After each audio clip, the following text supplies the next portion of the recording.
This is Audible.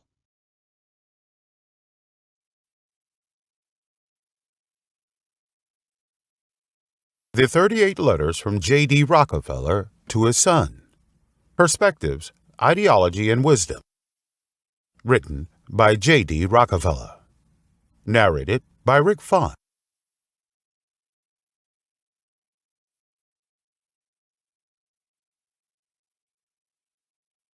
Letter 1. Your starting point in life doesn't have to dictate where you end up. It's all about the actions you take and the choices you make along the way. And let's not forget the importance of influence and power. Simply having privilege or education isn't enough. We need to harness our knowledge and use it to make a difference in the world. So, let's go out there and make things happen, because we have the power to create our own destinies. July 20th, 1897. Dear John, you hope that I can sail with you forever. This sounds great, but I am not your eternal captain. God created feet for us to let us walk on our own. Maybe you're not ready to go alone, but you need to know that the challenging and magical business world that I am in is the starting point of your new life. You will start from there in order to participate in the feast of life that you have never enjoyed before, and that relates to your future. As for how you use the knives and forks that are placed in front of you, and how you taste every dish served by the angel of destiny is entirely up to you. Of course, I expect you to stand out from the crowd in future and outdo me. However, I have decided to keep you by my side because I want to bring you to a higher starting point in life so that you can indulge in the rapid opportunities without having to face obstacles. Of course, there is nothing worth showing off or for you to feel gratified about, and you do not need to be grateful. The founding belief of the United States of America is that all human beings are created equal, but this equality is only present in the context of rights and laws. It has nothing to do with economic and cultural advantages. Think of our world as a high mountain. When our parents live at the foot of the mountain, you are destined to not live on the peak of the mountain. In most cases, the status of parents will determine the starting point of their child's life. But this does not mean that everyone has a different starting point and life outcomes. In this world, there is never a saying of inheriting wealth or poverty. Same goes to inheriting success or failure. The only truth is that as long as you work hard enough, you will succeed. I firmly believe that our destiny is determined by our actions, not by our origins. As you know, when I was young, my family was very poor. I remember that the books I read when I was in high school were bought by my kind neighbors. In the beginning of my career as a bookkeeper, I was only earning a weekly salary of $5, but it was only through unremitting efforts that have enabled me to establish an enviable oil kingdom. In the eyes of others, this may seem to be a legend, but I think it is the reward of my perseverance and hard work from the God of destiny. John, opportunities will always be unequal, but the results prove otherwise. In history, whether in politics or businesses, especially in businesses, there has been many examples of successful people who started from scratch.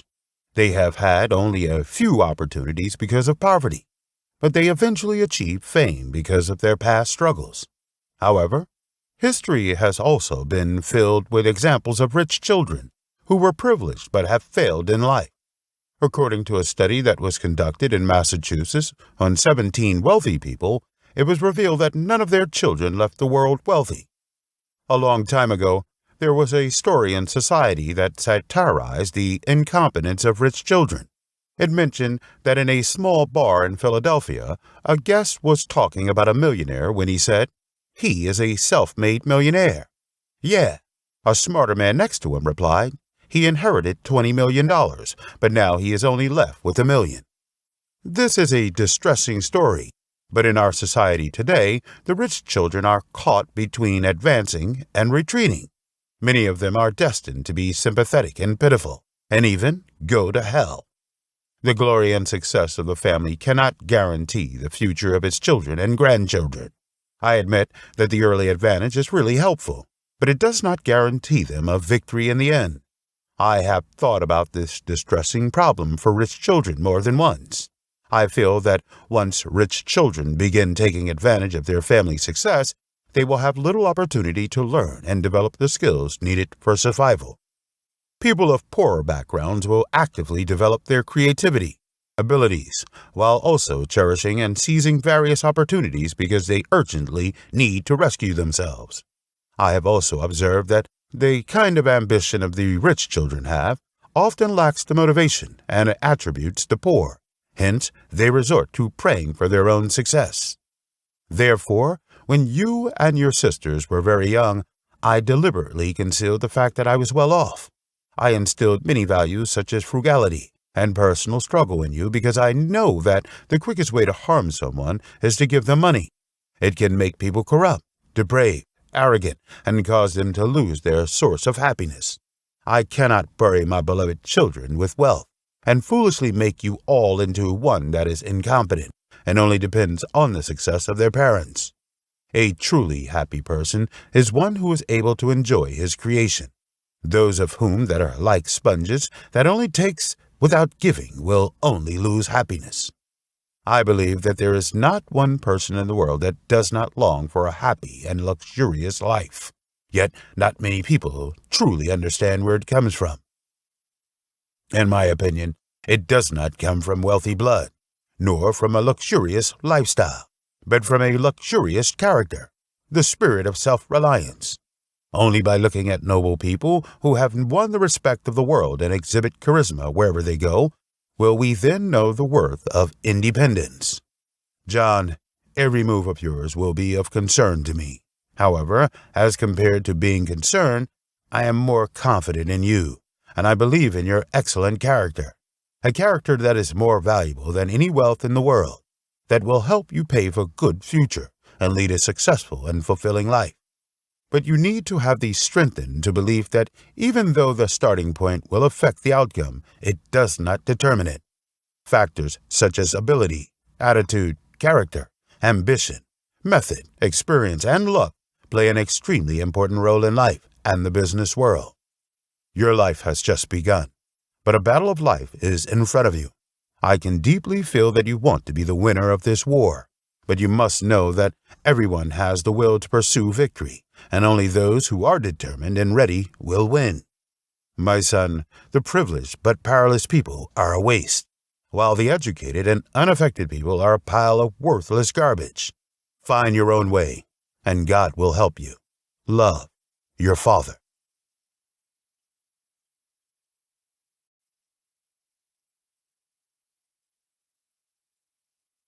Letter 2. Luck isn't just something that happens by chance. It's something we can actually plan for and design ourselves. That's right. We are all the architects of our own destiny, and with the power of planning, we can make our luck work for us. It's not just about sitting around and waiting for good fortune to come our way. It's about taking action and guiding our luck towards our goals. And let's not forget the importance of individuality and creativity. We weren't meant to just march in line and follow the crowd. We have been given unique brains for a reason, so let's use them to design our own luck and create a life that we truly love. January 20th, 1900. Dear John, some people are destined to be dazzling kings or great men because of their extraordinary talents. For example, Mr. McCormick, who has a head of luck and knows how to turn a harvester into a sickle for harvesting banknotes. In my eyes, old McCormick has always been an ambitious and commercially capable industrial giant. He used harvesting machines to liberate American farmers, and he also rose to the ranks to become one of the richest persons in the United States. The French seemed to like him more and praised him to be the world's greatest contributor. Oh, this really is an unexpected reward. This business genius, who was once just an ordinary farm tool merchant, once had an esoteric saying which went, "Luck is the remnant of design." This phrase does sound quite brainy. Does it mean that luck is the result of planning and strategy? Or does it mean that luck is what remains after planning? My experience tells me that these two meanings exist. In other words, we create our own luck, and no action can eliminate it. Luck is the gospel that is difficult to get rid of in the planning process. McCormick saw the true meaning of luck, opened his door to it. So, I am not surprised that McCormick Harvester's product can be sold all over the world. However, in this world of ours, it is difficult to find people who are good at planning luck like Mr. McCormick, and it is difficult to find people who do not believe and yet understands luck. In the eyes of ordinary people, luck is always innate. As long as they find out someone has attained success or have been promoted, they will say casually, with contempt, "This man's luck is so good, it is luck that helped him." Such a person can never have a peek into the truth that makes one successful. Everyone is a designer and architect of his own destiny. I admit, just like a person cannot have no money, a person cannot have no luck. However, if you want to make a difference, you cannot wait for luck to patronize. My credo is, I do not live by God-given luck, but I do so by planning luck. I believe that a good plan will affect luck. In any case, it can successfully affect luck. My plan to turn competition into cooperation in the oil industry justifies this. Before the plan began, the oil refiners fought for their own interests, which led to a devastating competition between them. This kind of competition is certainly a boon for consumers, but falling oil prices are a disaster for oil refiners. At that time, the vast majority of refiners were lost and were successively sliding into bankruptcy. I am well aware that if we were to be profitable again and make money forever, we must tame this industry and have everyone act rationally. I regard it as a responsibility, but it is very difficult to do. It requires a plan that places all the oil refining businesses under my control. John, to be a good hunter in a profitable hunting ground, you need to think hard, be careful, be able to see all possible dangers and opportunities in things, as well as study all kinds of strategies that could endanger your dominance, like a chess player.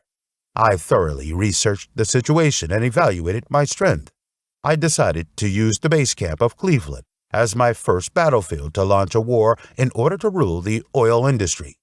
After conquering more than 20 competitors there, I moved quickly to open up a second battlefield until I conquered all of their opponents and established an oil industry and a new order. Just like a commander on the battlefield, you must first know what kind of firearm to choose in order to be the most effective. Before choosing your target, in order for me to successfully realize my plan to place the oil industry under my command, a thorough solution is needed. That's money. I needed a lot of money to buy those refineries that overproduced. But the amount of money on my hands was not enough to realize my plan. So I decided to form a joint stock company to attract investors from outside the industry. Soon, we registered a Standard Oil Company in Ohio with millions of assets, and the capital expanded significantly within 3.5 years, but deciding when to do it is a matter of knowledge. Visionary businessmen are always good at finding opportunities in every disaster, and that's how I did it. Before we started our journey of conquest, the oil industry was in chaos, and there was no hope at all. 90% of the refiners in Cleveland had been crushed by the increasingly fierce competition. If they did not sell the factory, they can only watch themselves go extinct. This was the best time to acquire an opponent. It seems unethical to take an acquisition at times like these, but it really has nothing to do with conscience. An enterprise is like a battlefield, and the purpose of strategic goals is to create the most beneficial state for oneself. For strategic considerations, the first target I chose to conquer was not a small company that was vulnerable, but the strongest opponent, Clark Payne. This company was well known in Cleveland and were ambitious, as they wanted to acquire my Star Oil refinery. But before the opponent decides, I will have to strike first to gain the upper hand. I took the initiative to meet the largest shareholder of Clark Payne, my old friend in middle school, Mr. Oliver Payne, and I told him that the chaotic and sluggish era of the oil industry should end in order to protect the industry that countless families depend on for survival. I wanted to build a huge, high-performance oil company and welcomed him to join. My plan impressed Payne, and finally they agreed to sell the company for $400,000. I know that Clark Payne is not worth that amount at all, but I did not reject him. Acquiring Clark Payne meant that I would gain the title of the world's largest oil refinery and will also serve as a strong pioneer in the industry to efficiently bring together the refiners in Cleveland. This trick really worked. In less than 2 months, there were 22 competitors under the leadership of Standard Oil, which eventually made me the big winner of that acquisition battle. This gave me unstoppable momentum. In the following 3 years, I conquered oil refiners in Philadelphia, Pittsburgh, and Baltimore successively, and became the only master of the oil refining industry in the United States. Come to think about it, I'm lucky if I were to only lament on my bad luck at that time and follow the crowd. I might have been conquered, but I planned my luck. Anything can happen in this world, but nothing can happen without doing anything. Reap without sowing. Those who blindly follow the crowd and rules, I view them with disdain. Their brains are entangled with wrong thoughts, as they think that it is worth being complacent just by being able to withdraw themselves. John, for our good luck to continue, we must carefully plan our luck, and planning luck requires a good plan. A good plan must be a good design, and a good design must be able to play a role. You need to know that when designing a good design, you must first consider 2 basic prerequisites. The first condition is to know your goals, such as what you want to do, or even what kind of person you want to become. The second condition is knowing what resources you have, such as status, money, interpersonal relationships, and even abilities. The order of these 2 basic prerequisites is interchangeable. You have an idea or a goal before you start looking for goals that can be achieved from these resources, or you can also mix them together to form the third and fourth methods, such as having a certain goal and a certain resource. To achieve your goal, you need to selectively choose and create some resources, and also own some resources and a goal, to which afterwards you can adjust your goals accordingly. After adjusting the goal according to the resource or the goal, you have a foundation. You can conceive the design structure, and the rest is up to you to fill it with your means and time, while waiting for luck to come. You need to remember that, my son, designing luck is designing life. So, while you wait for luck, you need to know how to guide your luck. Give it a try. Love, your father.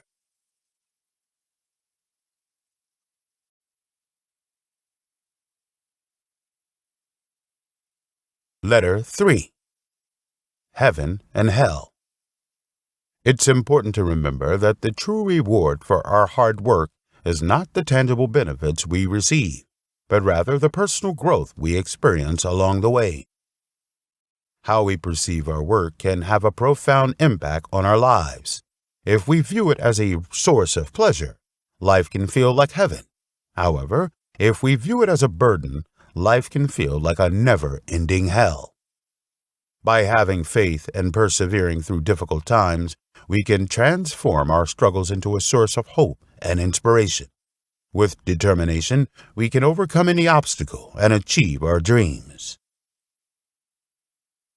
November 9th, 1897. Dear John, there is an allegory that is very meaningful and provided me with a lot of insights. The fable said, in ancient Europe, a man found himself in a wonderful place where he could enjoy everything in his afterlife. As soon as he stepped into the piece of music, someone who looked like a waiter came over and asked him, Sir, do you have any needs? Here you can have anything you want, delicious food, all possible forms of entertainment, and all kinds of pastimes. Amongst them are many beautiful young women, where you can enjoy as you please. After listening to the waiter, the man was a little surprised, but very happy, as he happily thought to himself, This is not my dream in the world. Throughout the day, he had been tasting all of the delicious food while enjoying the taste of beauty. However, one day he was bored. So he said to the waiter, I am bored from all of this, and I need to do something. Can you find me a job to do? He did not expect that the answer he received was the waiter shaking his head. "Sorry, my sir, this is the only thing we can't do for you here. There is no work here for you." The man was very frustrated and waved his hand angrily as he said, "This is really bad. Then I will just stay in hell." "Where do you think you're at?" said the waiter gently. "John, this very humorous fable tells me that losing work means losing happiness. It is regrettable that some people only realize this after being unemployed, which is very unfortunate. I am proud to say that I have never tasted unemployment. This is not my luck, because I never treat work as hard labor without fun. Instead, I've found infinite happiness from work. I think that work is a privilege, as it brings more than just sustaining life. Work is the foundation of all businesses, the source of prosperity, and the shaper of genius. Work makes young people work harder and do more than their parents, no matter how rich they are. Work is expressed in the humblest forms and lays the foundation for happiness. A job helps to add flavors to life, but people must love work before it can return the biggest favors and achieve the greatest results. When I first entered the business world, I often heard that a person who wants to climb to the peak needs to make a lot of sacrifices. However, as the years passed, I began to understand that many people who were climbing to the peak were not paying the price. They work hard because they really like work. People who climb up in any industry are fully committed to what they are doing and are dedicated. Sincerely love the work you do. You will naturally succeed. Loving work is a belief. With this faith, we can heave the desperate mountain into a rock of hope. A great painter said it well. Pain will eventually pass, but beauty will last forever. But some people are obviously not smart enough. They have ambitions but are too picky about their work. They are always looking for a perfect employer or job. The fact is that employers need punctual, honest, and hard-working employees. They only leave the salary increase and promotion opportunities to those employees who work hard, are very loyal, extra zealous, and spend more time doing things, because they are running a business, not a charity. They need those who are more valuable. No matter how great a person's ambitions are, he must at least begin before he can reach the peak. Once started, it is not difficult to progress. The more difficult or unpleasant the work is, the more urgent it is to accomplish it. The longer he waits, the more difficult and scarier it becomes. This is a bit like shooting a gun. The longer you aim, the lower the chance of you pulling the trigger. I will never forget my first job, the experience of being a bookkeeper. At that time, although I had to go to work every day when the morning just begun, but that never let me lose interest in the job. Instead, it fascinated and delighted me. Even all the red tape in the office did not make me lose my passion for the job. As a result, the employer kept raising my salary. Income is just a byproduct of your work, doing what you should do, accomplishing what you should do well. The ideal salary will come, and more importantly, the highest reward for our hard work is not what we get, but what we will become. Those who are mentally active do not just work hard to earn money. The real reason behind the passion for their work is far more noble. They are engaged in a fascinating career. Honestly, I am an ambitionist. Since I was a child, I have wanted to become a wealthy man. For me, the Hewitt Tude Company I worked at was a good place to exercise my ability and give myself a try in the business. It is a provider of a variety of commodities, owns an iron ore, and operates two technologies which the company heavily relies on to generate profits, namely railways and telegraphs that revolutionize the American economy. It has brought me into a fun, vast, and splendid business world, and taught me to respect numbers and facts. It has also allowed me to see the power of the transportation industry, and has cultivated the abilities and qualities that I should have as a businessman. All of these have played a great role in my future business. I can say that without the experience at Hewitt Tootle, I may have taken many detours in my career. Now, whenever I think of Mr. Hewitt and Tootle, I cannot help but feel grateful in my heart. That period of time marked the beginning of my career and laid the foundation for my struggles. I am forever grateful for that 3.5 years of experience. So, I have never complained about my employer, unlike some who might say, we are nothing but just slaves. We are being suppressed by our employers, but they are standing tall while enjoying themselves in their beautiful villas. Their safes are full with gold, and every dollar they have is obtained by exploiting honest workers like us. I don't know if these complainers want to be irregular, minority, but who gave you the opportunity to work? Who gave you the chance to build a family? Who gave you the possibility to develop yourself? If you realize they're exploiting you, why don't you end it by leaving for good?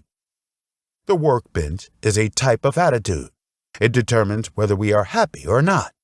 In a group of stonemasons who are doing the same job sculpting stone statues, if you were to ask them, what are you doing here? One of them might say, you see, I am chiseling stone, and I can go home after chiseling this piece. This kind of person always treats work as a punishment, and the word he often spits out of his mouth is tired. Another person might say, you see, I am making a statue. This is a very hard job, but the compensation is very high. After all, I have a wife and 4 children, and they need food and clothing. Regarding work as a burden, a sentence he often spits out from his mouth is feeding his family. The third person may put down the hammer and proudly point to the stone carving and say, you see, I am making a work of art. This kind of person always takes pride in and enjoys his work and often cites, this job is very meaningful. Heaven and hell are created by ourselves. If you give meaning to your work, you will feel happy regardless of its size, and you will feel fulfilled no matter what self-set results you have attained. If you don't like to do anything, even the simplest things will become difficult and boring. When you'll admit that this work is very tiring, despite not working hard, you will feel exhausted. In other words, there is a huge difference. This is how things are. John, if you view work as a pleasure, life is heaven. If you view work as a duty, life is hell. Reflect on your work attitude. It will make everyone happy. Love, your father.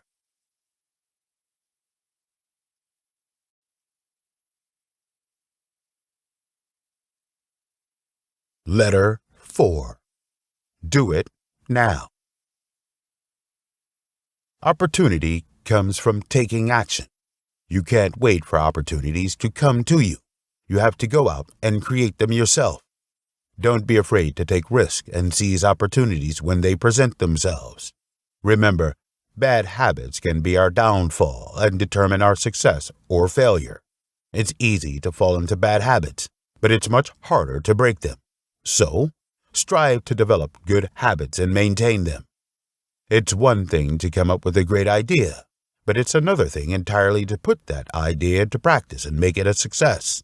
Don't just sit at home thinking about all the good ideas you have. Take action and make them a reality. In order to achieve greatness, you need to work hard and keep pushing yourself. Success doesn't come easy, but if you keep working hard and never give up, you will eventually achieve your goals. December 24, 1897. Dear John, I always clearly remember the words of intelligent people. A wise man said it well. Education covers many aspects, but it does not teach you anything. This wise man showed us a truth. If you do not take action, even the world's most practical, beautiful, and viable philosophy will not work.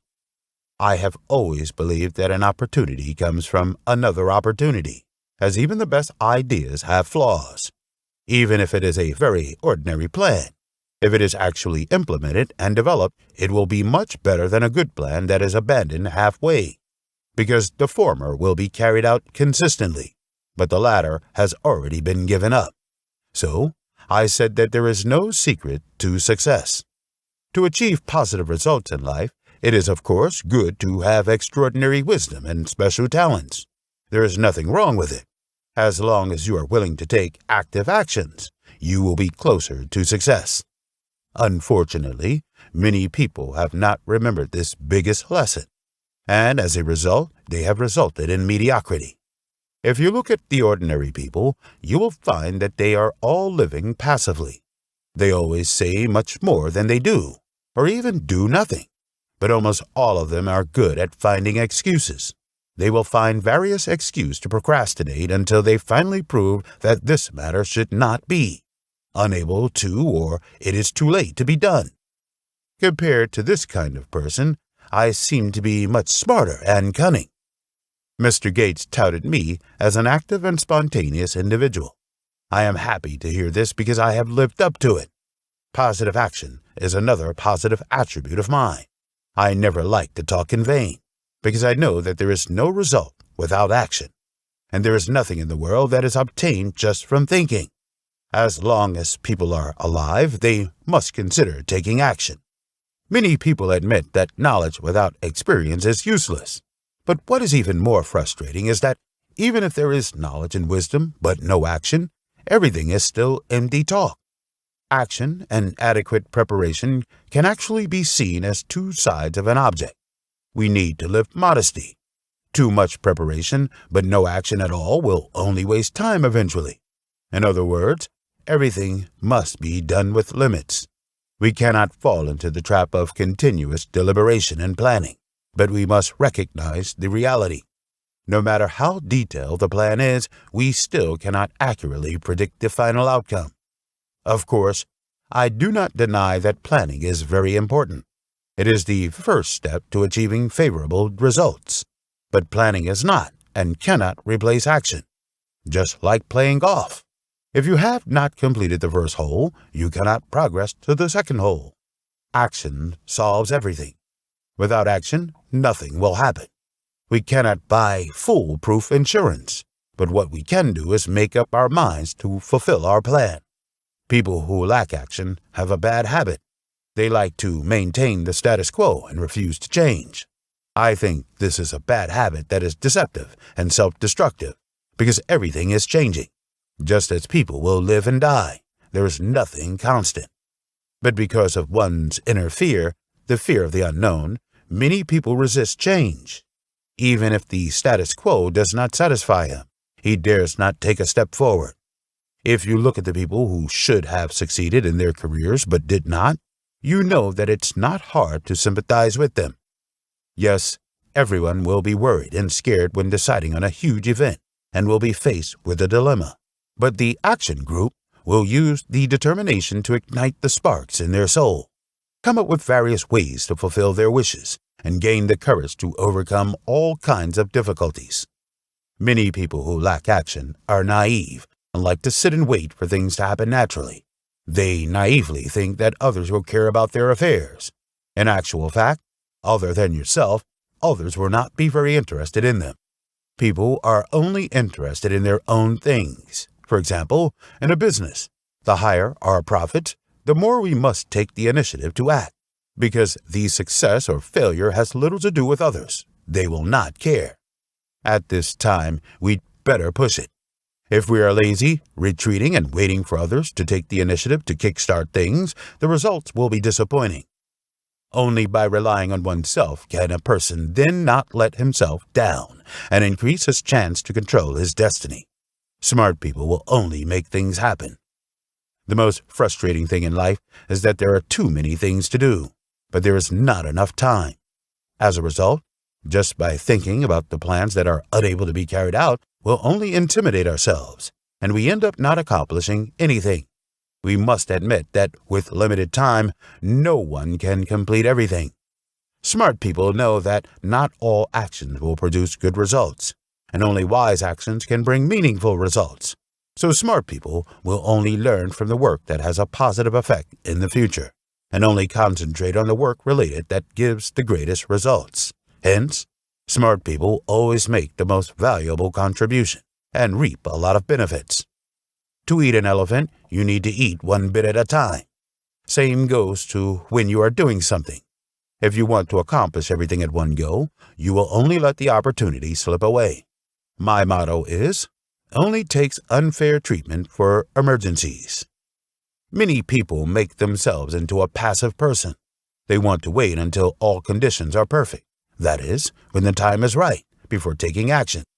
Life is an opportunity at any time, but there is almost nothing perfect. Those passive people have a mediocre life, precisely because they must wait for everything to be 100% profitable and perfectly safe before doing something. This is a fool's approach. We must compromise in life and believe that what is in hand is the opportunity we need now, so that we can keep ourselves out of the quagmire of waiting forever before falling into action. We pursue perfection, but there is no absolute perfection in life, only near perfection. If you wait until all conditions are perfect, you can only wait forever, and the opportunity will be given to others. Those who must wait until everything has been prepared will never leave home. To become the kind of person who will do it now, you must stop daydreaming and to always think of the present and start doing it now. Sentences such as tomorrow, next week, and future have the same meaning as can never be done. Everyone has a time when they lose confidence and doubt their abilities, especially in adversity. But people who really understand the art of action can overcome it with strong perseverance. They will tell themselves that everyone has failures, and when they fail miserably, they will tell themselves no matter how much preparation they have made and how long they think before they do it, will inevitably make mistakes. However, passive people do not regard failure as an opportunity for learning and growth, as they are always admonishing themselves. Perhaps I really can't do it. So that is why I have lost my eagerness to participate in future activities. Many people want their wishes to come true, but I regard it as a lie. It's a good idea to buy a dozen for a dime. The initial idea is just the beginning of a series of moves, and then comes the second stage of preparation, planning, and the third stage of action. There is never a shortage of people with ideas in our world, but there are very few people who know how to successfully implement a good idea, which is more valuable than thinking about 1,000 of good ideas at home. The real basis people use to judge your ability is not how much you have in your head, but your actions. People trust down-to-earth people, and they will think, this person dares to say and do. He must know what the best course of action is. I haven't heard anyone being praised for not disturbing others, not acting, or having to wait for someone else to order things. Those leaders in the business sector, government, and military are very capable and willing people who are 100% active. Those who stand on the sidelines and do nothing will never be leaders. Whether it is an automatic, spontaneous, or passive person, it is a habit. Habits are like ropes. We spin a rope every day, and finally it is too thick to break. The ropes of habit either lead us to the peak or lead us to the trough, which depends on whether our habits are good or bad. Bad habits can dictate us and determine success or failure. It is easy to develop, but it is difficult to serve. Good habits are difficult to develop, but they are easy to maintain. To have the habit of doing now, the most important thing is to have a proactive spirit. Get rid of the habit of being distracted. Be determined to be a person of initiatives. Be courageous in doing things. Don't wait until everything is ready. There will never be an absolute perfection. Cultivating the habit of action does not require special wisdom or special skills. You only need to work hard to let good habits bloom in life. Son, life is a great battle. To win, you need to act again, and act forever. In this way, your safety can be guaranteed. Merry Christmas. I think there is no better Christmas present than this letter to you at this time. Love, your father.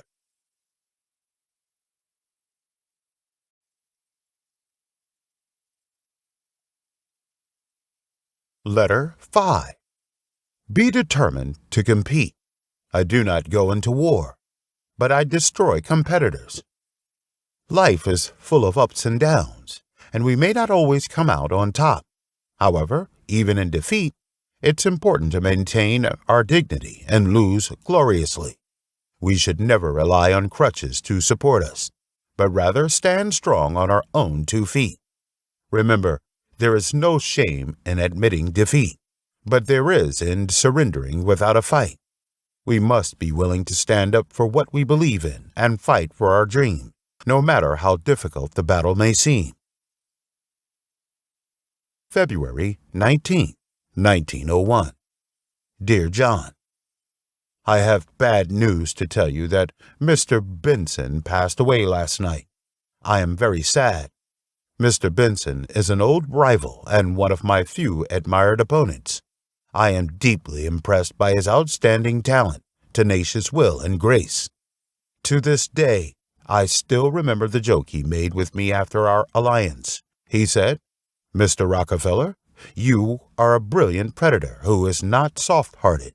Losing to those bad guys would have made me very sad, because it was like a robbery. But playing with people like you, whether I win or lose, will make me happy."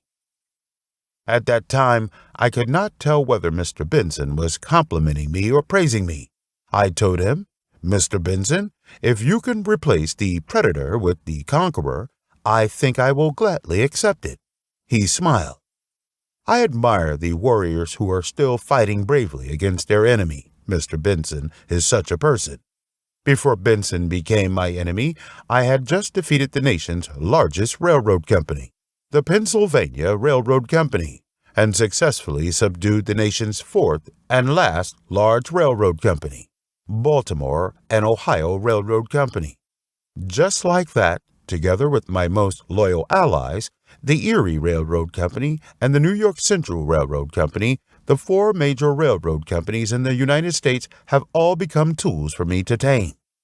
At the same time, Standard Petroleum Oil's pipelines extended bit by bit into the oil field, giving me absolute control over all major oil pipelines, connecting oil wells and railroad trunk lines. Frankly speaking, at that time my influence had been extended to all corners of the oil industry, such as oil extraction, refining, transportation, and markets. If I say that I have the power of life and death of oil producers and refiners, it is not a lie. I can make them wealthy or even make them worthless. But some people did ignore my authority, such as Mr. Benson. Mr. Benson was an ambitious businessman who wanted to lay an oil pipeline from Bradford to Williamsport to save the independent oil producers who were afraid of being crushed by me and was also eager to get rid of me. Of course, the idea of making a fortune dominated him to bravely break into my territory. This oil pipeline connecting northeastern Pennsylvania to the west was laid forward at an alarming rate from the beginning. This brought me to attention. John, any competition is not an easy game, but a game full of vitality, requires close attention and constant decision-making. Otherwise, you will lose if you are not careful. Mr. Benson is creating trouble. I have to stop him. At first, I used a set of unskillful methods to start a contest with Benson. I bought a long and narrow land along the Pennsylvania state border from north to south at a high price in an attempt to prevent Benson from moving forward. But Benson took a detour approach and avoided my heavy punches. As a result, I became an inactive landlord and instead helped the farmers there become rich overnight. Then I used the power of my allies and asked the railway company to never let any oil pipelines cross their railways. Benson did the same and successfully broke through again.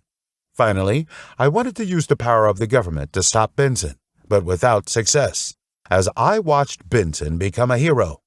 I know that I have encountered a tough enemy to conquer, but he cannot shake my determination to compete, because the 110-mile pipeline is my biggest threat.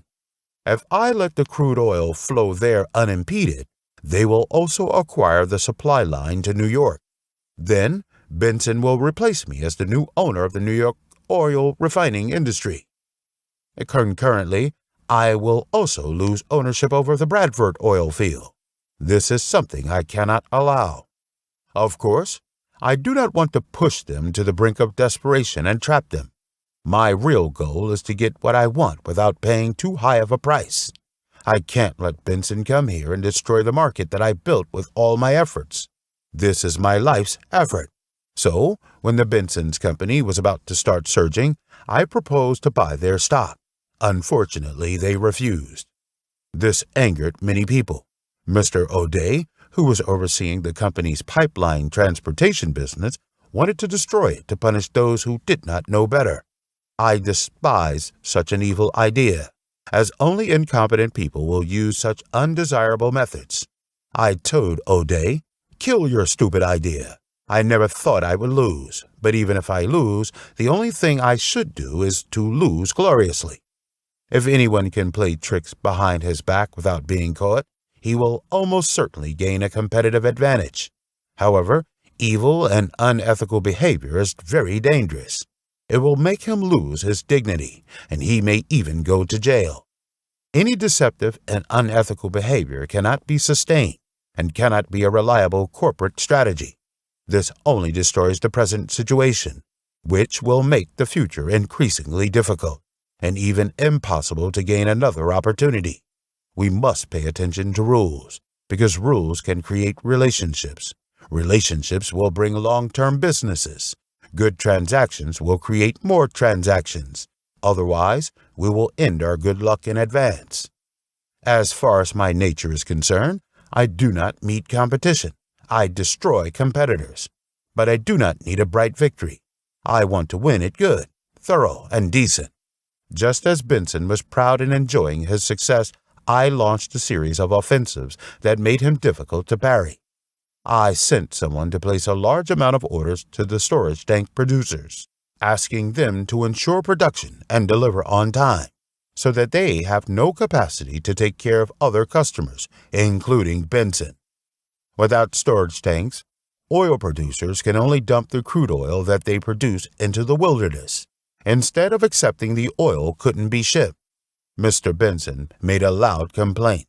At the same time, I drastically reduced the price of pipeline transportation, attracted a large amount of oil refiners who rely on Benson to transport crude oil, and converted them to our customers. Before that, I had already quickly acquired several refineries in New York to prevent them from becoming a customer of Benson's. An excellent commander will not attack a bunker that has nothing to do with him, but will try his best to destroy the bunker that is strong enough to destroy the city. Every round of my attack hit places where Mr. Benson had no fuel, and I became the winner. In less than a year after the completion of the longest pipeline, Mr. Benson surrendered. He offered to make peace with me. I know this is not their original intention, but they are well aware that if they continue to fight against me, those who support them will only lose even more. John, every crucial competition is a battle that determines fate. Retreat means surrender. Retreat will turn you into a slave. The war is inevitable. Let it come. In this world, competition will not stop for a moment, and we will have no time to rest. All we can do is bring a steel-like determination to face all lands of challenges and competitions, and we must be in high spirits and happy. Otherwise, it will not produce good results. To win the competition, it is important that you stay alert. When you constantly see your opponent wanting to weaken you, that is the beginning of the competition. At this point in time, you need to know what you have.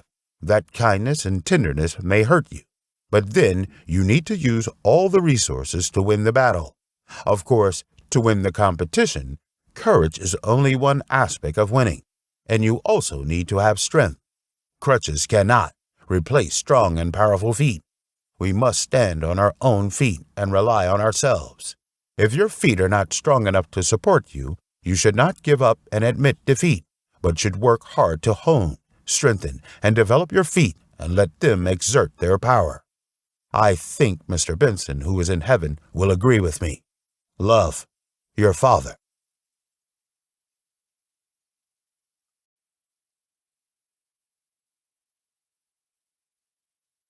Letter 6.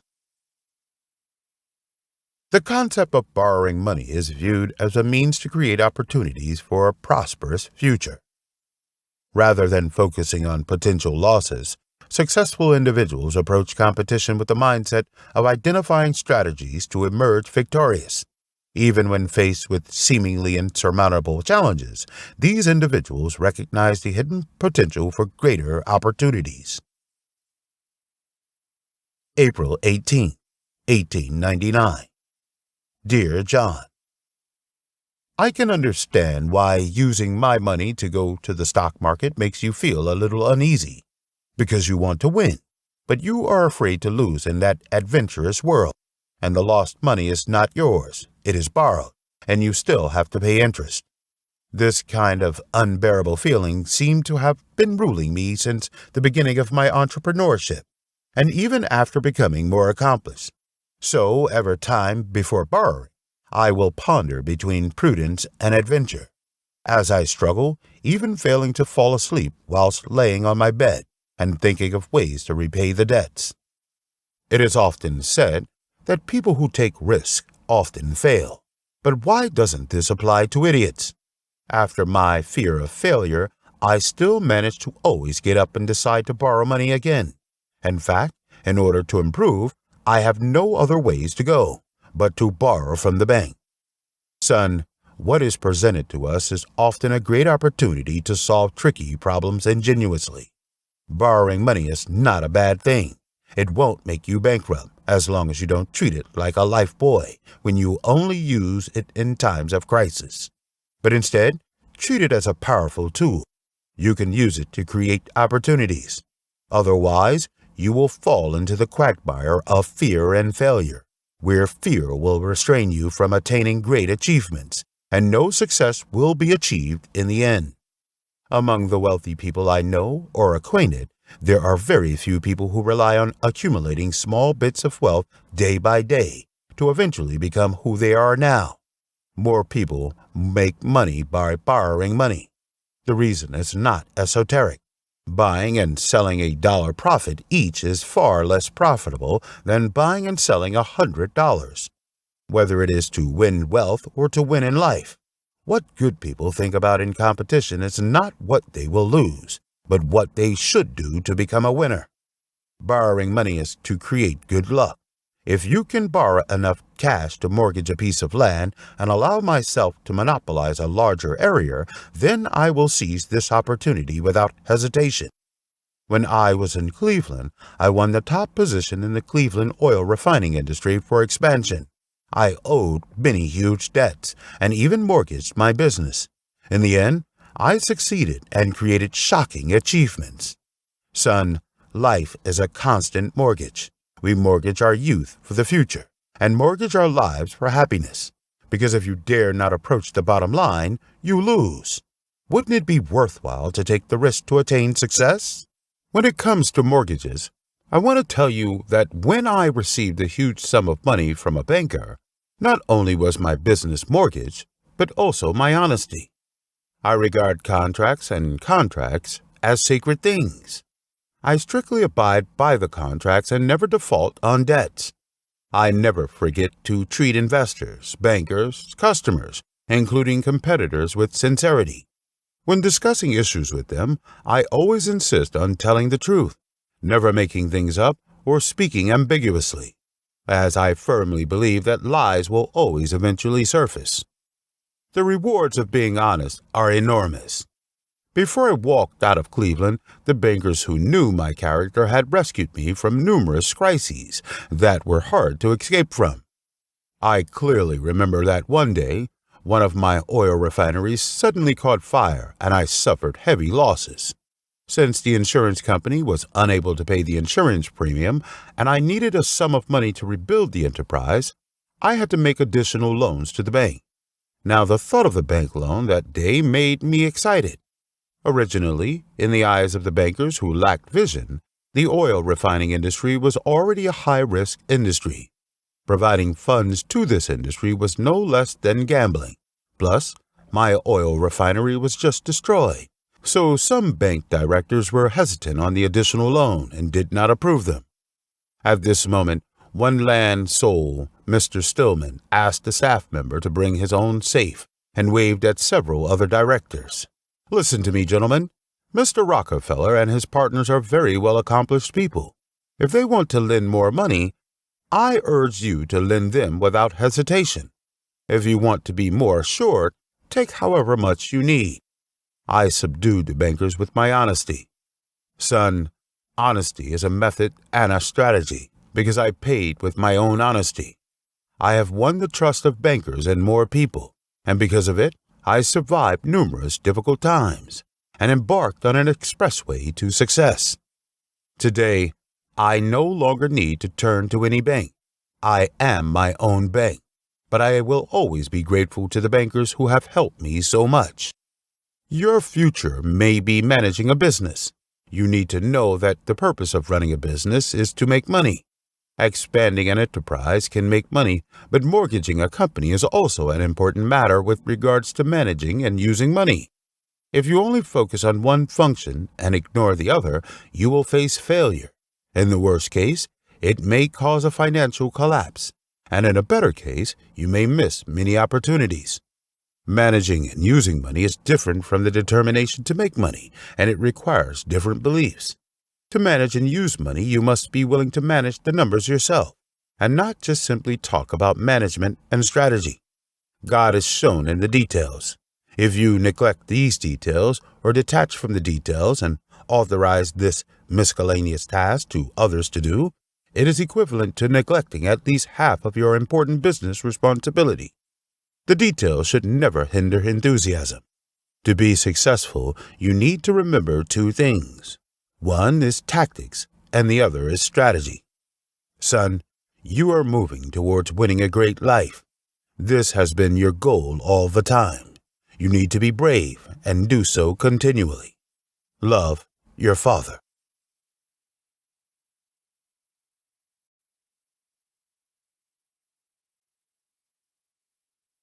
Letter 7. J D Rockefeller warns against taking advantage of opportunities at the expense of others, as this can lead to a lack of integrity and empathy. One should maintain an optimistic perspective and seek opportunities in every situation, even during difficult times. November 19, 1899. Dear John, your mood has been very down lately, which makes me sad. I can really feel that you are still ashamed and humiliated from the investment that cost you $1 million. This causes you to feel depressed and worried all day long. However, this is not necessary.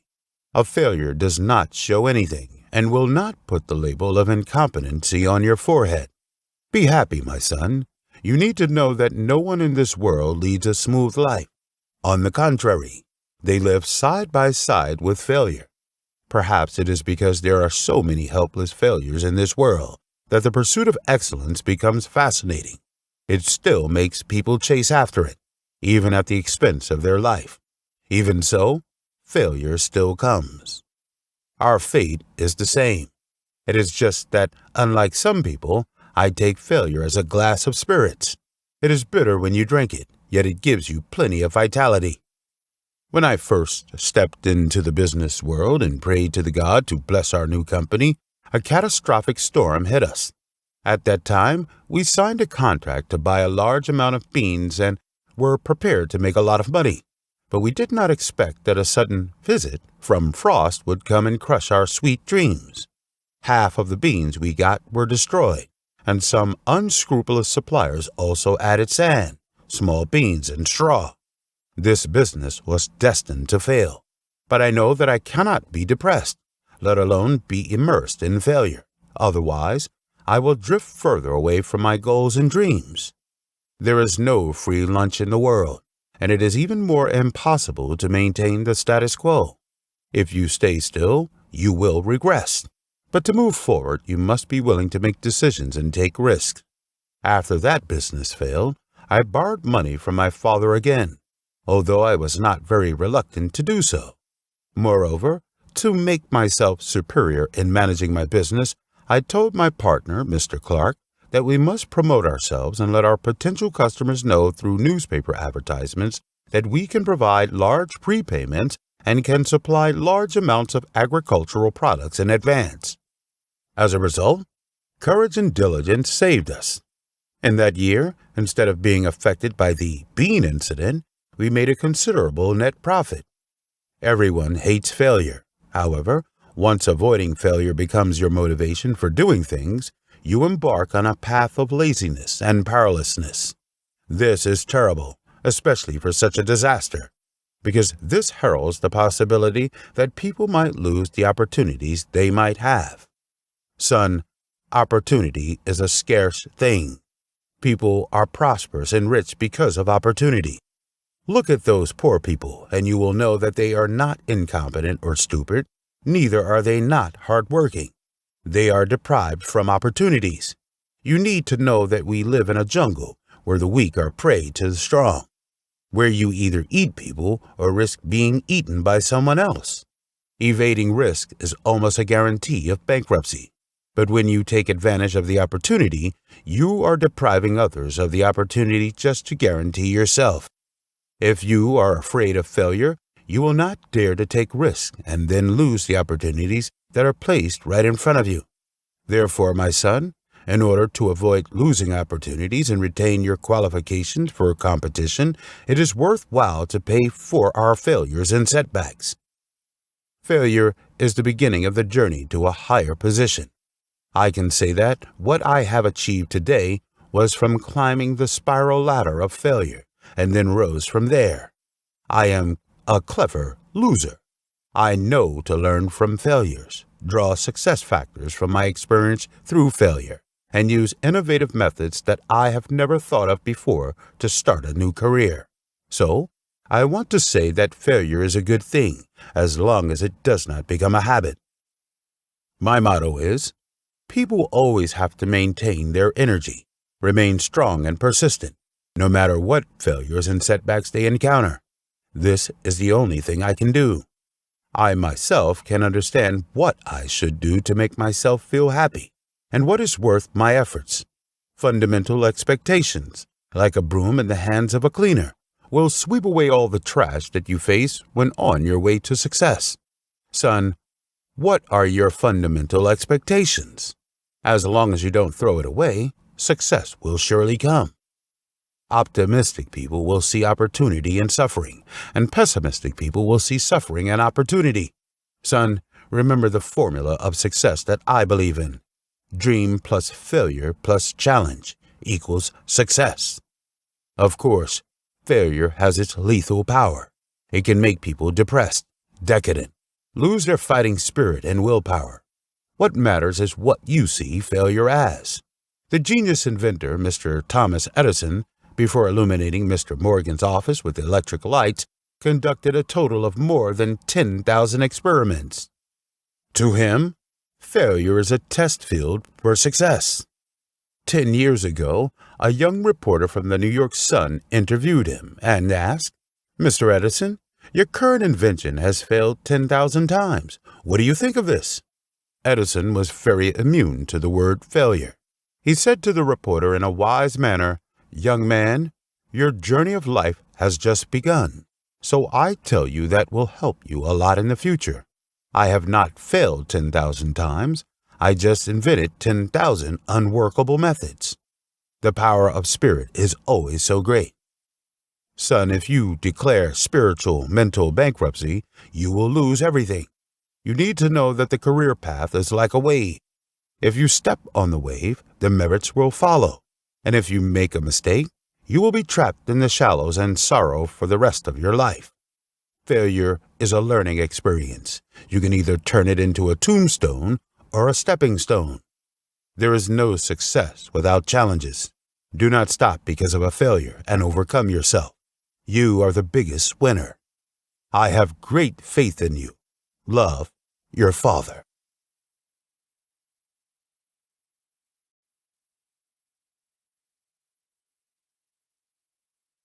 Letter 8. Winners never quit, and quitters never win. There's nothing in the world that can replace perseverance. The best way to guarantee a loss is to quit.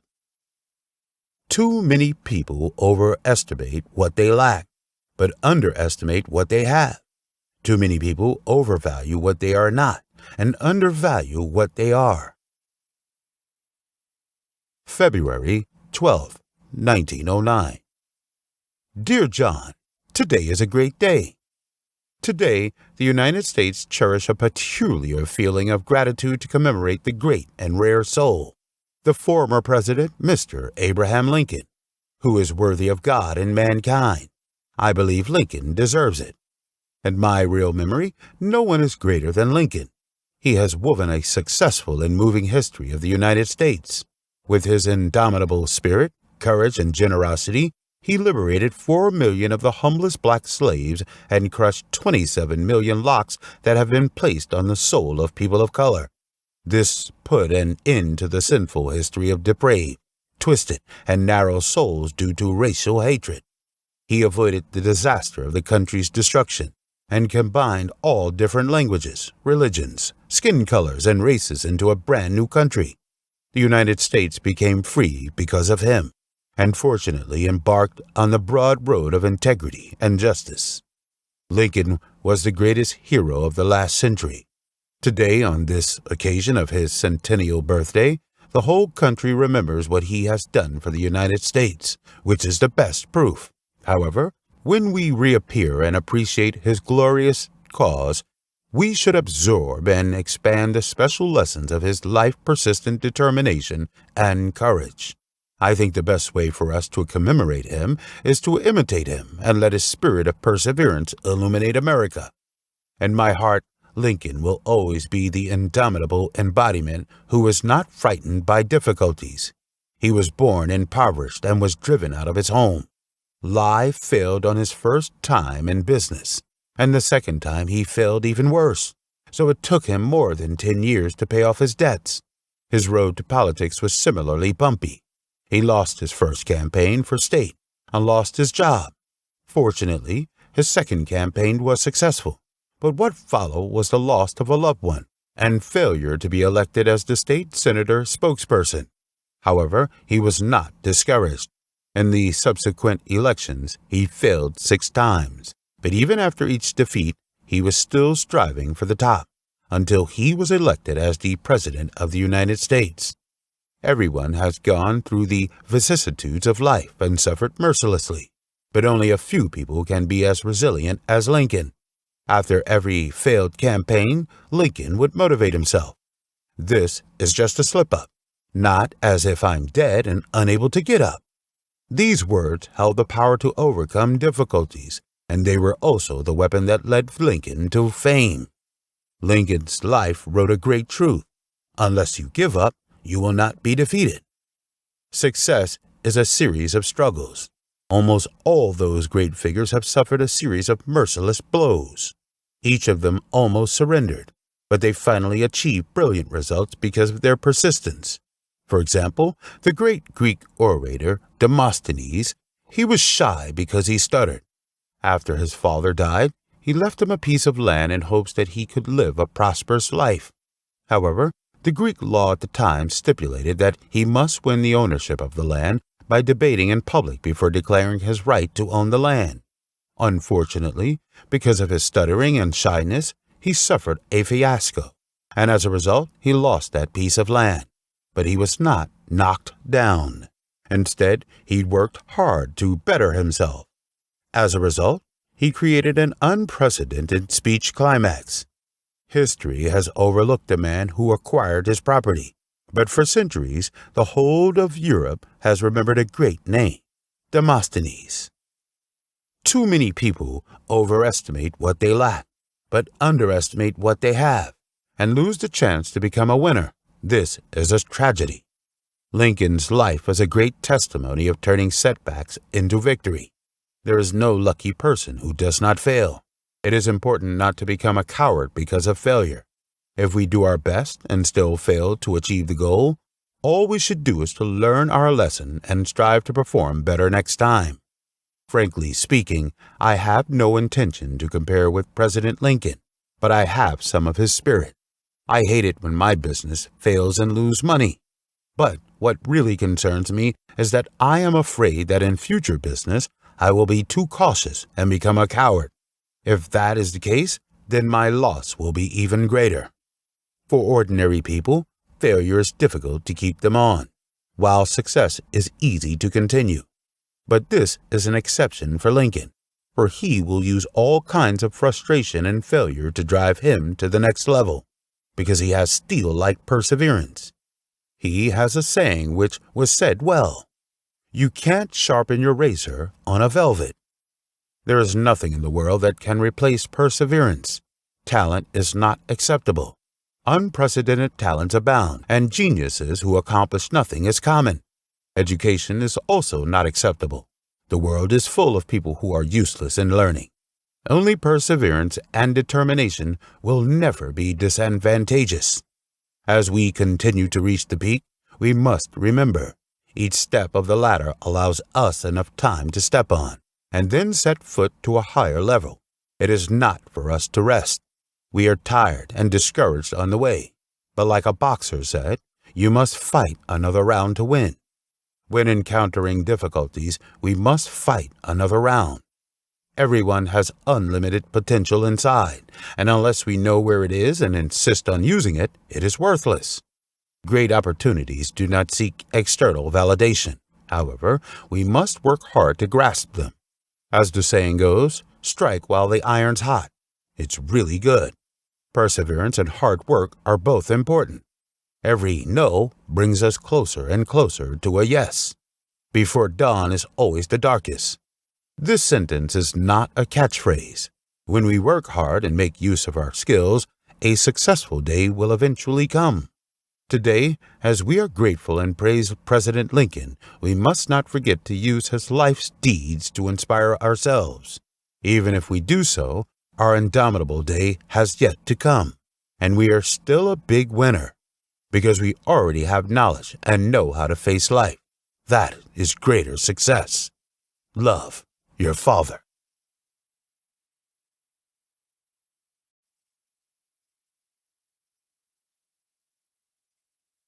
Letter 9. Believe that you can do it. Believing in oneself and having confidence are essential for achieving success. June 7th, 1903. Dear John, you are right. The wisdom of a talented person can create miracles. However, the reality is that there are always very few people who create miracles, but there are many ordinary people who emerge. Intriguingly, everyone wants to do a lot. Everyone wants to get some of the best things.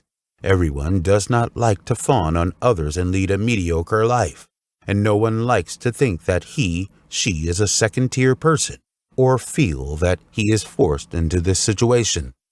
Is this because we don't have the general wisdom of talents? No. The most practical wisdom of success has long been written in the Bible. That is, unshakable faith is enough to move mountains. But why are there so many losers? I think that is because there are not many people who truly believe that they can move out. As a result, not many people really can. Most people regard that holy word as an absurd idea, thinking that it is simply impossible. I think these people who cannot be saved had made a common-sense mistake. They mistook faith for hope.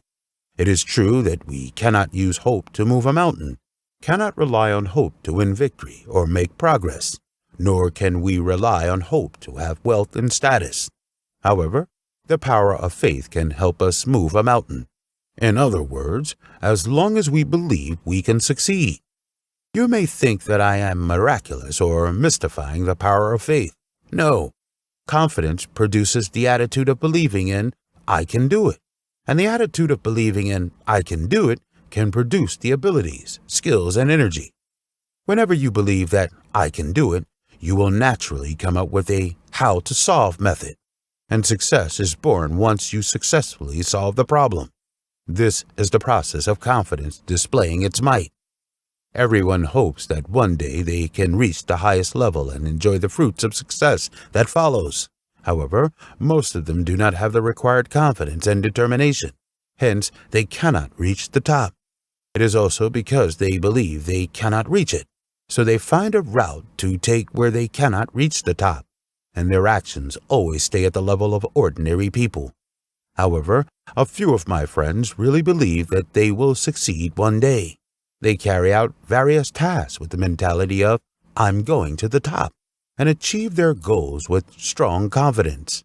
I thought I was one of them. When I was a poor boy, I was confident that I would become the richest person in the world. Strong self-confidence inspired me to come up with various feasible plans, methods, means, and techniques, and one step at a time to climb to the top of the oil kingdom. I never believed that failure is the mother of success. I believe that faith is the father of success. Victory is a habit, and failure is also a habit. If you want to succeed, you must achieve sustained victory. I do not like to achieve a certain amount of victory. What I want is sustained victory. Only in this way can I become a strong one.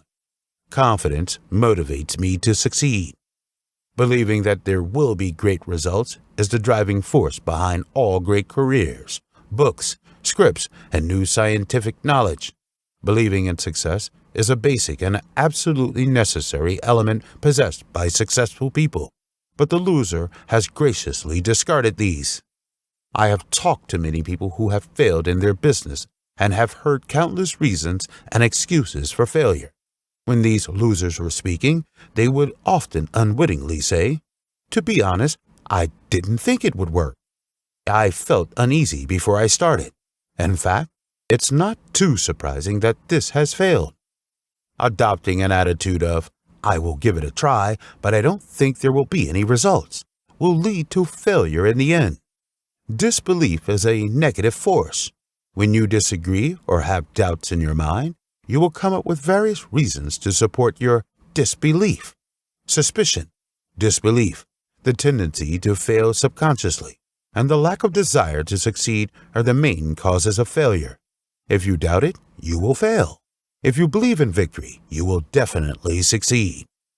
The level of confidence determines the level of achievement. Mediocre people who live their life day by day believing that they can't do anything will only get a small amount of numeration.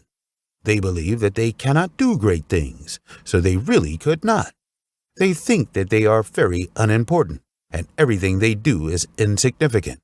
Over time, even their words and actions will show a lack of self-confidence. If they cannot raise their self-confidence, they will shrink in their self-judgments and become increasingly insignificant. And what they think of themselves will also make others think of them in the same manner. So these kinds of people will become insignificant in the eyes of everyone. Those who move forward and affirm that they have greater value will get high rewards. He believes that he can handle difficult tasks and can really do it. Everything he does, his dealings with others, his personality, thoughts and opinions, all show that he is an expert and also an indispensable and important person. It is faith that illuminates my path. Constancy gives me courage and makes me feel life positively. At any time, I never forget to increase my confidence. I replace the thought of failure with the belief of success. When I face a difficult situation, I think of, I will win, instead of, I might lose. When I compete with people, I think of, I am as good as them, not, I can't compare with them. When opportunities arise, I think of, I can do it, instead of, I can't do it. Everyone's first step toward success, and also the basic step that cannot be missed, is to believe in yourself and believe that you will be able to succeed. Let the key idea, I will succeed, dominate our various thinking processes. The belief in success will inspire my faith in creating plans for success. The idea of failure is just the opposite, as it makes us think about some ideas that will lead to failure. I remind myself regularly, you are better than you think. Successful people are not supermen. Success does not require superhuman intelligence. It is not about luck, and there is no mystery. Successful people are just ordinary people who believe in themselves and affirm what they do. Never, never sell yourself cheaply. Everyone is a product of his thoughts. Thinking about small goals will lead to small results. Thinking of great goals will win great success. And great ideas and big plans usually come easier than small ones. At least it will not be more difficult. Those who can reach the pinnacle in business, mission, writing, acting, and other pursuits of achievement are all because they can steadily and persistently pursue a plan of self-development and growth. This training program will bring them a series of rewards, getting more respected by their family members, getting praises from friends and colleagues, rewards that feel useful to them, reward for becoming important people, increasing income and remuneration which improves their living standards. Success, achievement, is the ultimate goal in life. She needs to cherish my credible and active thinking. Of course, I do not think I can let my beliefs go wrong at any time. Love, your father.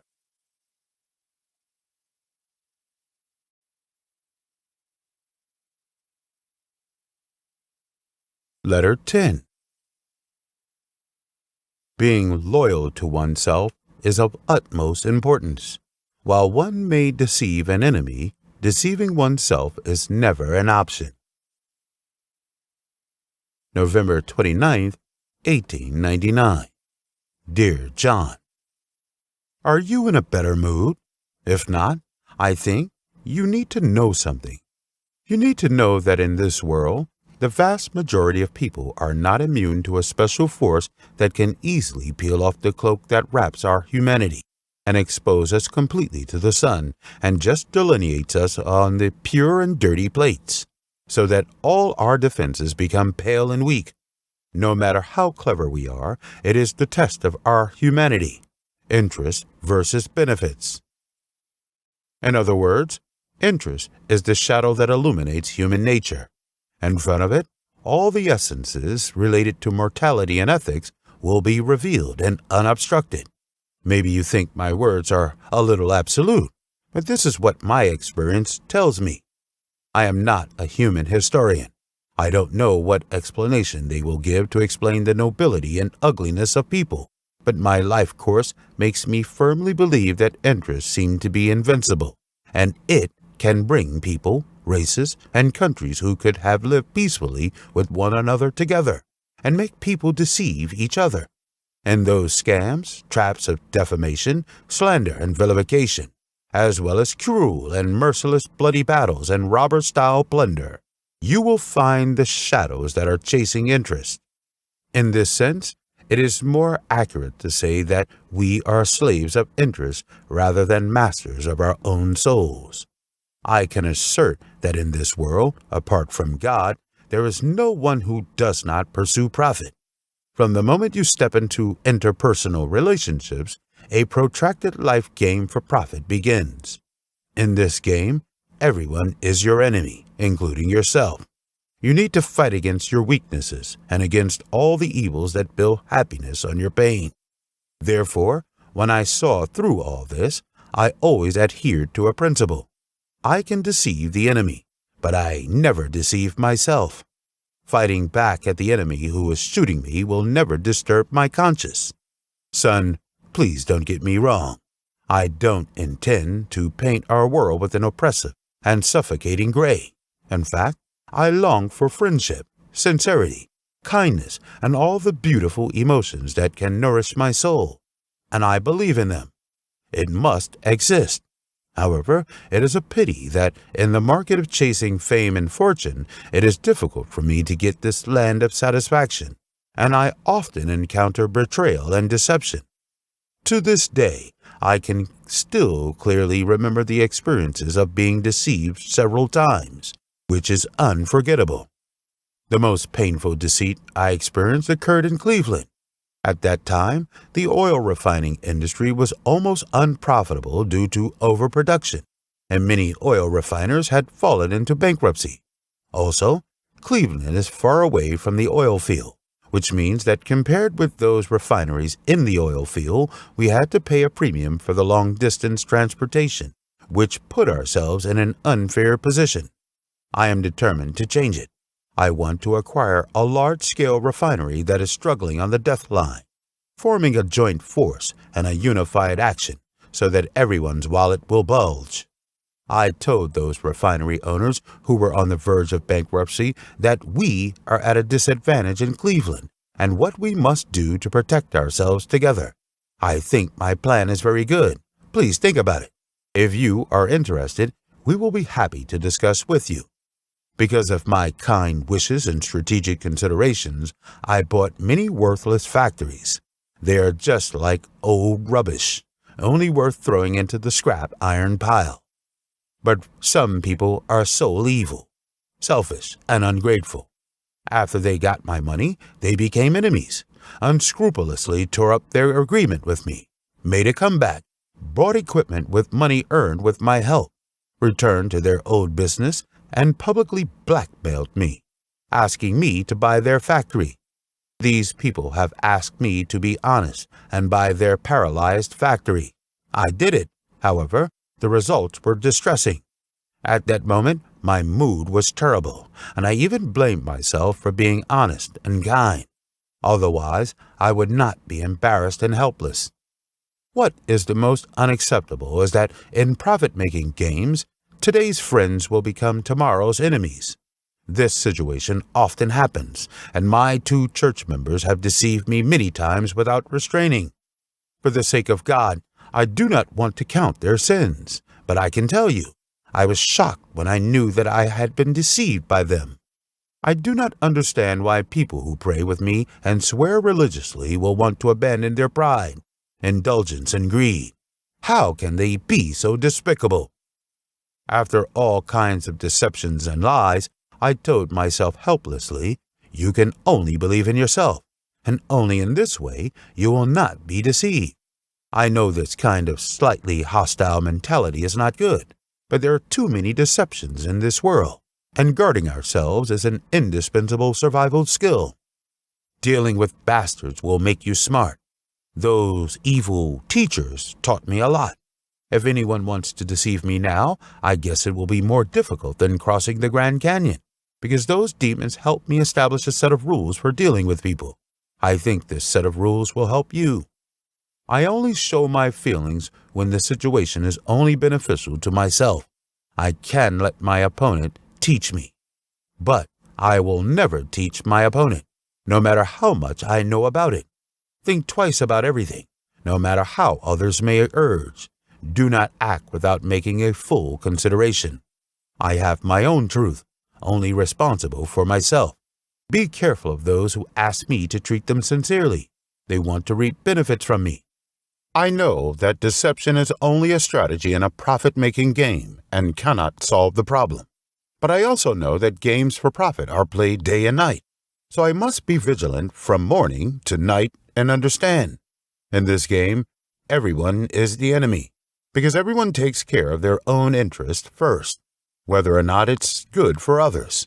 The important thing is knowing how to protect yourself and prepare for war anytime, anywhere. Son, what destiny gives us is not the wine of disappointment, but the cup of opportunity. Cheer up. What happened on Wall Street is nothing special. It is just that you believe in others too much. However, you need to know that a good horse will not fall twice in the same place. Love your father.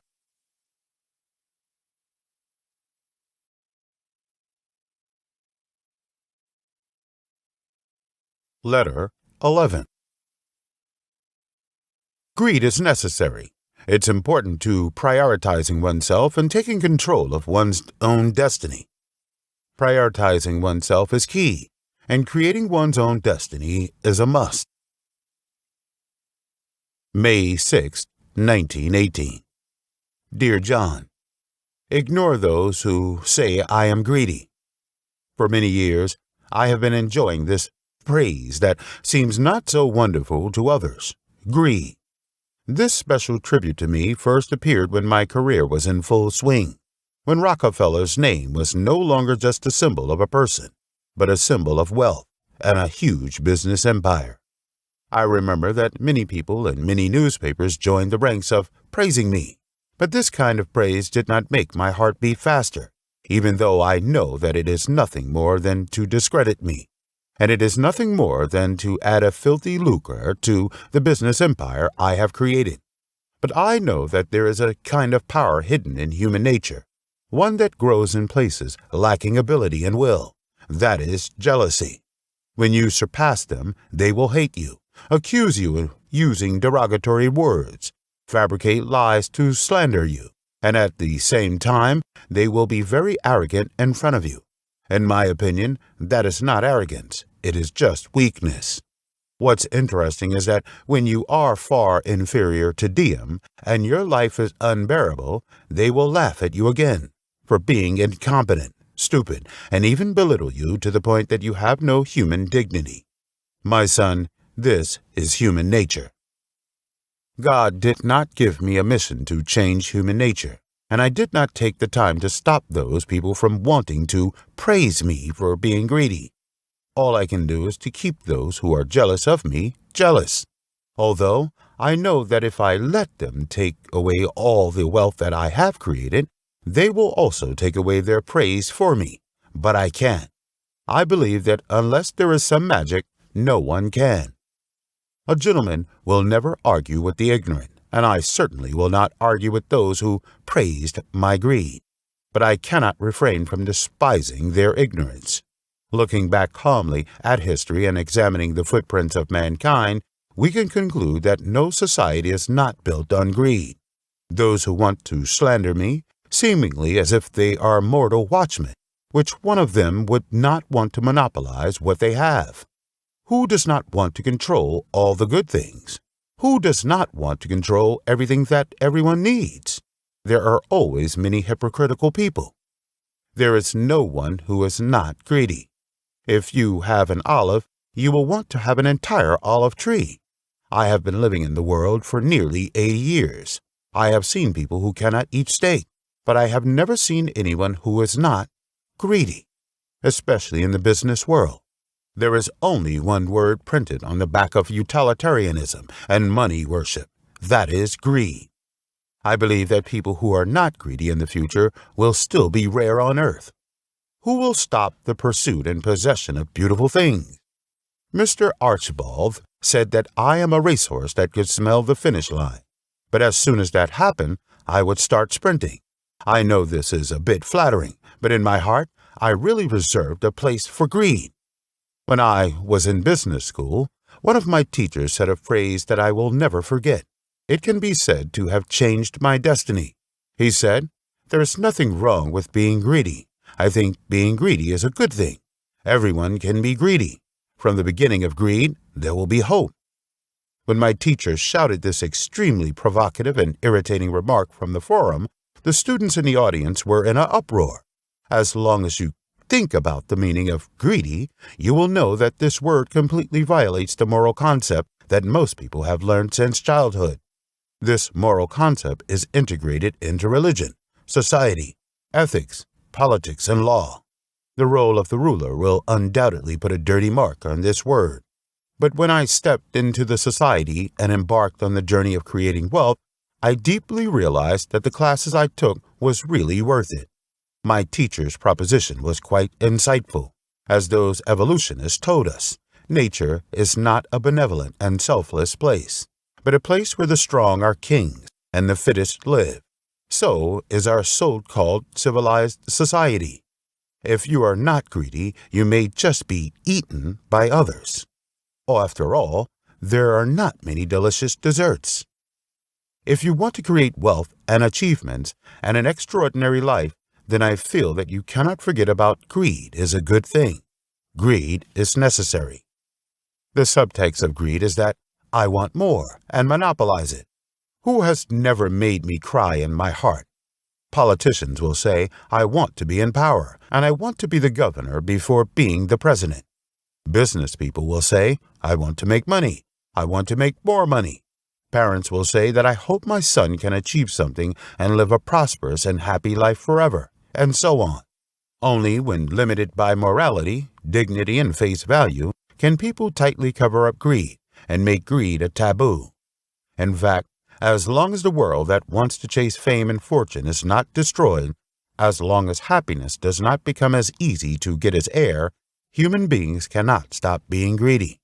Those who love muckraking always regard greed as a demon. But in my opinion, opening the lock of our greed is not the same as opening the Pandora's box. and releasing the beating greed all the time is equivalent to releasing the potential of our lives. From a bookkeeper with a weekly salary of only $5 to the richest person in the United States today, it was greed which made me achieve this miracle. Greed is the force that drives me to create wealth, just as it is the force that drives social evolution. When I use the word greed, you might want me to replace it with aspiration. No, we are all in a greedy world. I think using greed is simpler than using ambition. Simplicity is a quality of integrity and selflessness in the soul. It is different and more noble than sincerity. At the beginning of co-founding the oil company with Mr. Sam Andrews, my greed was swelling. Every night before going to bed, I advised myself, I want to become the largest oil refiner in Cleveland. Let the flowing oil creek turn into bundles of banknotes. I want to align every thought to profit motives and help myself become the king of oil. In the early days, I would do everything by myself and work all day long. I direct oil refining, organized railway transportation, and contemplate how to save costs and expand the petroleum byproduct market. I will never forget the days that left me starving and rushing around day and night. My son, destiny must be created by oneself, and what one really wants must be obtained by every means. The distance between success and failure is not just a single thought as what people may think. That is to see who has the stronger greed, who has this power, who can radiate and display all their power, do their best, and surpass themselves. Every step I move forward can make me feel the power of greed. Greed not only allows a person's abilities to be maximized, but it also forces him to dedicate everything, remove all obstacles, and move forward at full pace. Many people have asked me the same question. Mr. Rockefeller, what supported you on your way to the top of wealth? I cannot express my true feelings because greed is despised by people. However, the fact is that greed is the support that supported me to become a generation of millionaire. That is, I aroused my greed and deepened my greed. There is a lively, sensitive, and powerful greed in everyone's heart, but you must love her. Tell yourself that you want to be greedy, and you want more. Then she will come out to play and help you succeed. No force can stop me from lifting the ban on greed because I pursue success. Success achieved under greed is not a sin. Success is a noble pursuit. If you can achieve success with noble behavior, you will contribute far more to mankind than what can be done in poverty. I did it. Let us look at the philanthropies we have done today.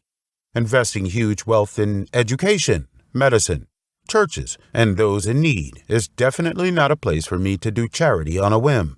It is a great charity, and the world is becoming more beautiful because of my success. It seems that greed is very good and not a crime. In this regard, if those who say I am greedy are not for the purpose of discrediting me, I will gladly accept the judgment they make of me. John, I am the focus of my life. I decide what suits me, so I do not care what those people say. My heart is still peaceful. To some people, I always seem to be a businessman with despicable motives. Even if I invest in charities that benefit the people, it will be regarded as a trick by them. They suspect that the motivation of my charities is to pursue self-interest or a form of atoning my sins. But they do not see it as a selfless spirit of public welfare. This is really funny. I want to tell you very sincerely that your father will never make you feel ashamed. Every penny in my pocket is clean. The reason why I became rich is my superior mind and strong career. The heart is rewarded. I firmly believe that God has clear rewards and punishments, and that my money is given by God, and I can always make money. If God helps, Deus is because God knows that I will return the money to society for the benefit of my fellow citizens. It is time for me to read the Bible. The night is so beautiful tonight. Every bright star seems to say, "Good job, John." Love, your father.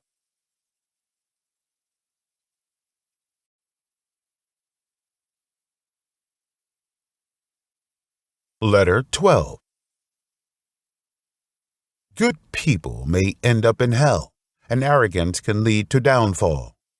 Making money and being goal-oriented are important, and success comes to those who seek out or create opportunities. August 11th, 1918.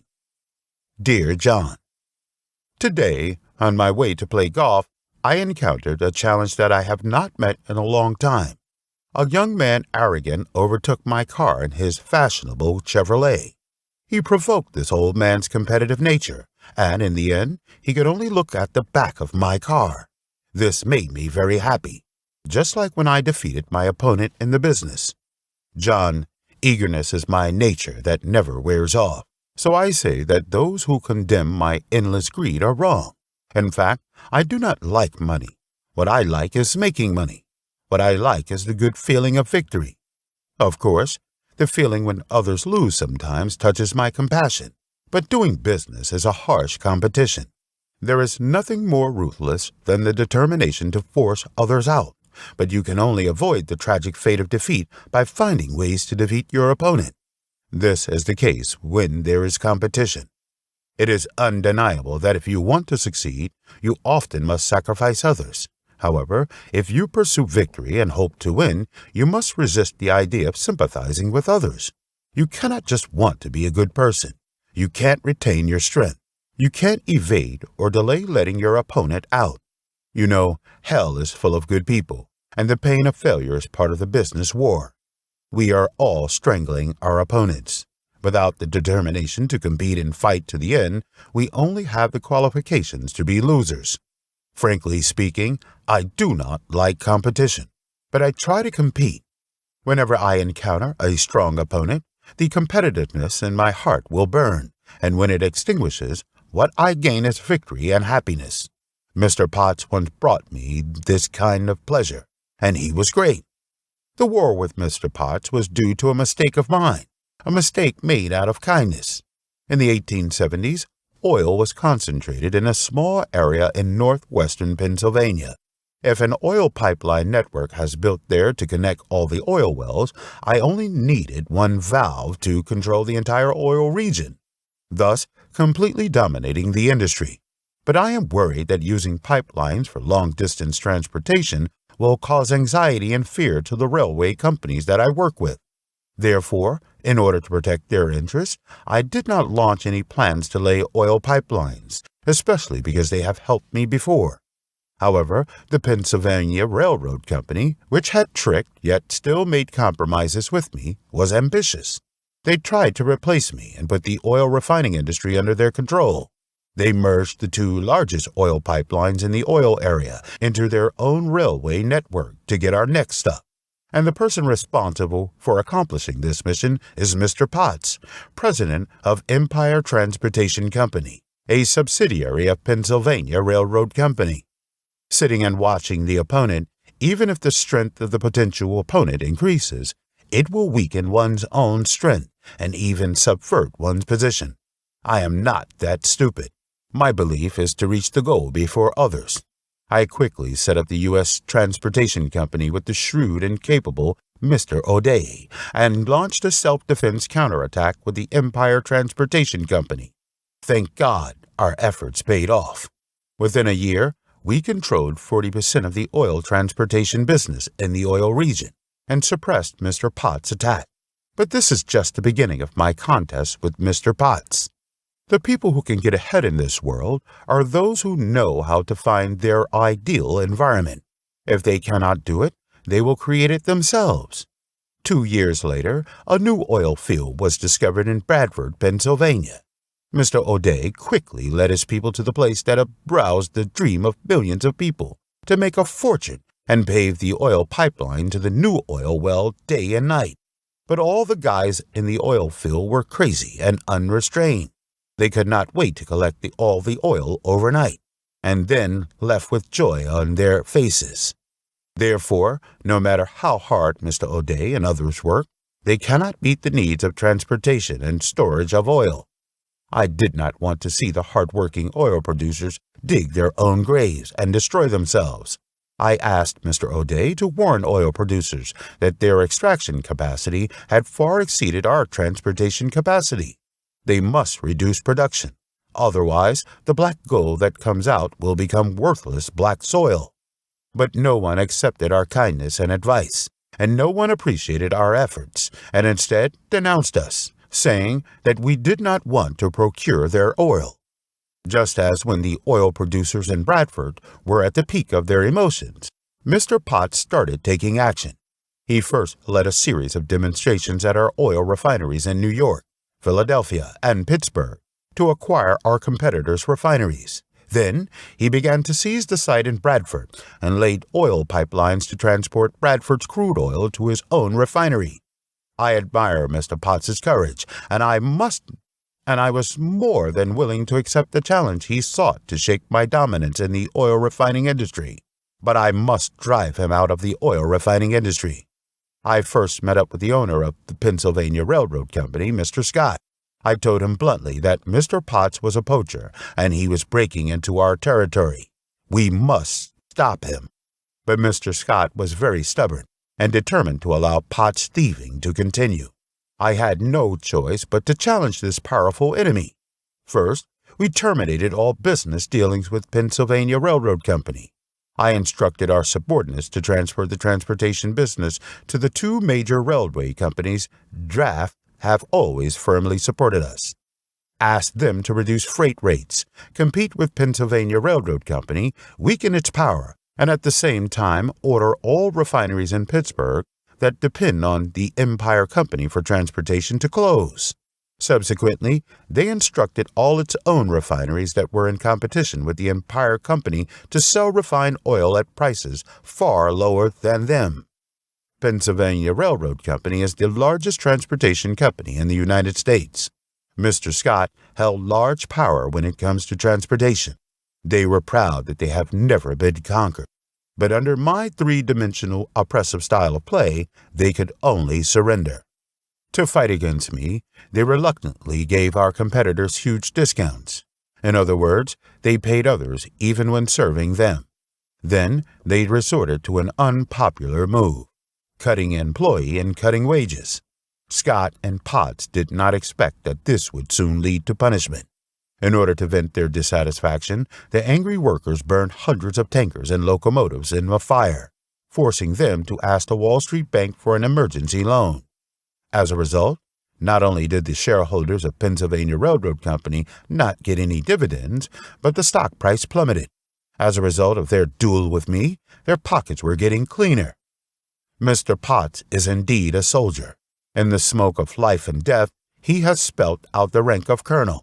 He has an admirable and unyielding willpower. Therefore, even after the victory emerged, he still wanted to continue fighting with me. But Mr. Scott, who also has a military career and was the most authoritative ruling and powerful figure, knows more about the current affairs. He decisively lowered his arrogance and sent someone to tell me that he hoped to make peace and stop the oil refining business. I know that Colonel Potts wanted to prove himself to the great Moses, but he failed. He failed completely. A few years later, Potts gave up his desire to confront me and became an active and diligent director of one of my companies, this shrewd and slipper oil dealer. Arrogance usually leads to downfall. Scott and Potts and his ilk thought they were of noble origin and were always arrogant. Therefore, my heart was fluttering when I successfully tamed these arrogant donkeys. John, I like victory, but I do not like unscrupulous pursuit of victory. A victory at any cost is not a victory. The ugly means of competition is disgusting. It is tantamount to painting the ground as a prison. You may never be able to surpass it. Even if you win a victory, you may lose the chance to win again. And compliance does not mean that we must lower our determination to pursue victory, but it means using an ethical way to win a clear victory. And it also means that under such restrictions, we must strive to pursue victory fairly and ruthlessly. I hope you can do this. Love, your father.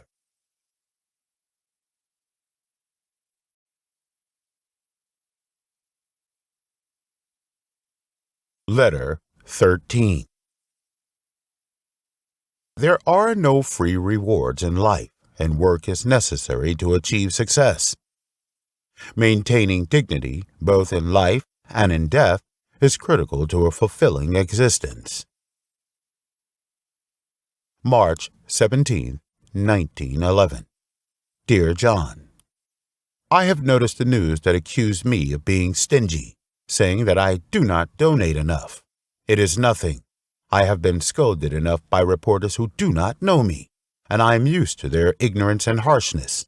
There is only one way I respond to them: to remain silent and unjustified, no matter how they verbally criticize me, because I know what I think. I firmly believe that I am on the right side. Everyone needs to go their own way, and it is important to have a clear conscience. There is a story that may explain why I rarely pay attention to the beggars who beg me to give them money to solve their personal problems, and it can also explain why this makes me more nervous than earning money. The story goes like this. There was a farmer who kept a few pigs in captivity. One day, the owner forgot to close the door and gave the pigs a chance to escape. After a few generations, these pigs became more and more fierce and began to threaten pedestrians passing by. Several experienced hunters heard about this and wanted to capture them for the people. However, these pigs were very cunning and could never be fooled. John, when the pigs start to become independent, they will become tough and smart. One day, an old man was chasing a donkey that was dragging a two-wheeled cart with a lot of wood and grain when he walked into a village where the wild boars roamed. The locals were very curious, so they walked forward and asked the old man, "Where are you from? What are you going to do?" The old man told them, "I'll help you catch the wild boars." The villagers laughed at him as soon as they heard it. "Don't be funny now. How can you do something that even a good hunter could not do?" However, 2 months later, the old man came back and told the villagers in that village that the wild boars had been locked in a fence on the top of the mountain.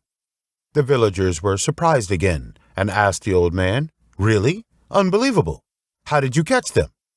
The old man explained, "First of all, go to a place where wild boars often come out to eat. Then I put some food in the middle of the open space as a bait for the trap. The pigs were startled at first, but eventually ran over curiously to smell the food. Soon an old wild boar ate the first bite, and other wild boars followed. I knew then I must be able to catch them.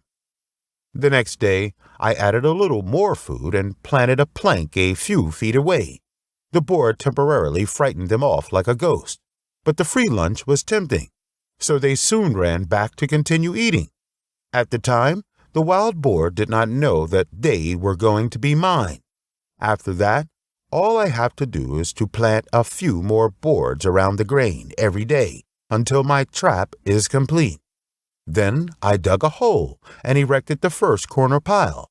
Every time I add something, they will stay away for some time, but in the end, they will come again for the free lunch. The fence is built, and the trap door is ready. Well, the habit of getting something for nothing made them walk into the fence without any hesitation. At this time, I unexpectedly put away the trap, and the pigs that ate free lunch were easily caught by me. The moral of this story is simple. When an animal depends on humans for food, its will be taken away, and then it will be in trouble. The same situation applies to human beings. If you want to make a person disabled, just give him a pair of crutches and wait for a few months to achieve your goal. In other words, if you give someone a free lunch for a certain period, he or she will develop the habit of getting something for nothing. Do not forget, everyone has a need to be taken care of in the womb. Yes, I always encourage you to help others, but as I always tell you, if you give a person a fish, you can only support him for 1 day. But if you teach him the skill of fishing, it is equivalent to supporting him for life. This old saying about fishing is very meaningful. In my opinion, donating money is a wrong kind of help. It will make a person lose the motivation to be thrifty and diligent, and become lazy, unpredictable, and unaccountable. More importantly, when you give alms to a person, you deny his dignity. And if you deny his dignity, you take away his destiny. which is extremely immoral in my opinion. As a rich man, I have the responsibility to be a messenger for the benefit of mankind, but I cannot be the initiator of making lazy people. Once a person develops a habit, whether it is good or bad, the habit will always possess him. The habit of eating lunch for nothing will not help a person progress, but only make him lose the chance to win. But hard work is the only reliable way out. Work is the price we pay for enjoying success. Wealth and happiness can only be obtained by work. A long time ago, a wise old king wanted to compile a wisdom record for future generations. One day, the old king summoned his clever courtiers and said, "A mind without wisdom is like a lantern without a candle. I want you to compile a book of wisdom from all ages to illuminate the future of your children and grandchildren." After the wise men took orders and left, they worked for a long time, finally completing a masterpiece of 12 volumes, and proudly declared, "Your Majesty, this is a record of wisdom from all ages." The old king looked at it and said, "Sirs, I am sure that this is the crystallization of the wisdom of all ages. However, it is too thick, and people will not be able to read it. Condense it." These smart people spent a lot of time, and after several deletions, a book was completed. However, the old king still thought it was too long and ordered them to condense again. These smart people condensed a book into a chapter, then reduced it to a page, then turned it into a paragraph, and finally turned it into a sentence. The wise old king was very proud when he saw these words. "Gentlemen," he said, "this is really the crystallization of the wisdom of all ages, and once people everywhere know this truth, most of our problems can be solved. This saying is what we have known as, 'There is no free lunch in the world.' The first and last chapters of the Book of Wisdom states that there is no free lunch in the world. If people know that getting ahead is at the cost of hard work, most people will achieve something and at the same time will make the world a better place. And those who eat lunch for nothing will sooner or later pay the price. To live, a person must create something within himself and the outside world that is enough to make his life and death a little dignified. Love your father."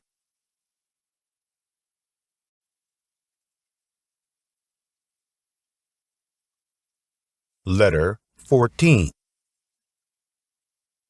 Don't be the smartest person in the room. The importance of positive leadership is to give compliments to people. Give a pig a good compliment and it can climb up a tree.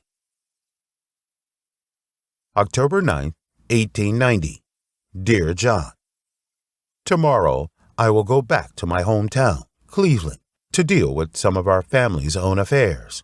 I hope you can take care of some affairs for me during this period. But I remind you that if you encounter something tricky or you cannot make up your mind, you should ask Mr. Gates more for help and advice. Mr. Gates is my most capable assistant. He is loyal and sincere, outspoken, conscientious, and shrewd. He can always help me make wise choices. I trust him very much. I believe he will be of great help to you. The premise is that you have to respect him. Son, I know you are an outstanding graduate of Brown University, and your knowledge of economics and sociology is excellent. However, you should be clear that knowledge is originally empty, and unless knowledge is put into action, nothing will happen. Moreover, the knowledge in the textbooks is almost all compiled by writers with theoretical knowledge. Hence, it is difficult to use it to help you solve practical problems. I hope you can get rid of your dependence on knowledge and learning. This is the key to your smooth journey in life. You need to know that learning itself is not very good. Learning must be used to make it work. To become a person who can use what you have learned, you must first become a person with practical ability. So where does the ability to practice come from? In my opinion, it is hidden in hardship. My experience tells me that walking a difficult road, a road full of hardships, misfortunes, failures, and difficulties, will not only build our strong character, but also the ability to implement great things that we rely on will come into being. Those who climb out of the mist of suffering know what it means to find ways and means to save themselves. To endure hardship deliberately is one of my beliefs of success. Maybe you might ridicule me, thinking there is nothing more stupid than trying to experience hardship deliberately. No, people who have no experience with misfortune are unfortunate. A lot of things come and go quickly. Those who have realized their dreams of becoming famous overnight and getting rich overnight, which one of them did not disappear without a trace all of a sudden? What you get from hardship is having the ability to build your career on a solid ground, not in quicksand. People must have foresight, and only after a long period of hardship can they have a long-term harvest. I believe you have discovered that since you came to work with me. I have not given you a heavy burden to choose, but this does not show that I doubt your ability. I just hope you are good at doing small things. Doing small things is the cornerstone of making big things. If you are at the top from the beginning, you will not consider the mood of your subordinates, and you will not be able to use others. To survive and create achievements in this world, you must rely on manpower, that is, the power of others. But you must start from doing small things to understand the mood of being a subordinate. When you take on a higher position one day, you will know how to let them contribute all of their work enthusiasm.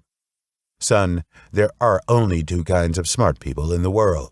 One is smart people who use themselves, such as artists, scholars, and actors.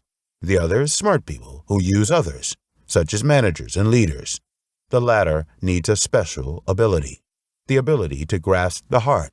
But many leaders are clever fools. They think that in order to seize the hearts of the people, they must follow a top-down command. In my opinion, this will not only fail to gain leadership, but will reduce it by a lot.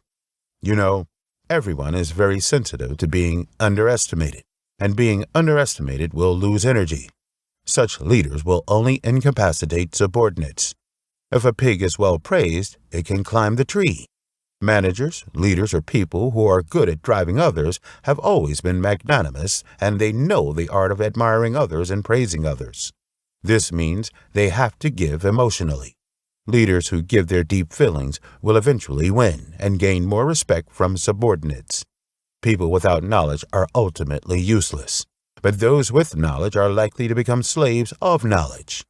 Everyone needs to know that all knowledge will be transformed into preconceived notions, and the result will be one-sided conservative psychology, thinking that I understand, and society is like this, with the prejudice of understanding. There will be a lack of interest in knowing, and if there is no interest, it will lose the motivation to move forward, and only boredom is left waiting.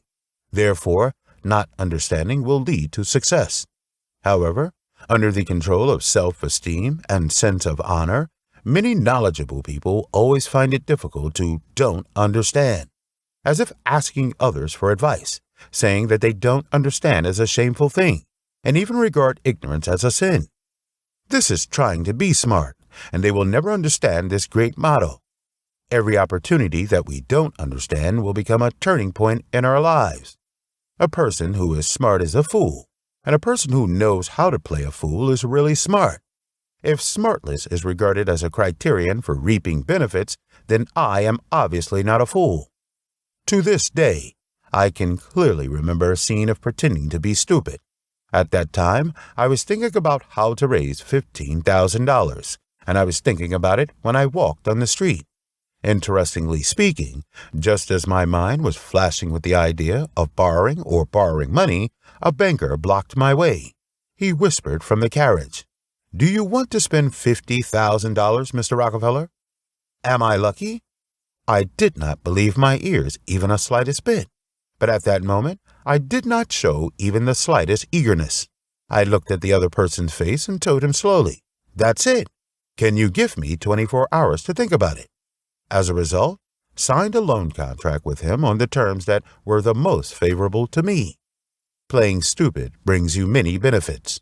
The meaning of pretending to be stupid is to stay a low profile and become humble.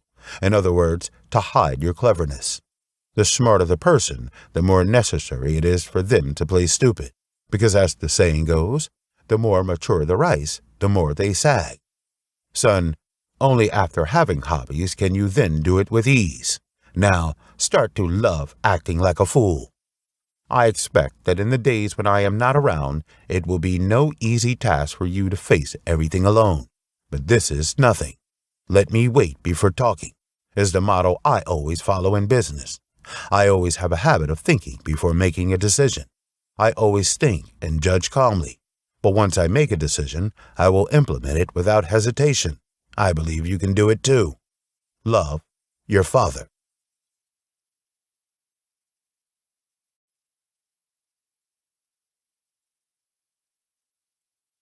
Letter 15. Wealth is the byproduct of diligence. Our wealth is a reward for our work. January 25th, 1907. Dear John, I am glad to receive your letter. In your letter, there were two sentences that I appreciate. One is, if you are not a winner, you are defying yourself. And the other is, diligence brings nobility. These two sentences are my true life motto. If I am not self-effacing, I would like to say that they are the epitome of my life. When talking about the huge wealth that I have created, those bad-meaning newspapers often liken me to be a very talented money-making machine. In fact, they know almost nothing about me and lack insight regarding history. As immigrants, it is our nature to be hopeful and hardworking.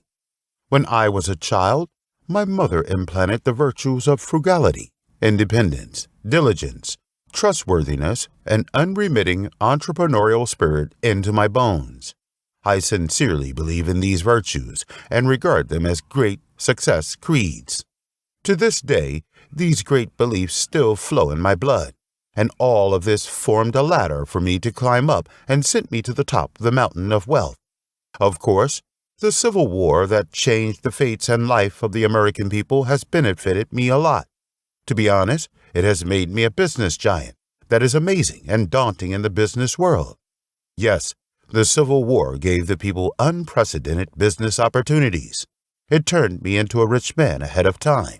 It provided me with capital support to win in the arena for grabbing opportunities that were set off after the war, and even after I was able to make money. However, opportunities are equal as time. Why I seized the opportunity to become a huge rich, while many people miss this opportunity and have to live in poverty? Is it really as my detractor said? Is it because I'm insatiable? No, it is hard work. Opportunities are only reserved for hard-working people. When I was young, I believed in a law of success. Wealth is an accident, a byproduct of hard work. The achievement of each goal comes from diligent thinking and diligent action, and the same is true for realizing the dream of wealth. I highly admire the phrase, diligence brings nobility.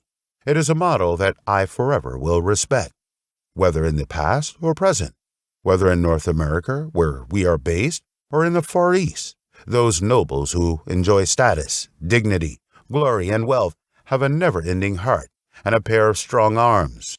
Their bodies are full of perseverance and tenacious will, and it is this kind of quality or wealth that made them accomplish their careers, win respect, and become indomitable figures.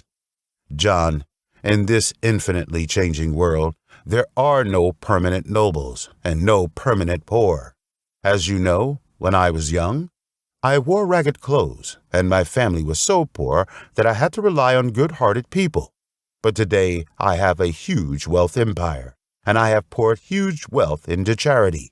Just like 10,000 kinds of ups and downs that rises and falls like the transformations of the world. The ups and downs are like vicissitudes of life. They multiply endlessly. People from humble and poor family backgrounds, through their hard work, persistent pursuit, and wisdom, can also achieve fame and success and become a new nobleman. All dignity and honor must be obtained by one's own creation, so that such honor can last. But in our society today, the children of the rich are in a situation where they do not advance or retreat. Unfortunately, many of them lack the enterprising spirit, but are prone to leisure and profligacy. So even though they grew up in a wealthy environment, they die in poverty. Therefore, you have to teach your children that if they want to perfect themselves, gain achievements, enjoy the joy of success, win the respect of society, and praise life, they can only create with their own hands. Let them know that the crown of honor will only be worn on the heads of those who dare to explore. Let them know that diligence is for themselves, not for others, and they are the biggest beneficiaries of diligence. Since I was a child, I firmly believe that without hard work, there will be no fruitful and positive gains. As a child of the poor, there is no other way than to gain success, wealth, and dignity through hard work. When I was in school, I was not a good student, but I was unwilling to fall behind, so I could only prepare my homework diligently and persevere. When I was 10 years old, I knew I had to do as much work as I could, cutting wood, milking, fetching water, and farming. I did everything and never wasted my effort. It was the hard and toiling years in the countryside that honed my will and enabled me to withstand the hardships of starting a business in the future. It also made me more perseverant and shaped my strong self-confidence. I know that the reason why I can always deal with adversity in the future, including my success, is largely due to the self-confidence I built since I was young. Diligence can cultivate people's quality and abilities. When I was employed by Hewitt Tude Company, I gained the reputation of being an outstanding young bookkeeper with extraordinary ability. During those days, I can be said to be wearing the stars in the moon all day long, night and day. At that time, my employer said to me that I would succeed given my extraordinary perseverance. Although I do not understand what the future will look like, there is one thing I believe. As long as I do something with my heart, I will never fail. Today, even though I am nearly 70 years old, I still fight in the business world, because I know that the quickest way to end my life is to do nothing. Everyone has the right to choose retirement as the beginning or the end. That kind of idle attitude to life can poison people. I always think of retirement as starting again, and I have never stopped fighting for a day, because I know the true meaning of life.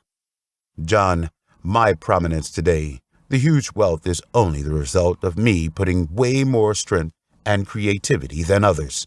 I was originally an ordinary person, and I did not have a crown on my head, but with strong perseverance, tenacity, attitude, and diligence, I finally became successful. My reputation is not a false name. It is a crown cast in blood and sweat.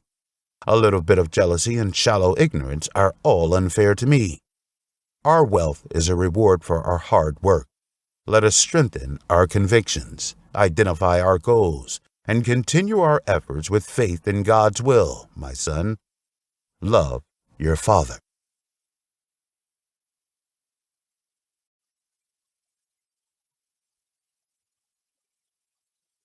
Letter 16. Do not make excuses. Excuses are the source of failure. The more successful a person is, the less he will make excuses. 99% of failures are because people are used to making excuses. April 15, 1906. Dear John, Captain Schofield lost again. He lost and got a little furious and threw his beautiful golf club into the sky in a rage. As a result, he had to buy a new one. Frankly speaking, I prefer the character of the captain. The goal of life is to win, and the same goes for playing basketball. So, I am going to buy a new club for him. I hope this will not be regarded as a reward for his tantrums. Otherwise, he will be out of control, and I will be miserable. Captain Schofield also has a commendable advantage. Although losing will make him unhappy, he believes that winning does not mean everything, and the practice of trying to win is the most important. So, after losing, he never made excuses. In fact, he can explain his loss by being too old and poor in physical strength to make himself face, but he never does that. In my opinion, excuses is a mental illness, and people with this serious illness are all losers without exception. Of course, most people also have some mild symptoms. However, the more successful a person is, the less excuses he will find. The biggest difference between those who are prospering everywhere and those who do nothing is excuses.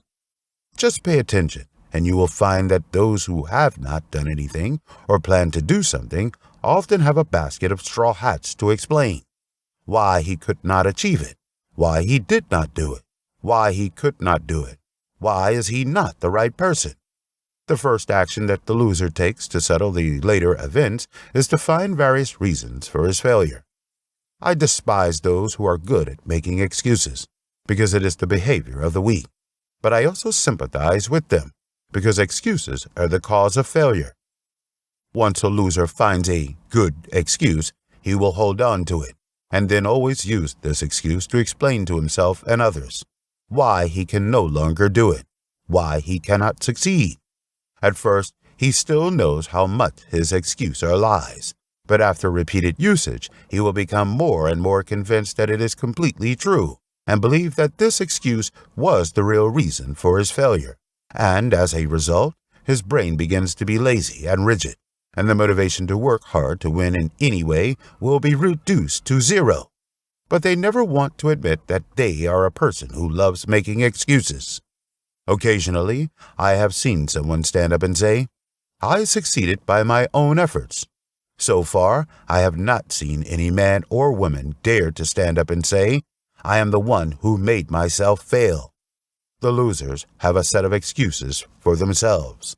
They attribute their failure to family, character, age, environment, time, skin color, religious beliefs, a certain person, and even astrology. The worst excuses are health, intelligence, and luck. The most common excuse is health-related. The sentence, "My health is not good," or "I have this kind of illness," becomes a reason not to do it or to fail. In fact, no one is completely healthy, and everyone will have some physical problems. Many people will succumb to this excuse in whole or in part, but not those who are determined to succeed. Mr. Gates once introduced me to a university professor who unfortunately lost an arm during a trip. But like every optimist I know, he still smiles a lot and helps others. When talking about his disability that day, he told me, "It's just one arm. Of course, two is better than one, but only my arm is removed, and my mind is still 100% intact and normal. I really am thankful for that." There's an old saying that says it well. I have been annoyed by my broken shoes until I met a man who has no feet. It is better to be grateful for your health than to complain about your discomfort. Be thankful for your health, which is able to effectively prevent various illnesses and diseases. I often remind myself, it is better to be exhausted than to let it go. Life is for us to enjoy. If we waste time worrying about our health and really fall sick, then that is the real misfortune. The excuse of, "I am not smart enough," is also very common. Almost 95% of people have this problem, just to a different degree. This kind of excuse is different, and it is usually silent. People do not publicly admit that they lack intelligence, and most of them think so deep in their hearts. I've found that most people have two basic wrong attitudes towards intelligence. Two, underestimating their own brain power, and two, overestimating the brain power of others. Because of these mistakes, many people despise themselves. They do not want to face challenges, because that requires considerable talent. People who think that they are stupid are really stupid. They should know that if a person does not consider the question of talent at all, and has the courage to try, he will be able to do well. I think what is really important is not how much intelligence you have, but how you use the ingenuity you already have. To be a good businessman, you don't need to be lightning fast. You don't need to have very amazing memories. You don't need to have very amazing memories, nor be amongst the best in school. The only key is to have a strong interest and enthusiasm for doing business. Interest and enthusiasm are important factors that determine success or failure. The outcome of things is often proportional to our enthusiasm. Enthusiasm can make things 100 times or 1,000 times better. Many people do not know what enthusiasm is. The so-called enthusiasm refers to "this is amazing," this level of enthusiasm and drive. I believe that an average talented person who has an optimistic, positive, and cooperative attitude towards the world will earn more money and win more respect as compared to a talented but pessimistic, passive, and uncooperative person, regardless of whether a person is dealing with trivial things, difficult tasks, or important plans. As long as he is dedicated and enthusiastic to complete, the results will be far better than smart but lazy people, because concentration and perseverance account for 95% of a person's ability. Some people are always moaning and sighing. Why do so many talented individuals fail? Here is the reason. If an extremely smart person is always using their amazing intellect to prove why things cannot succeed, instead of guiding their minds to find various ways to succeed, the fate of failure will find them. Negative thoughts have implicated their intelligence, making them unable to use their skills to accomplish anything. If they can change their mindset, I believe they will do many great things. The brain that thinks about big things but does not know how to think is just a bucket of cheap paste. The way of thinking that guides us to use our intelligence is far more important than the level of our intelligence. Even the highest degree of education cannot change this basic rule of success. The educational level of innate talent is not the reason behind good performance, but the management of one's thoughts. The best businessmen never have unfounded worry, but they are passionate. It is not easy to improve the quality of talent, but it is easy to improve the method of using talent. Many people believe the so-called knowledge is power. In my opinion, this sentence is only half right. People who use lack of intelligence as an excuse also misunderstood the meaning of this sentence. Knowledge is only a kind of potential power. Only when knowledge is applied constructively, then will it show its power. There will never be a living dictionary like character in Standard Oil, because I do not need an expert who can only remember and cannot think. I want people who can really solve problems and come up with various ideas, who have dreams and have the courage to realize their dreams. Creative people can make money for me, but people who can only memorize information cannot. A person who does not use talent as an excuse never underestimates his own talents, nor does he overestimate the talents of others. He who focuses on using his assets and discovering his outstanding talents knows what really matters is not how much talent he has, but how he uses his existing talents and how to make good use of his talent. He will often remind himself, "My mentality is more important than my intelligence." He has a strong desire to establish a "I will win" attitude. He knows to use his intellect to actively create and find ways to succeed, not to prove that he will fail. He also knows that thinking is more valuable than memorizing. He needs to use his mind to create and develop new ideas, find better new ways of doing things, and remind himself at any time, am I using my mind to create history? Or is it just recording the history created by others? Everything happens for a reason, and human encounters cannot happen by accident. Therefore, many people always blame bad luck for their failures. When they see others succeed, they think it is because they are too lucky. I never believe in good or bad luck, unless I think that carefully prepared plans and actions are called luck. If luck decides who should do what, every business will fall apart. Assuming that Standard Oil Company wants to completely reorganize based on luck, it will put the names of all the company's employees in a big bucket.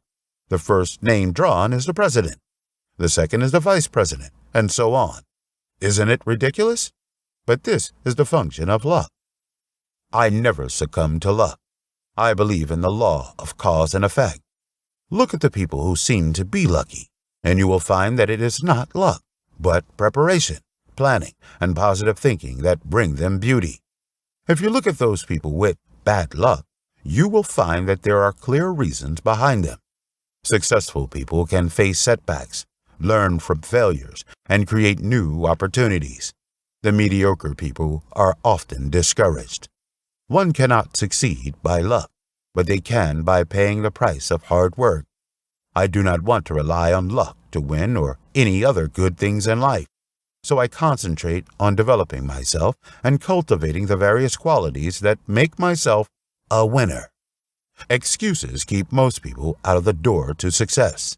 99% of failures are because people are used to making excuses. So, in the process of pursuing career success, the most important step is to prevent yourself from making excuses.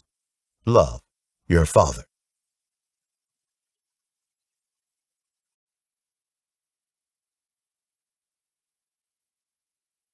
Letter 17. The seeds of success are in your hands. My only belief is to believe in myself. Everyone who desires to succeed should realize that the seeds of success are sown by your side. May 29, 1926. Dear John, just yesterday, I received a letter from a young man who aspired to become a rich man. In his letter, he urged me to answer a question. He is lacking capital, so how can he start a business and become rich? My goodness! He wants me to show him the direction of his life. But teaching others does not seem to be my specialty, and I cannot refuse his sincerity, which is really painful. Still, I wrote back to him, indeed, he needed capital, but what he needed more was common sense. Common sense is more important than money. For a poor child who wants to start a business, they often suffer from lack of capital. If they fear failure, they will hesitate and move slowly like a snail, or even stop on the road to success and never rise above others. So I specifically reminded him in my reply, from poverty, the road to prosperity is always unobstructed. The important thing is that you firmly believe that you are your greatest capital. You have to exercise your faith and keep exploring the reasons for your hesitation until faith replaces doubt. You have to know that you can achieve what you don't believe in. Faith is the force that drives you forward. Everyone who desires success should realize that the seeds of success are sown by his side. As long as he recognizes this, he can get whatever he wants. In the letter, I narrated an Arab story to the young man, and I believe this story will benefit others and everyone. The person who told me this story told me this. There used to be a Persian named Al-Hafid who lived not far from the Indus River. He owned a large orchard garden, hundreds of acres of fertile fields and prosperous gardens. He is a contented person and very rich. Because he is rich, he is very contented with his life. One day, an old monk came to visit him and sat by his fireplace and said to him, "You are rich and you live a comfortable life. However, if you have a handful of diamonds, you can buy the entire land in this country. And if you own a diamond mine, you can use the influence of this huge wealth to send your child straight to the throne." After hearing the tempting words of the old monk, Hafid went to bed that night. He became a poor man, not because he lost everything, but because he became dissatisfied. So he felt poor, and because he thought he was poor, he was not satisfied. He thought, I want a diamond mine. So he could not sleep all night. Early the next morning, he ran out to look for the monk. The old monk was woken up early in the morning and was very unhappy, but Hafid did not care about it at all. He nonchalantly shook the old monk from his sleep and said to him, "Can you tell me where to find the diamonds?" "Diamonds? What do you want diamonds for?" "I want to have greater wealth," Hafid said, "but I do not know where to find diamonds." "Oh," the old monk understood. He said, "At the mountains with a streaming river filled with white sand, there you will find the diamonds." "Do you really think it is in such a river?" "There are so many, more than you think there is. You just have to go out and look for it, and you will definitely find it." "I will," Hafid said. So he sold the farm, recouped the funds lie loan, gave the house to his neighbors, and set out to look for diamonds. Hafid first went to the Moonlight Mountains to look for the diamonds, then to Palestine, then to Europe, and finally he spent all his money and became worthless. Standing on the coast of Barcelona, Spain, like a beggar, he saw huge waves surging over the Pillars of Hercules. This poor, painful creature could not resist the temptation to jump and fell from the peak and ended his life. Soon after Hafid's death, the heir to his property took the camel to the garden to drink water. When the camel stuck his nose into the clear and bottomless stream in the garden, the heir found the white sand which was gleaming in the shallow bottom of the stream, and, emitting a strange light, he stretched out his hand and touched a black stone. There was a shiny spot on the stone that gave out rainbow-like colors. He took this weird stone into the house, put it on the shelf of the fireplace, and continued to work, completely forgetting about it. A few days later, the old monk who told Hafid where to find the diamond came to visit Hafid's heir. He saw the light from the stone on the shelf, rushed over immediately, and exclaimed in surprise, "This is the diamond! This is the diamond! Did Hafid come back?" "No, he hasn't come back yet, and it is not a diamond either. It is just a stone, which I found in my back garden." "Young man, you are rich. I know diamonds. These are really diamonds." So they ran to the garden together and held them up with their hands. On the white sand at the bottom of the stream, many diamonds that were more beautiful and more valuable than the first one was found. This is how people discovered the Golconda diamond mine in India. It is the largest diamond mine in human history, and its value far exceeds South Africa's Kimberley. The large Cullinan diamond inlaid on the crown of the King of England, and the world's largest diamond inlaid on the crown of the Russian Emperor were all mined from that diamond mine. John, whenever I remember this story, I cannot help but sigh on behalf of Al-Hafid. If Hafid stayed in his hometown and dug his own fields and gardens instead of looking in a foreign land, he would not have become a beggar, suffered from poverty and starvation, then jumped into the sea and died. He already had the diamonds. Not every story is meaningful, but this Darab story has brought me precious life lessons. Your diamond is not between the distant mountains and the sea. If you are determined to dig, the diamond is in your backyard. The important thing is to sincerely believe in yourself. Everyone has a certain ideal, which determines the direction of his efforts and judgment. In this sense, I think that a person who does not believe in himself is like a thief, because everyone who does not believe in himself and does not fully exert his abilities can be said to be a person who steals from himself. And in the process, because he is running low on creativity, he is tantamount to stealing from society. Since no one will deliberately steal from themselves, those who steal from themselves obviously did so unintentionally. However, this crime is still very serious, because the damage it causes is as great as deliberate theft. Only by quitting this kind of stealing from ourselves can we climb to the top. I hope that the young man who is eager to make a fortune can think about the teachings contained therein. Love your father.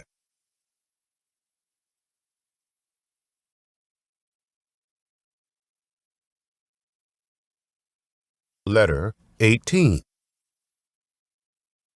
It's your right to be rich. Let money be my slave, but do not let me be a slave of money. Every penny in his hand adds a penny to the power to determine his future destiny. July 26, 1906. Dear John, there are many tragedies caused by paranoia and pride, and the same goes for people who make do with poverty. Many years ago, at the Fifth Avenue Baptist Church, I ran into a young man named Hanson, a light gardener who lived a miserable life. Maybe Mr. Hanson thinks that it is a virtue to persist in poverty. He put on a noble appearance and said to me, "Mr. Rockefeller, I think I have a responsibility to discuss with you a question. Money is the root of all evil. This is said in the Bible." At that moment, I knew why Mr. Hansen had no relationship with wealth. He was getting life lessons from a misunderstood Bible, but he did not realize it. I did not want this poor young man to sink deeper and deeper into his narrow-minded swamp.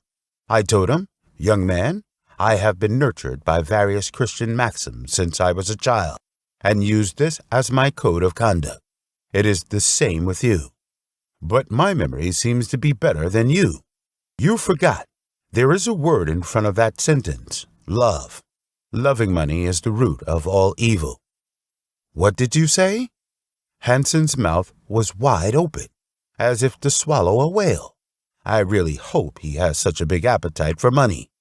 "Yes, young man," I patted him on the shoulder and said, "the Bible is rooted in the dignity and love of mankind. It is a respect from the highest soul in the universe. You can quote the words without fear and entrust your life to it. Therefore, when you directly quote the wisdom of the Bible, what you quote is the truth. Loving money is the root of all evil. Loving money is only a means of worship, not the motive. If you do not have the means, you cannot achieve your goal. In other words, he who only knows to be a miser, then money is the root of all evil. Think about it, young man," I reminded Hansen. "If you have money, you can benefit your family and friends, give them a happy and comfortable life, and even benefiting the society. Save the helpless poor people. Then money will become the source of happiness. Young man, every penny in your hand adds a penny to the power to determine your future destiny." I persuaded him, "You should not let those paranoid ideas lock your powerful hands. You should spend time to make yourself rich, because having money gets you power. And New York is full of opportunities to get rich. You should get rich, and you can get rich. Remember, young man, although you are a hurried passerby in the world, you still have to show the light of life." I do not know whether Hansen had accepted my advice. If not, it will be a pity, because he looks very strong and does not look like a fool. I always thought that everyone should take time to get rich. Of course, some things are indeed more valuable than money. When we see a grave full of autumn leaves, we cannot help feeling a kind of unspeakable sadness, because I know that some things are indeed more noble than money, especially those who have suffered deeply. Understand that some things are sweeter, more noble, and more sacred than gold. However, anyone with common sense knows that none of those things are not improved by money. Money is not necessarily everything, but in our world, many things are inseparable from money. Love is the greatest thing God has given us, but a lover who has a lot of money can make love happier, and money has such an ability. If a person says, "I don't want money," it is equivalent to saying, "I don't want to serve my family, friends, and compatriots." This statement is absurd, but it is also absurd to sever the relationship between the two. I believe in the power of money, and I believe that everyone should, of course, make money. However, religion has a strong prejudice against this idea, because some people believe that being a poor people of God is the supreme glory. I once heard a man praying a prayers meeting and said that he was very grateful that he was a poor child of God. I could not help but think to myself, if this man's wife hears her husband speak such nonsense, I wonder what will happen. What do you think? She would definitely think that she married the wrong person. I do not want to see such poor people of God again, and I do not think God wants to. I can say that if someone who should have been wealthy is weak and incompetent because of poverty, then he must have committed an extremely serious mistake. He is not only unfaithful and disloyal to himself, but also mistreating his family. I cannot say that the amount of money earned can be used as a criterion for success in life, but almost without exception, you can use the amount of money to measure a person's contribution to society. The more your income, the more your contribution. The thought that I have enabled countless people to prosper forever, I feel that I have a great life. I believe that God made diamonds for his people, not for Satan and alike. The only warning God has given us is that we cannot make money or earn other things in violation of God. Doing that will only add to our guilt.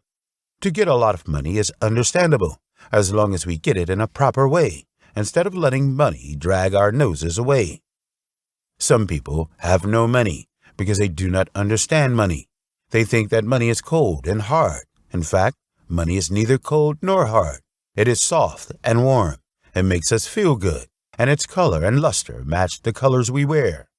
The reason why I am who I am is a creation of my past beliefs. Frankly speaking, when I felt that the world was suffering due to poverty, I had a belief. I should be a rich man, and I have no rights to be poor. Over time, this belief has become as hard as steel. When I was young, it was the time when the idea of worshiping gold was sanctified. At that time, tens of thousands of gold prospectors rushed into California with dreams of getting rich, even though it was later discovered that the gold rush was just a trap. It had aroused the desire of millions of people to make a fortune, including me, a child who is only slightly older than 10 years old. At that time, my family was in a dilemma, and I often had to accept help from kind people. My mother is a very self-respecting person. She hopes that I can shoulder the responsibility of being the eldest son and build this family well. My mother's desire and teachings have cultivated a sense of responsibility that will remain unchanged throughout my life. I made my pledge. I will not become poor. I will make money, and I will use wealth to change the destiny of my family. In the dream of getting rich in my youth, money is not just a tool for my family to lead a prosperous and worry-free life, but a society where money can be exchanged for moral dignity and social status by giving. Spend wisely. These things are far more exciting to me than luxurious and magnificent residences and beautiful outfits. My understanding of money strengthened my belief in making money and becoming a rich man, and this belief gave me incomparable fighting spirit to chase wealth. My son, there is nothing more pitiful and contemptible than someone who makes money for the sake of making money. I know how to make money.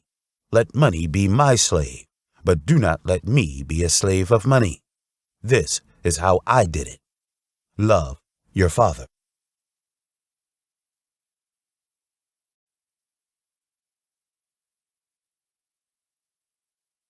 Letter 19. Insist to be the first. Wealth is directly proportional to goal. One is either planning to succeed or planning to fail. March 15, 1931. Dear John, a person without ambition will not accomplish great things. This is what my friend, the automobile king, Mr. Henry Ford, confided to me as the secret of success when he came to see me yesterday. I admire this rich man from Michigan very much. He is a persistent and determined guy. He has almost the same experience as mine. He has worked in farming, worked as an apprentice, and started a factory in partnership with others. Through his struggle, he eventually became one of the richest people in the United States of this era. In my opinion, Mr. Ford is the creator of a new era. No American can completely change the American way of life like him. Just look at the cars that go back and forth on the street, and you know that I am definitely not complimenting him blindly. He has turned a car from a luxury into a necessity that almost everyone can afford. And the miracle he created turned him into a billionaire. Of course, he also made my wealth grow a lot. A person must have goals or ambitions to live. Otherwise, he is like a ship without a rudder, drifting forever, and will only reach the beach of disappointment, failure, and frustration.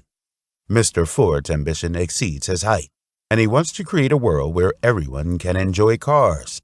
This may seem unimaginable, but he succeeded. He became the owner of the global car market and made amazing profits for Ford.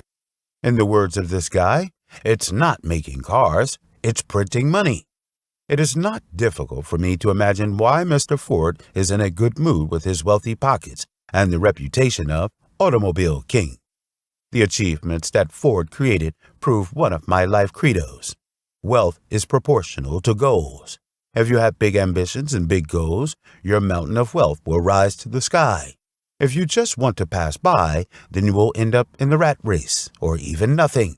Even if the wealth is close to you, you will only get a little bit of it. Before Mr. Ford succeeded, there were many automakers that were much stronger than him, but many of them went bankrupt. People are created for a purpose. A person is either planning to succeed or planning to fail. This is the experience of my life. I never seem to lack ambition. Since I was very young, to become the richest person has always been my impulsive ambition and dream. This seems a bit too big for a poor boy, but I think the goal must be great, because if you want to be successful, there must be stimulation. A great goal can enable you to exert all your strength, and there will be stimulation. Losing the excitement means that there is no strong force to push you forward. I often remind myself to not make any small plan, because it cannot inspire the soul. Of course, the opportunity to become great is not like the rapid decline of the Niagara Falls, but slowly, one drop at a time. The difference between greatness and close to greatness is the realization that if you expect greatness, you must work toward your goals every day. But for a poor boy, how can this great dream become a tangible reality? Should it be achieved by working hard for others? This is a stupid idea. I believe that working hard for myself will make me rich, but I do not believe that working hard for others will make me successful. Before I lived in Billionaires Row, 57th Street in Manhattan, I discovered that by my side, many poor people are the hardest working people. The reality is so cruel. Regardless of whether employees work hard or not, few people work for their bosses to become rich. The salary earned by working for the boss can only keep the employee alive under reasonable expectations. Although the employee may make a lot of money, it is difficult to become rich. I have always regarded working hard to get rich as a lie, and never regarded working for others as a good way to accumulate considerable wealth. On the contrary, I am very convinced that working for myself can make me rich. All the actions I take are aligned to my great dream and the various goals that I continue to achieve in order to reach my goal. When I left school and looked for a job, I set myself a goal: to go to a first-class company, to become a first-class employee, because a first-class company will give me first-class experience, shape my first-class ability, let me grow a first-class insight, and make me a handsome income. That is the capital to create my future business, and all of this is undoubtedly the most solid cornerstone of my road to success. Of course, working in a big company allows me to think about problems in a big company's way. This is very important. Therefore, I admire big companies, and I want to go to high-profile companies. However, this is destined to make me suffer. I first went to a bank. I was very unlucky and was rejected. I went to the railway company again, but I still returned home in grief. The weather at that time seemed to be against me, and the heat was unbearable. But desperately, I kept searching. During that period, looking for a job became my only occupation. At 8 o'clock every morning, I tried my best to dress myself up, and then I left my residence to start a new round of appointment interviews. For several weeks, I ran the companies on the list, but I still found nothing. This looks terrible, doesn't it? But no one can stop you from moving forward. The person who hinders you the most is yourself. You are the only one who can go on forever. I warned myself. If you do not want others to steal your dreams, then you stand up immediately after being knocked down by setbacks.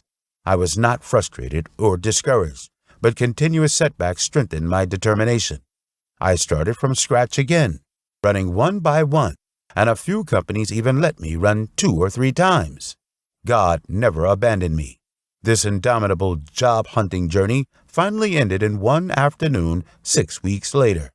On September 26, 1855, I was hired by Hewitt Tuttle Company. This day seemed to determine everything in my future. To this day, whenever I ask myself what would happen if I did not get the job, I often tremble all over, because I know what I got from that job and what will happen to me without it.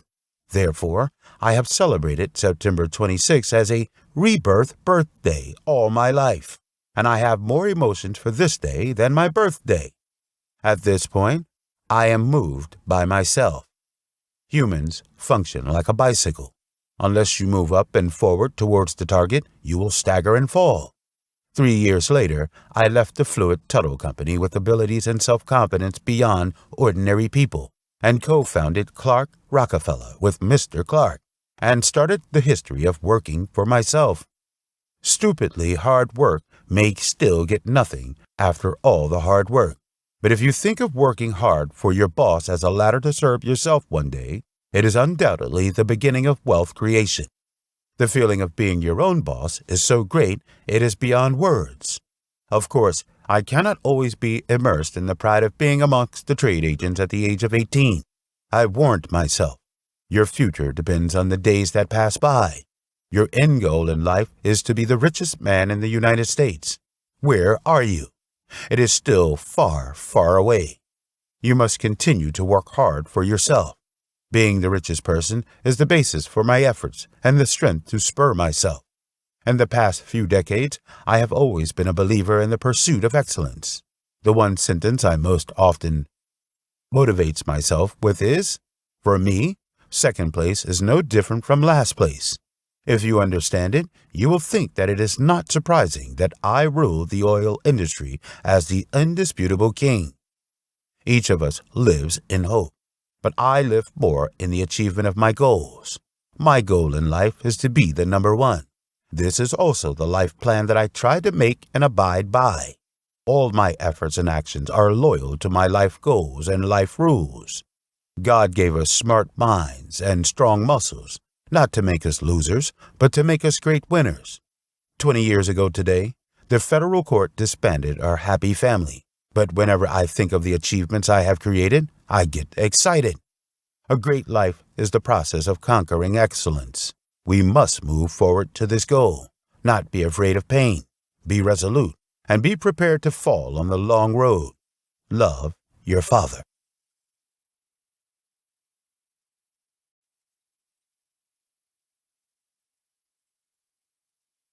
Letter 20. Take risks to make use of opportunities. The higher the risk, the greater the return. November 2nd, 1936. Dear John, tomorrow, or perhaps before tomorrow, there will be a person who will live a rich life. It was reported in the newspaper that his name is David Morris, who has the same last name as Mr. Robert Morris. David Morris was the financial director during the American Revolution and the Prince of Commerce in Philadelphia, and recently had a streak of good luck at the casino and won a lot of money. He also said that he was a master at the casino. At the same time, he posted a life motto of a gambler. Only by curiosity can you discover opportunities, and by taking risks can you make use of them. You know, I always disagree with people who are addicted to gambling, but I cannot help but admire this gentleman. I even believe that with his philosophical wisdom and mine, he might become a very successful businessman, an excellent gambler if he joins the business world.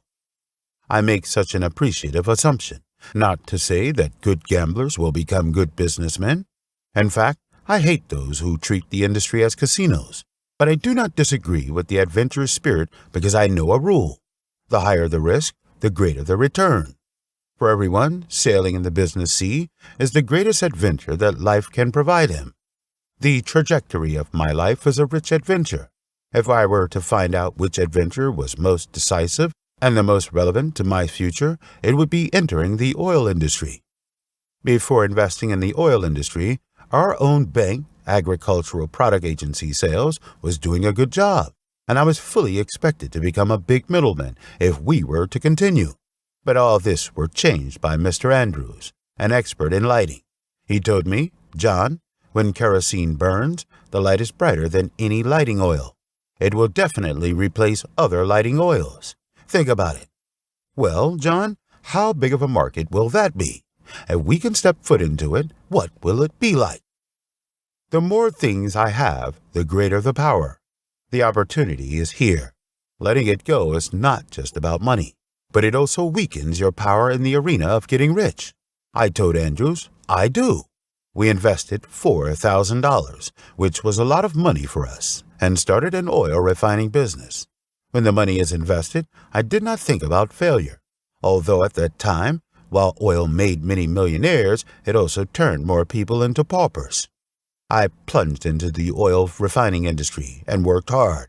In less than a year, oil refining earned us more profits than agricultural products and became the company's largest business. At that moment, I realized that it was courage and adventurous spirit that opened up a new way of making money. At that time, no industry was able to get rich overnight like the oil industry. Such a prospect stimulated my desire to make big money, and it also allowed me to see the long-awaited opportunity to make big plans. I warned myself, you must hold on to it. It can bring you your dreams. But then I aggressively expanded the business strategy of the oil industry and irritated my partner, Mr. Clark. Clark is an ignorant, conceited, weak, and lacking courageous person. He is afraid of failure and advocates a prudent business strategy, which is completely contrary to my business ideology. In my eyes, money is like dung. If you scatter it around, you can do a lot of things, but if you hide it, it will just be an unbearable, foul-smelling asset. Clark is not a good businessman. He does not know the true value of money. When we are indifferent to important things, our lives will come to an end. Clark has become a stumbling block on my road to success, and I must kick him away and break up with him. This is an important moment. To win, you must understand the value of risk, and you must have your own vision of creating luck. For me, breaking up with Mr. Clark is undoubtedly a risky adventure. Before I decide to throw everything into the oil industry, I must be sure that oil will not disappear. At that time, many people believed that oil was a blooming epiphany, which was difficult to last. I certainly hope that the oil source will not be exhausted, as once there is no oil source, those investments will be worthless, and my fate may be worse than that of gamblers in the casino. But the information I received made me optimistic that the oil source will not disappear. Hence, it is time to break up. Before the announcement to Mr. Clark, I first pulled Mr. Andrews over in private. I said to him, "We're going to be lucky. There's a sum of money waiting for us, and that is a large sum of money. I want to terminate my relationship with the Clark brothers. If I buy their shares, will you be in it with me?" Andrews did not let me down. A few days later, I got even more support from the banks. In February that year, after a series of preparations, I proposed to break off with Mr. Clark. Although he was reluctant, I have decided. Finally, we all agreed to auction the company to the buyer with the highest price. To this day, when I think of the auction scene, I feel very excited. It feels like gambling in a casino, which is thrilling and made me completely focused on it. It was a good bet. What I bet with is money, but what I gamble with is my life. The company started the auction from $500, but it quickly climbed to several $1,000s, and then slowly climbed to $50,000. This price has exceeded my estimate of the value of the refinery, but the bidding price continued to rise, as it started to exceed $60,000 and then soared to $70,000. At this time, I began to fear. I was worried about whether the company created by me could still be bought back and whether it was valued that high. But I calmed down quickly, and I warned myself at a lightning speed. Don't be afraid. Since you have made up your mind, you have to go forward. The competitor offered $72,000, and I did not hesitate to offer $72,500. At this time, Mr. Clark stood up and shouted, "I won't add it any more. John, it belongs to you." Dear John, that was the moment that decided my life, and I felt its extraordinary significance. Of course, I paid a high price for buying out Mr. Clark. I gave Clark half of the agency's shares and $72,500. But what I won was freedom and a glorious future. I became my own master, my own employer, and I no longer had to worry about those short-sighted, mediocre people blocking my way. When I was 21 years old, I owned the largest refinery in Cleveland and became one of the largest refiners in the world. Today, thinking about it, this guy who consumes 500 barrels of crude oil a day was undoubtedly the weapon that brought me to the path of hegemony. and allowed me to conquer the oil kingdom. Thanks to that auction, it was the beginning of my success in life. It is almost certain that safety first cannot make us rich. If we want to get paid, we must always accept the necessary risks that follow. Isn't life like this? There is no such thing as maintaining the status quo. If you do not advance, you will retreat. It is that simple. In my aspect, being cautious is not the perfect way to succeed. No matter what we do, or even our lives, we must choose between taking risks and being cautious. And sometimes, the chance of winning by taking risks is much greater than by being cautious. Merchants are chasers of profits and wealth. They rely on creating resources and obtaining resources from others, and even forcing others to give up resources to make themselves rich. Therefore, taking risk is an indispensable means for merchants to conquer the market. If you want to know the tricks that are risky but does not incur failure, you only need to remember one sentence. Plan boldly and implement carefully. Love, your father.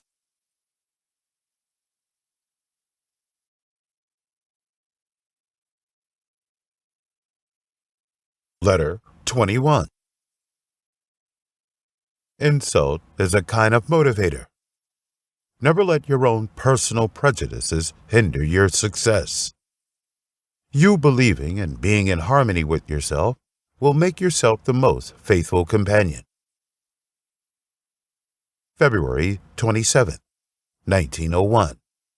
Dear John, your performance when negotiating with Mr. Morgan surprised me and your mother. We did not expect you to have the courage to confront the Wall Street's domineer.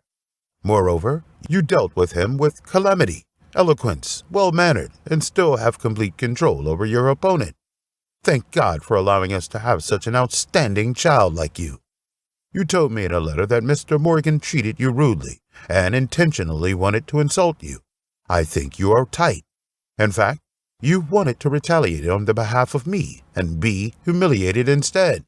You know, Morgan proposed to form an alliance with me this time because he was worried that I would pose a threat to him. I believe he is reluctant to cooperate with me because he knows that we are carriages running on a two-way street, and neither of them likes each other. I feel sick whenever I see his arrogance. I think there are also areas where he will feel uncomfortable when he sees me too. But Morgan is a business wizard. He knows that I pay no attention to Wall Street, and he is not afraid of his threat to me. Therefore, if he wants to realize his ambition to rule the U.S. steel industry, he must cooperate with me. Otherwise, waiting for him would be a competition involving life and death. People who are good at thinking and good at action know that arrogance and prejudice must be eliminated, and they all know that they can never let their own personal prejudices hinder their success. Mr. Morgan is such a person. So even though Mr. Morgan did not want to deal with me, he still asked me if he could meet him in the office of the president of Standard Oil Company. Those who can hold on to the last minute in the negotiation will definitely reap the benefits. So I told Morgan, I have retired. If you want, I will be happy to wait for you in my home. He really came, and it was him in person. This is obviously a bit condescending to him. But he never dreamed that when he asked specific questions, I would say, I am very sorry, Mr. Morgan. I am retired. I think my son John will be happy to talk to you about that deal. Only a fool cannot tell I was scorning Morgan, but he was very respectful and told me that he hoped you could talk to him in his Wall Street office. I agreed. Revenge on others is an attack on yourself. Mr. Morgan did not seem to understand this truth. But in order to relieve his anger, he instead let you control it instead. But in any case, even though Mr. Morgan blatantly insulted me, he always kept his eyes on the goal to be achieved, which I do admire. My son, we grew up in a society that pursued dignity, and I know what it means to be insulted to a person who loves dignity. But in many cases, no matter who you are, even the President of the United States of America is unable to prevent insults coming from others. So, what should we do?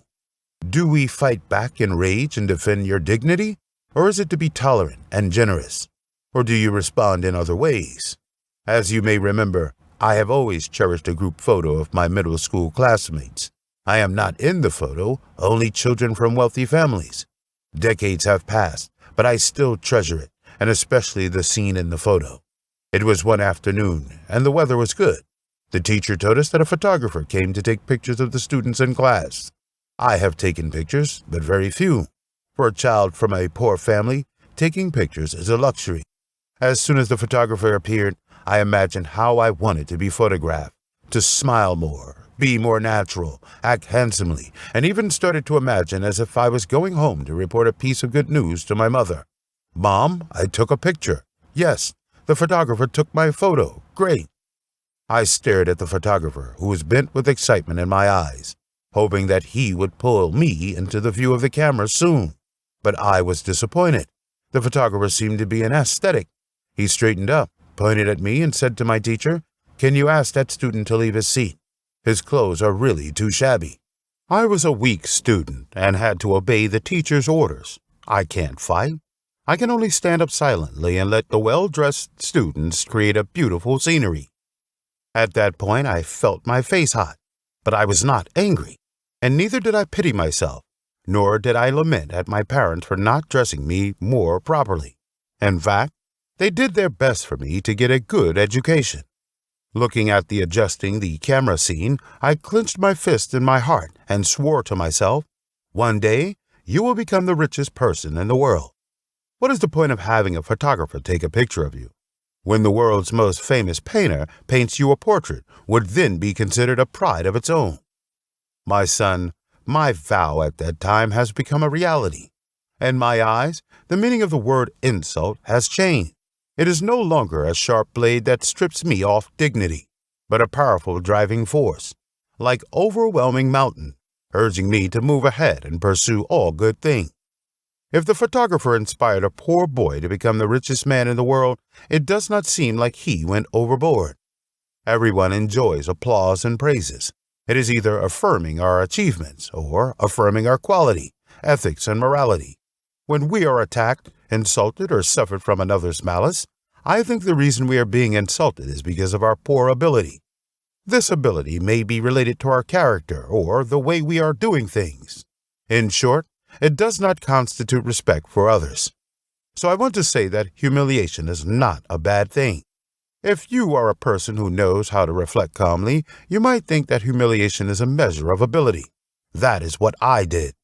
I know that any slight insult can hurt dignity. However, dignity is not given by God, nor is it given by others. It is your own creation. Dignity is a spiritual product that you enjoy yourself. Everyone's dignity belongs to him. If you think you have dignity, you have dignity. So, if someone hurts your feelings and your dignity, you have to stay calm. If you do not cling to your dignity, no one can hurt you. My son, your relationship with yourself is the beginning of all relationships. When you believe in yourself and are in harmony with yourself, you're your most faithful partner. Only in this way, you will stay indifferent. Love, your father.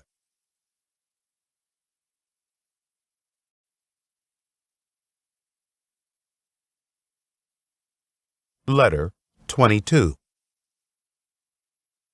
Using your strength to scare your opponents. The more you think you can do it, the smarter you will get. When it comes to money, never mention the amount first. February 27, 1901. Dear John, I met with the mediator Henry Frick tonight, and I told him, just as my son told Mr. Morgan, I am not in a hurry to sell the United Mining Company, but as you guessed, I will never prevent the establishment of any business that has value. However, I firmly oppose the actions of condescension buyers and set prices and attempts to prevent them from excluding us. I would rather fight to the end than to do such a business.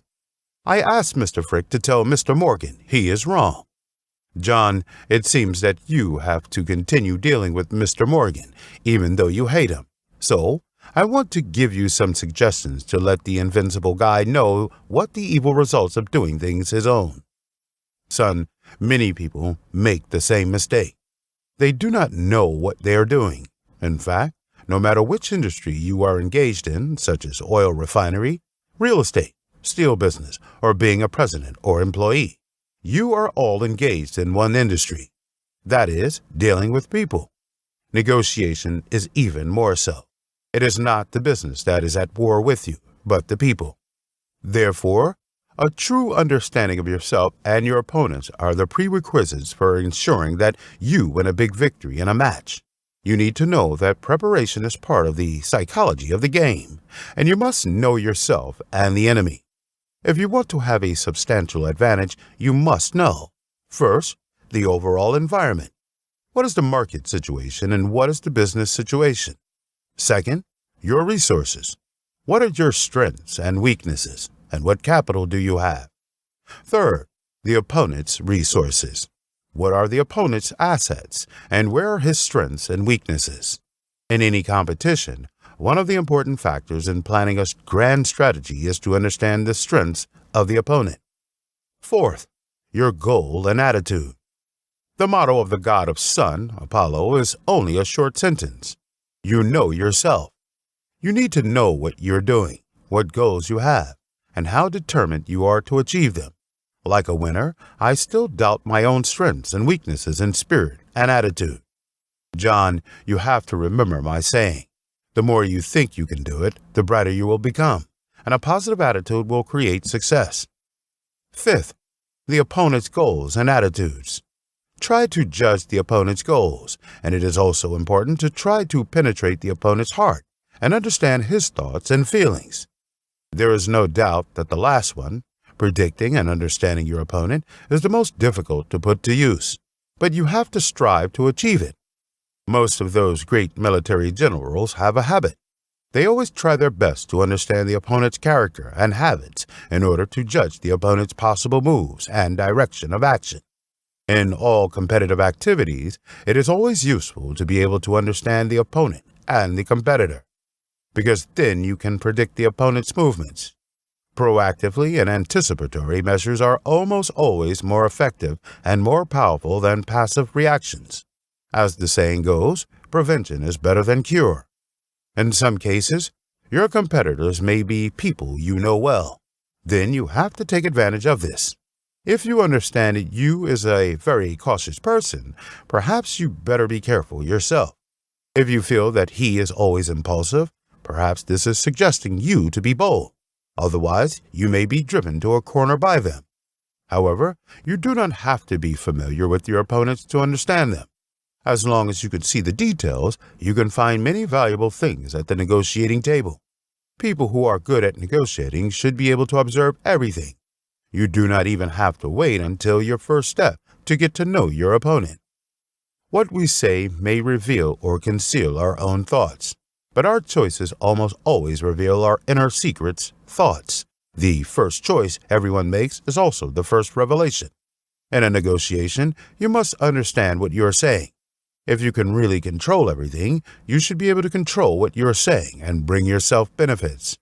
Similarly, you must remain vigilant at all times in order to receive messages from your opponents. If so, you can continue to control a clear advantage. If you fail to do this, you may lose another opportunity. You need to know that losing in a competitive negotiation means that your chances of winning the negotiation next time will be reduced. The secret of trading is that you need to know what can and cannot be traded. Mr. Morgan sees us as debris in the corner to be swept out, but we must stay on the floor. This cannot be debated. At the same time, he must also give a good price. But you also need to know that when doing business, you must not think of making a clean profit, but to leave some for others to earn. John, you know we are willing to make this transaction because we think it is good for us. This is obvious. However, you should not be subjected to such a clear and narrow perspective. Too many smart people think that the purpose of the brand is not to trade, but to pick up a bargain, hoping to buy things at the lowest price. This time, the price offered by Morgan is more than $1 million lower than the actual valuation. If he only wants to make this kind of transaction, it means that he will lose his chance to ascend the ladders of the U.S. steel industry. The essence of the transaction is exchanging value. Exchange what others want for what you want. The best way to achieve a good deal is to emphasize its value, And many people make the mistake of emphasizing price instead of value. What they often say, "This is really cheap, and you can never find such a low price." Yes, no one wants to pay a high price, but beyond the lowest price, people want the highest value. John, in your negotiations with Mr. Morgan, when it comes to money, you must never mention the amount first, but provide him with precious value and emphasize what he can buy from you. I believe that people can change the world through hard work and reach a new and better state. I wish you all the best. Love, your father.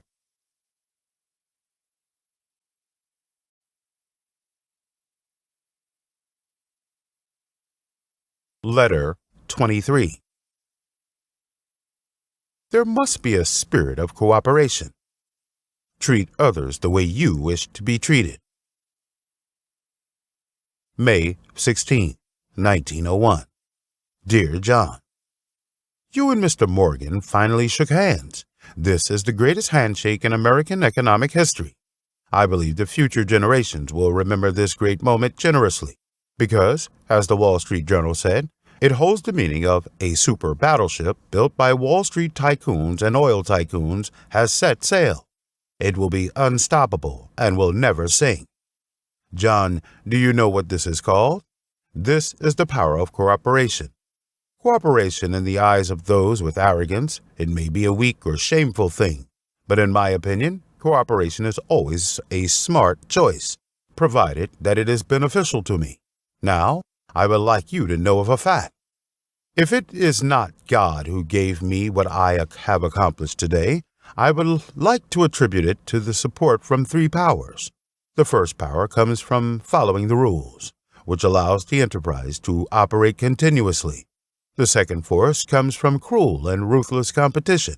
It makes every competition more perfect. The third force comes from cooperation, which allows me to obtain benefits and profit from cooperation. And the reason why I can run ahead of the competition is that I am good at taking shortcuts, cooperating with others. At every stop of my journey to create wealth, you can see the signs of cooperation. Because from the day I set foot in society, I knew that at any time, anywhere, as long as there is competition, no one can fight alone, unless he wants to kill himself. A smart person will form a cooperative relationship with others, including competitors, under the guise of others to survive or become stronger. Of course, I can make a hypothesis that is likely to come true. If we do not collaborate with Mr. Morgan, both parties are likely to fight to the end with both sides losing, while our opponent, Mr. Carnegie, will profit from and continue the trend of dominating the steel industry. But now, Mr. Carnegie must be beating himself up. Think about it.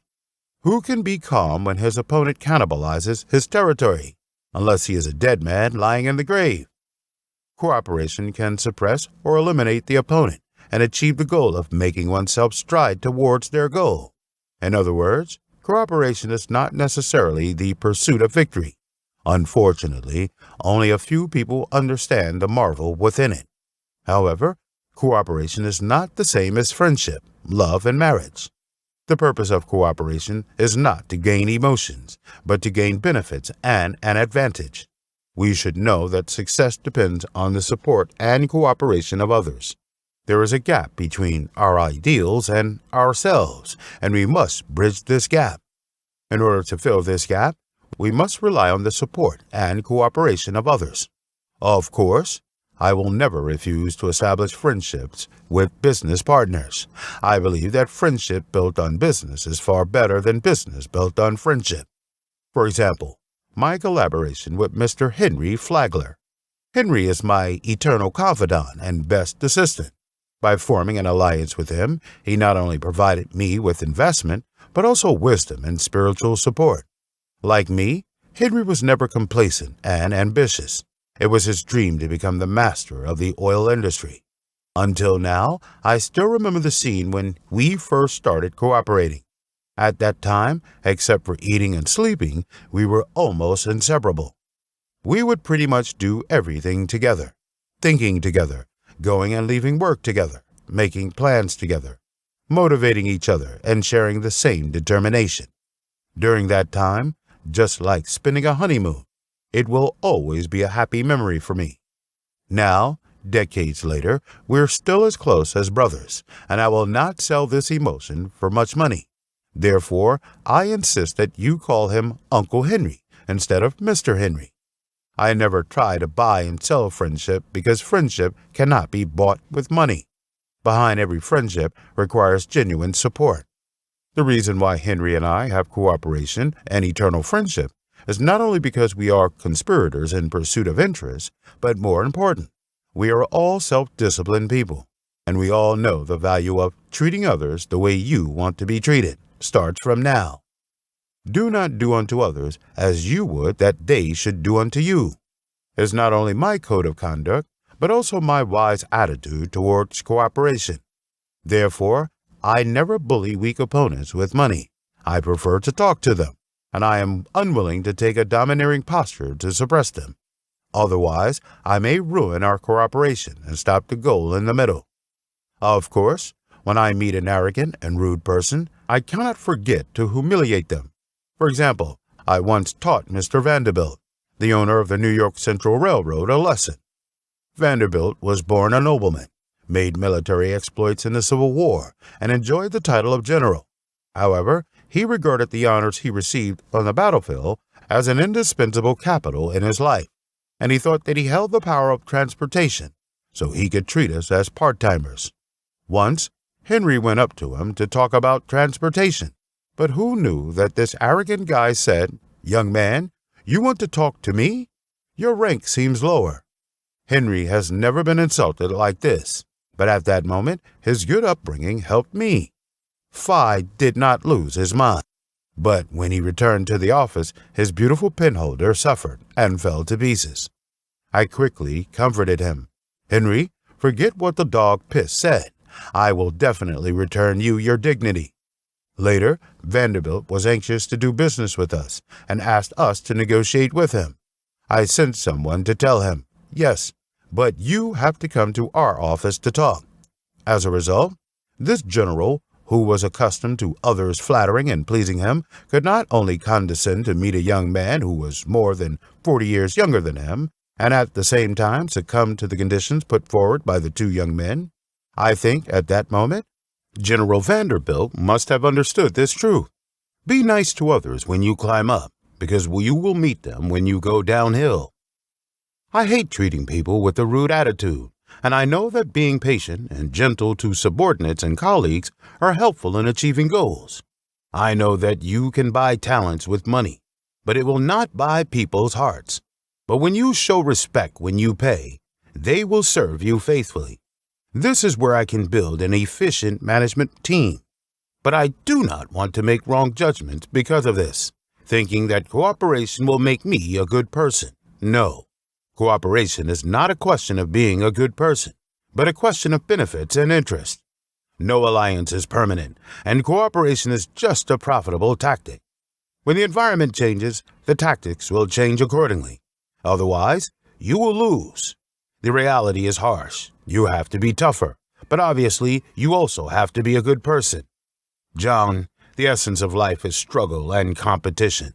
They are exciting. However, when they develop into conflicts, they are often devastating and destructive, and timely cooperation can resolve them. Love your father.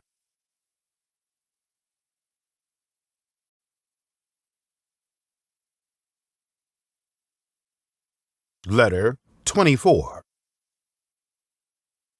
The size of our thoughts determines the size of our achievements. Attitude is our best friend and also our worst enemy. July 19, 1897. Dear John, it is wonderful to be immersed in warm and sincere love. Today, students from the University of Chicago allowed me to experience this wonderful feeling. For the time being, I consider it as a reward for my creation of this institution, but it did make me overjoyed. Sincerely speaking, before I decided to invest in the establishment of this university, I never expected to be treated like a saint. My original intention was just to do something to pass on our best culture to the younger generation, to create a better future for our youth and our younger generation. It now appears that my goal has been achieved. This is the wisest investment I have made in my life. The young people at the University of Chicago are very cute. They have a beautiful vision for the future, and they all have the motivation to achieve something. A few of them with childish faces came up to me and said that I am their role model and sincerely hoped that I can give them some advice. I accepted their request and advised the future Rockefellers. Success is not measured by a person's height, weight, education, or family background, but by the size of his thoughts. The size of our thoughts determines the size of our achievements. The most important of all is that we must value ourselves, overcome the greatest weakness of mankind, self-deprecation, and never sell ourselves cheaply.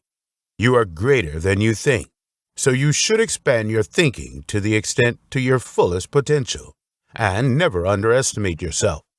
At this time, applauses suddenly sounded. I was obviously completely captured by it. I was so overwhelmed that I could not control my tongue. I continued. For thousands of years, many philosophers have advised us, know yourself. However, most people interpret it as just knowing the negative side of themselves. Most self-assessments include too many shortcomings, mistakes, and incompetence. It is good to recognize your own shortcomings, and you can use this to seek improvement. However, if we only recognize the negative side of ourselves, we will fall into chaos and make ourselves worthless. For those who long for others to respect them, the reality is cruel, because others will think of him the same way he thinks of himself. We will all be treated like what we think we are. Those who think that they are a bit worse than others, no matter what their actual ability is, will definitely be a bit worse than others, because the mind itself can regulate and control various actions. If a person feels that he is inferior to others, he will show true actions that are inferior to others, and this feeling cannot be hidden or concealed. Those who think they are not very important will eventually become not very important people. On the other hand, those who believe that they have the capability of taking heavy responsibilities will really become a very important person. Therefore, if you want to be an important person, you must first make yourself believe that I am really important, and you have to truly feel that way before others will follow. No one can escape the principle of reasoning. How you think will determine how you act, and how you act will determine how others think about you. Just like your own success plan, it is actually very simple to gain the respect of others.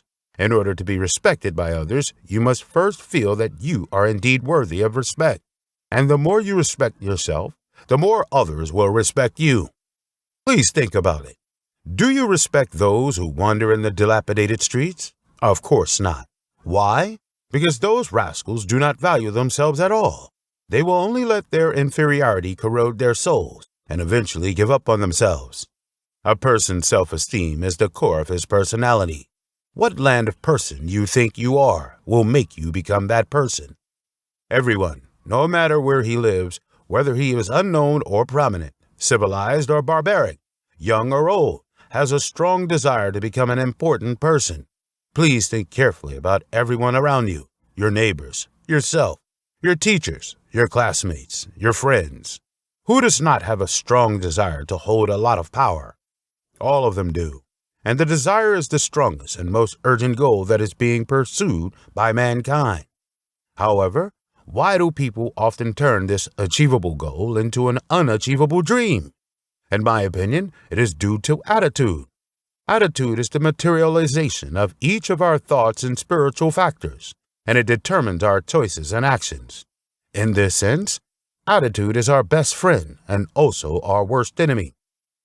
I admit that we cannot control the direction of the wind, but we can adjust the sail. In other words, choosing our attitude. Once you choose to value your own attitude, those cowardly thoughts that degrade yourself, demoralize your will, corrodes your confidence, and encourage you to give up on yourself, such as, I am a useless person, I am a nobody, I have no say, I am worthless, and so on, will disappear and be replaced by the resurrection of the mind. Proactive changes in thoughts and actions, increase of confidence, and usage of the I can and I will mentality to face everything. Boys, if any of you ever lied to yourself, please stop here, because those who do not think that they are important are ordinary people who give up on themselves. Do not demean yourself at any time. You must first choose your own assets or advantages. Ask yourself, what are my strengths? When analyzing your strengths, you cannot be too bland. You have to focus on your strengths and tell yourself that you are better than you think. You must have a foresight and see the future potential for development, instead of just looking at the current situation and having lofty expectations of yourself. Always remember this question. Will important people do this? This will gradually make you more successful. Children, the road to success is paved with gold, but this road is just a one-way street. At this moment, we need an optimistic attitude. Optimism is often called hope by philosophers. Let me first tell you that this is a misunderstanding of optimism. The so-called optimism is a land of belief, that is, believing that life is ultimately more joyful and less miserable, and that even if things that are not as good as we wish, good things will eventually prevail. John, do you know, in my impromptu speech in just 10 minutes, I actually received 8 rounds of applauses. It is a pity that too much applause interfered with my chain of thoughts. I have an important point that was driven away by the applause. That is, improving your thinking ability will help you improve the standards of various actions and make them more effective. But I am still very happy that my tongue actually carries such a big charm. Love, your father.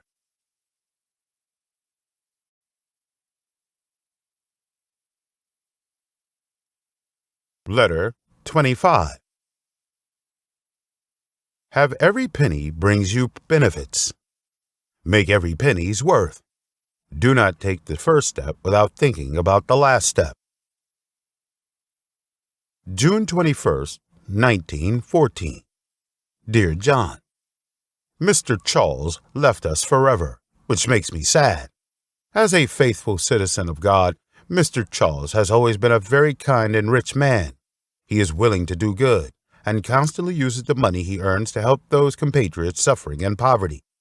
I believe that God will welcome him with a smile in heaven because of his benevolence and selflessness. Being with a sincere soul is a blessing from heaven. It is a lifetime honor to have a partner like Mr. Charles. Of course, Mr. Charles's cautious character often leads to constant friction between us, but it does not take away my respect for him at the very least. To lose respect for noble people is to deprive yourself of dignity. Back then, the top management of the company had the habit of having lunch together. Every time I had a meal, even though I was the first person in the company, I would leave him a seat that symbolized the core of the company to show my respect for his integrity. Yes, this is not enough. Noble morality should be praised. On the whole, although Deus is only a very small detail, it may affect the entire company and affect the company's performance. In fact, Standard Oil's partners are all honest people. We all know how valuable and important cooperation is to respect, trust, and unite. We strive to make it a reality.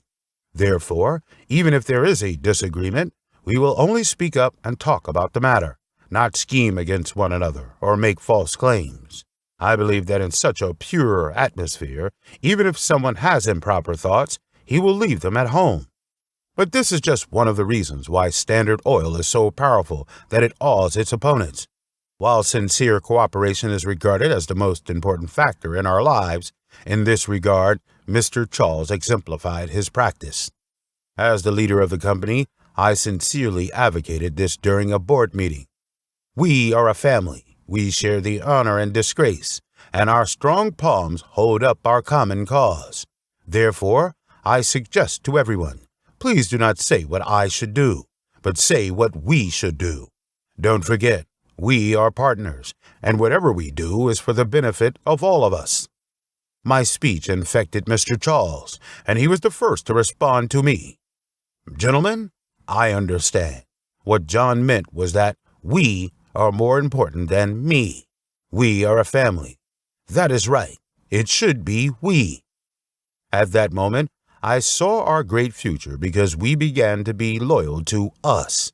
Do not forget that everyone is selfish, Everyone is loyal to themselves by nature, and I is the religion in everyone's heart. When we replaces me, the power it gives off will be incalculable.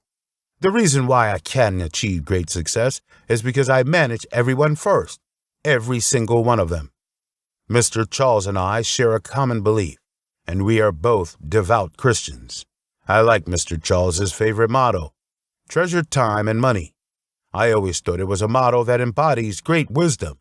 I believe that most people will like it, but it is difficult to turn it into their own thoughts, beliefs, and values, and integrate it into their own blood. Yes, no matter how much a person accumulates wise words and proverbs, and no matter how high his insights are, if he cannot use every right opportunity to act, his character will not be well influenced in the end. If you lose your good intentions, you will get nothing. Almost everyone knows that whether you can build a happy life and achieve success is related to how you use your time. However, for many people, time is their enemy. They kill it and obliterate it. But if anyone steals their time, they will be furious, because time is money after all, and the most important time is life. Unfortunately, they just do not know how to use their time. In fact, this is not as difficult as Mr. Columbus discovering America. The important thing is that we plan every day, even every moment, know what to think about and how to act. Planning is the basis for us to live in accordance with the daily situation, and it can show us what is feasible. To make a perfect plan, you must first confirm what you want. In addition, every plan must have measures, and you have to monitor the results. A plan that can discuss actions and produce results is a valuable plan. Of course, creativity, spontaneity, and belief can turn the impossible into possible and break through the limits of a plan. So do not be strictly confined within the plan. Every moment is the key, and every decision affects the course of life. So we must have a determined strategy.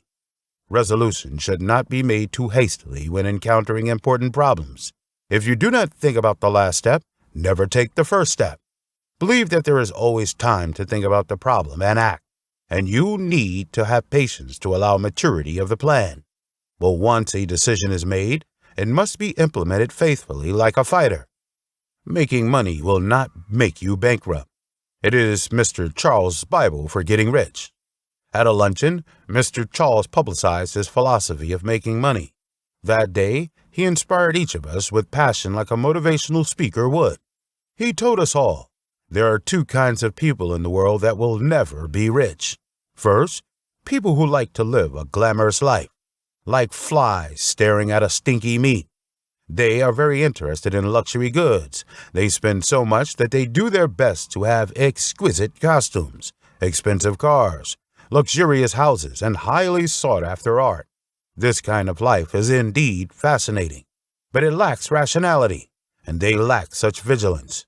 They are looking for ways to increase debt, and they will become poor slaves to cars and houses, and once they go bankrupt, they are finished. The second type of people are those who like to save money and store it in the bank, but it is no different from freezing money. You must know that you cannot make money on interest. However, there is a kind of people who will become rich.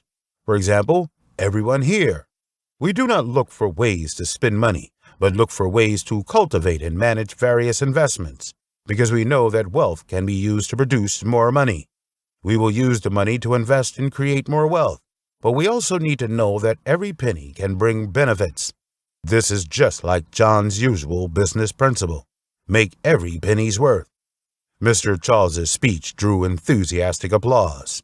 I was ignited by him, and I was applauding so hard that I still felt two palms aching after the meal. Now I can no longer hear that kind of applause, and there is no chance for that kind of applause. But treasure, time, and money has always accompanied me. I have no reason to waste my life.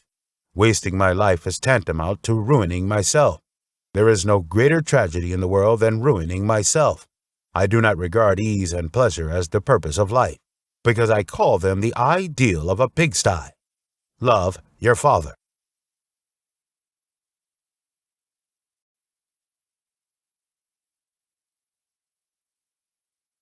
Letter 26.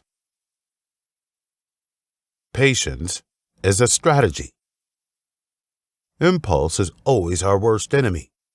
Only when you can endure what people cannot can you then do what people cannot do. September 2nd, 1902. Dear John, I appreciate your trust in me by informing me about your withdrawal from the board of directors of Citibank. Of course, I understand why you did this. You can no longer tolerate certain practices of your colleagues, let alone succumb to them. However, whether your decision is wise or not has yet to be confirmed. The reason is simple. If you did not take the initiative to give up the position as the director of Citibank, but chose to stay there instead, you might have achieved more. I know that being submissive is the enemy of thought and the jailer of freedom. However, for an ambitious person, maintaining the necessary obedience and patience is precisely a successful strategy that has been tried and tested. Looking back in the past, I have endured a lot, and I have gained a lot because of patience. At the beginning of my business, due to the lack of funds, my partner, Mr. Clark, invited his former colleague, Mr. Gardner, to join in. I agreed to this because with the addition of this rich man, it means that we can do what we want to do, as long as we have enough funds to do it. However, to my surprise, with Clark's invitation of an investor, it brought me humiliation at the same time. They wanted to change the name of Clark Rockefeller Company to Clark Gardner Company. The reason for the change of company name was Gardner was from a well-known family. His surname can attract more customers. This was a reason that stabbed my dignity greatly. I was angry. I was also a partner, and Gardner only brought out his share of funds. Did this mean that being a nobleman gave him the rights to deprive me of my deserved status? However, I tolerated it, and I told myself, you have to control yourself. You have to keep your mind calm. This is just the beginning. There is still a long way to go. I pretended to be calm and told Clark, it's nothing. In fact, this is a lie. Think about it. How can a person who suffers from injustice and a hurt self-esteem be so tolerant?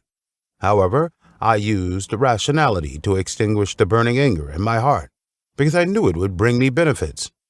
Patience is not blind tolerance. You need to calmly consider the situation and know whether your decision will deviate from or harm your goals. It is not only disgraceful if I were to be angry with Clark, but more importantly, it will create rifts in our corporation and make me start all over again. Instead, unity can form a joint force, allowing our career to grow bigger, and at the same time, it will also allow my personal strength and interest to grow. I know where I am going. After this, I continue to work tirelessly and enthusiastically as always. In the third year, I finally managed to exclude the extravagant Mr. Gardner out of the company, and the Clark Rockefeller brand was reestablished.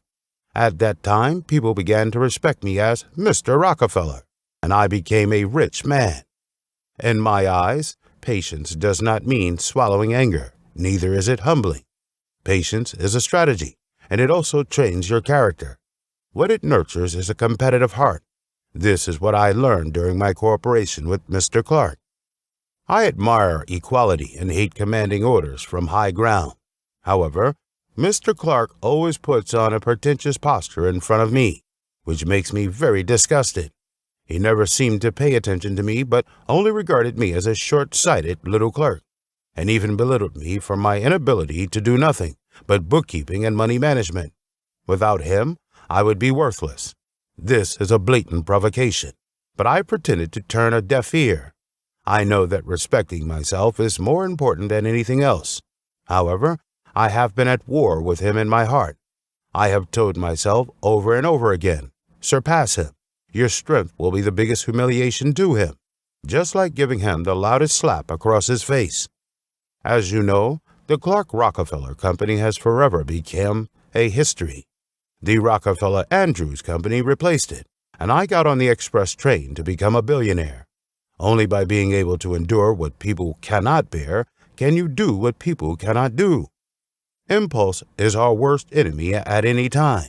If patience can resolve conflicts that shouldn't occur, such patience will always be worthwhile. But if you stubbornly go your own way, not only will it fail to resolve the crisis, it will also bring even greater disasters. Mr. Andrews did not seem to understand this truth. Mr. Andrews is a self-righteous man without a business acumen. He lacks the ambition to become a great businessman, but has evil prejudices. It is no surprise that this land of person will clash with me.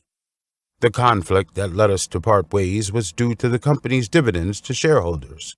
We did a good job that year and made a lot of money, but I did not want to let the shareholders take home all the money made by the company. I hoped to reinvest half of the proceeds in the company's operations, but Andrews firmly opposed the idea. This selfish guy wanted to divide the money we made, and even threatened me angrily that he did not want to continue working in the company. I cannot withstand any idea that prevented the company from becoming stronger. I can only lay the cards on the table and ask him to offer a price for a share of stocks. He said $1 million, and I said okay. I bought it over for $1 million the next day. Andrews was excited when he got the money. He thought he hit the jackpot and that the stock he held was not worth $1 million. But he did not expect that I made $300,000 soon after I changed hands. When the news got to him, he actually called me despicable.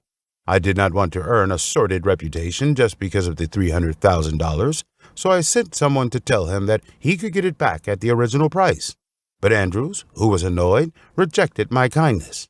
In fact, what he refused was an opportunity to become a wealthy man in the United States. If he could keep his stocks that was worth $1 million up to this day, he would become a multimillionaire, of course. But due to a moment of impulse, he lost the opportunity of a lifetime that he could never seize again. John, there are too many people and things that require us to be patient in this world, and they entice us to be emotional. Therefore, you have to cultivate your ability to manage your emotions and control your emotions, and you should be careful not to be influenced by your emotions when making decisions. But instead make decisions based on your needs and always know what you want. You also need to know that in the world of opportunity, there are not too many opportunities to fight for. If you really want to succeed, you must grasp and protect your own opportunities and try to seize others' opportunities. Remember, you must have patience in your daily life. It will bring you happiness, opportunities, and success. Love, your father.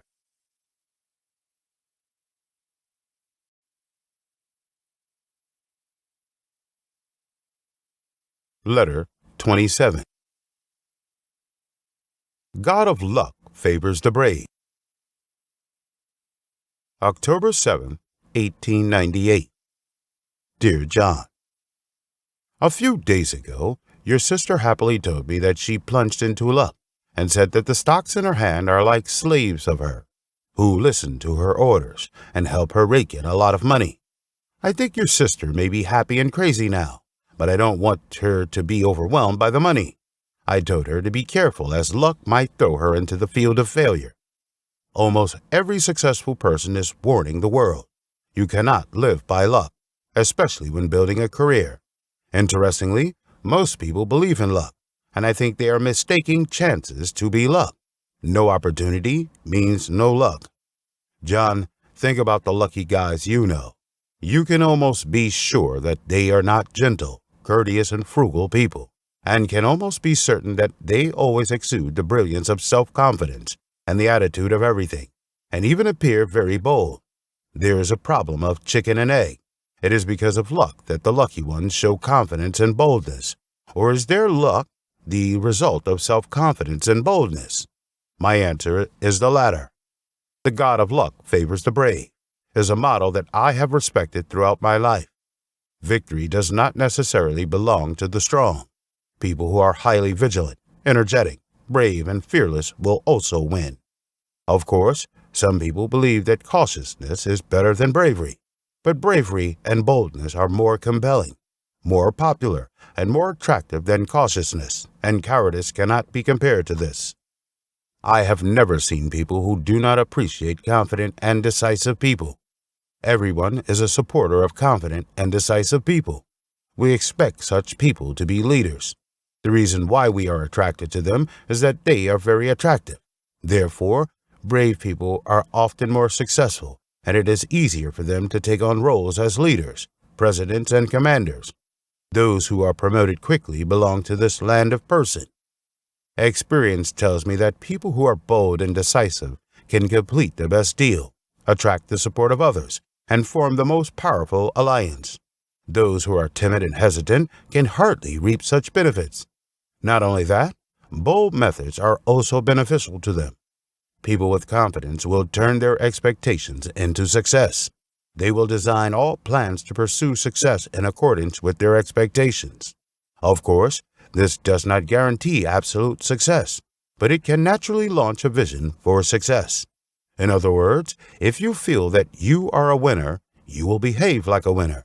If you behave like a winner, you're likely to do more of what winners would do, thereby changing your luck.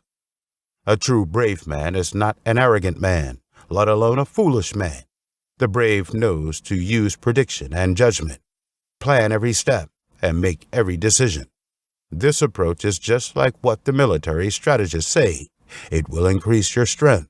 That is, possess a weapon that can immediately form a clear advantage to help you defeat your opponent.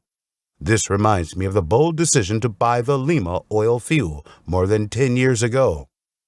Prior to this, the oil industry had not stopped fearing that crude oil would be exhausted.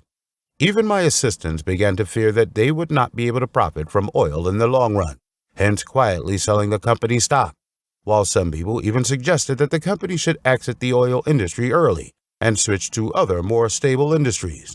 Otherwise, we will never be able to make a return. As a leader, in the face of pessimism, I should be hoping instead of lamenting. I told those in fear, God will give us everything. I felt God's warm touch again when people discovered oil in Lima, Ohio.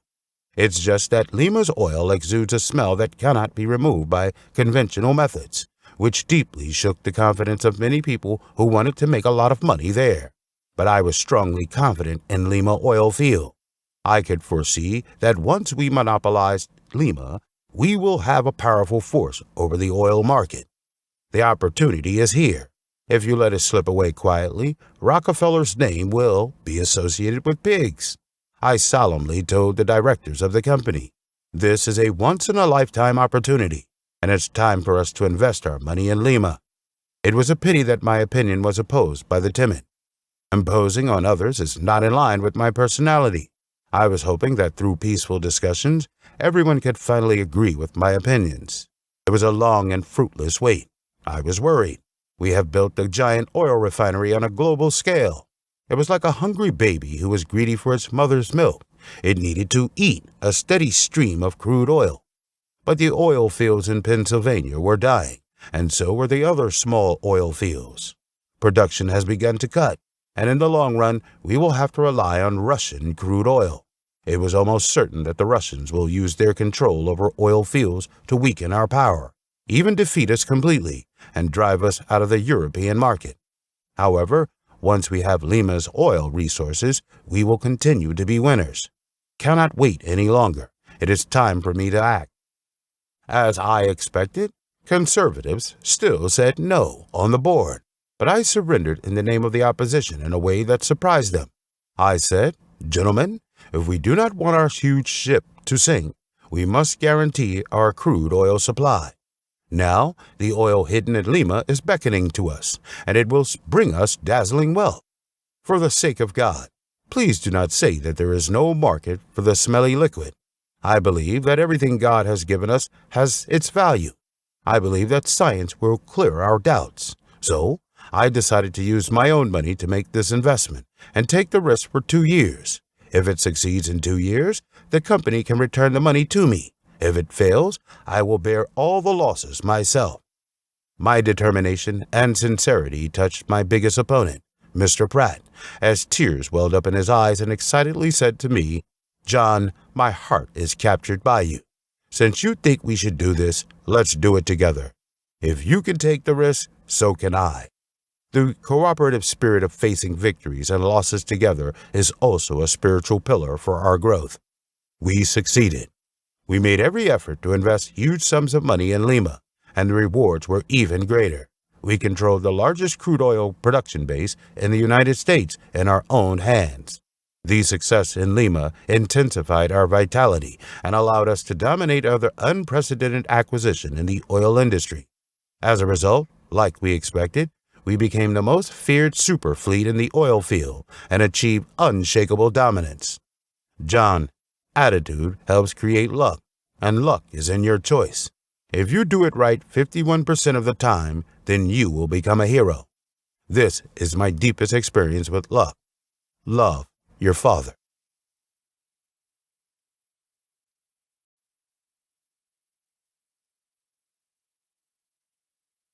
Letter 28.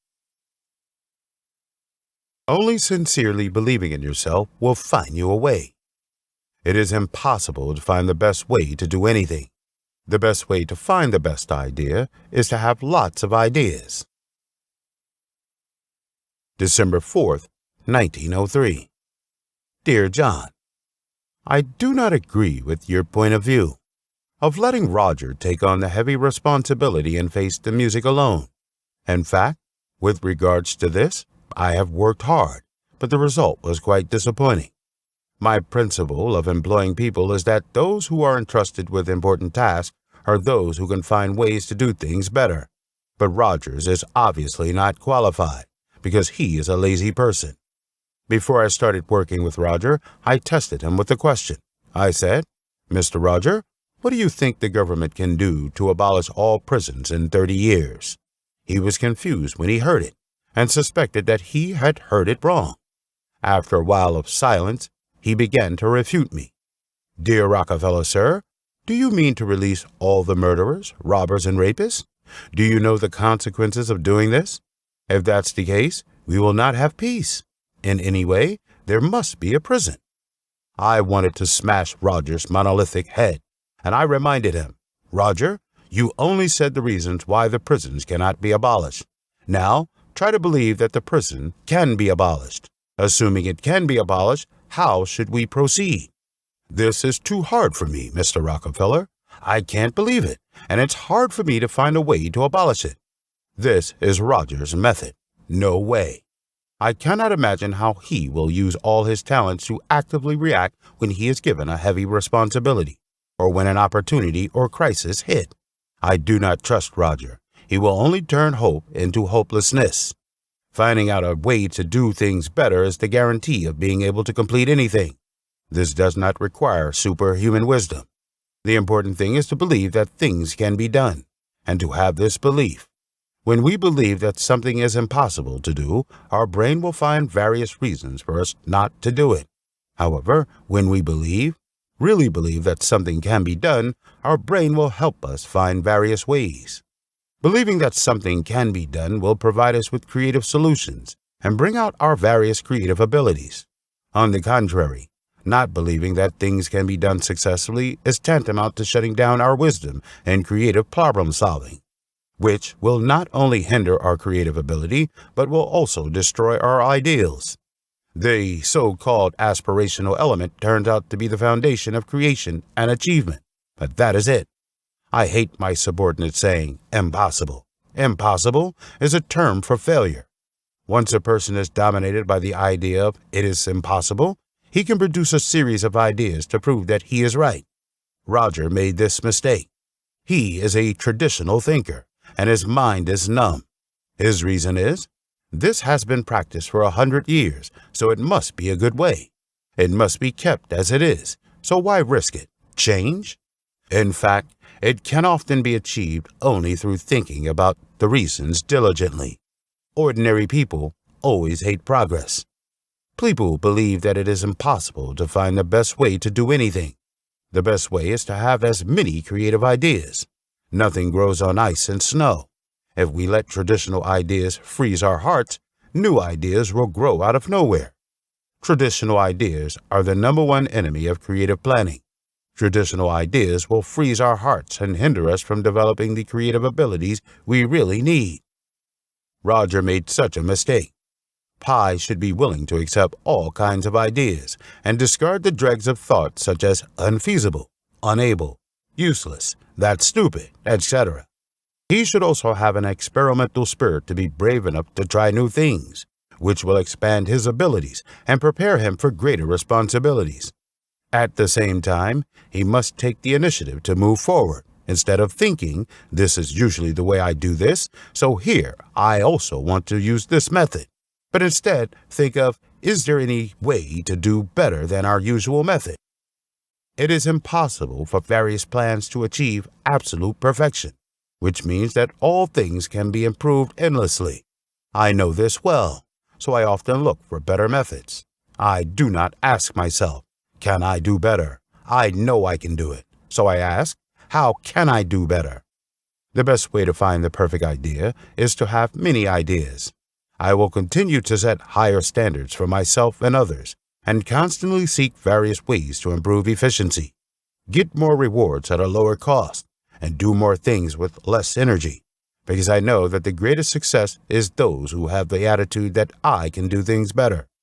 To develop an attitude that I can do better, we need to cultivate and to reflect every day. How can I do better today? How can I motivate employees today? What special services can I provide for the company? How can I make my work more efficient? This exercise is simple, but very useful. You can try it. I believe you will find countless creative ways to win greater success. Our mentality determines our ability. If we think we can do this much, we can really do that much. If we truly believe that we can do more, we can think creatively about various methods. It is very stupid to refuse new challenges. We have to focus on how we can do more. In this way, many creative answers will come unexpectedly. For example, to improve the current work plan, to deal with routine work shortcuts, or to accomplish trivial matters. In other words, most of the methods that enable us to do more will appear at this time. John, you can talk to Roger. I hope he can change. It is then he will have a better life. Love, your father.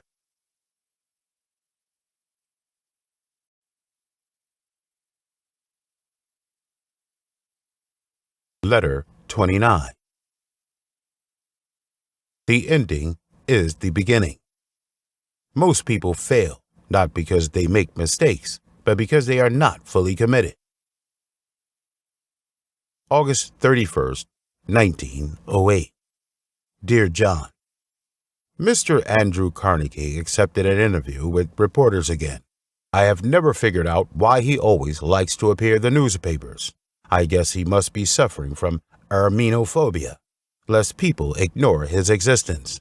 But I still appreciate this guy who often competes with me, because he is diligent and ambitious, like a tireless Iron Man, always regarding moving forward as his first, second, and third most important thing. Maybe because of this, when asked about the secret of his success, he would tell reporters that the end is just the beginning. It is unbelievable how can this blacksmith say such brilliant words. I believe that this short sentence, which consists of only 3 words, will soon be broadcasted far away, and Mr. Carnegie will hold the title of a business philosopher. In fact, he deserves to be praised by people like this. Doesn't the fact that he is able to condense his successful life into a short sentence show the great wisdom of this business mogul? However, Mr. Carnegie only gave a successful formula for success, but did not give the calculation process. It seems that this guy just cannot change his selfish nature, and he is always afraid that others will see the secret behind his success. I want to try to solve the formula of the blacksmith, but do not tell it to others. Otherwise, for leaking out his secret, he will not only send me whiskey during Christmas, but he will also definitely send cigars. He knows that I do not drink alcohol, and he knows that I am an anti-smoker. This funny, the end is just the beginning, in my opinion, this blacksmith is trying to show that success is a process of continuous reproduction, just like a prolific cow. When it gives birth to a calf, it immediately becomes pregnant with another, back and forth endlessly. The end is the last stop of a journey and the beginning of a new dream. Every great successful person builds himself up with small successes. They celebrate the realization of their dreams with the ending and at the same time mark the beginning of their new dreams. This is the quality of every person who has accomplished great achievements. But how do we start a new dream?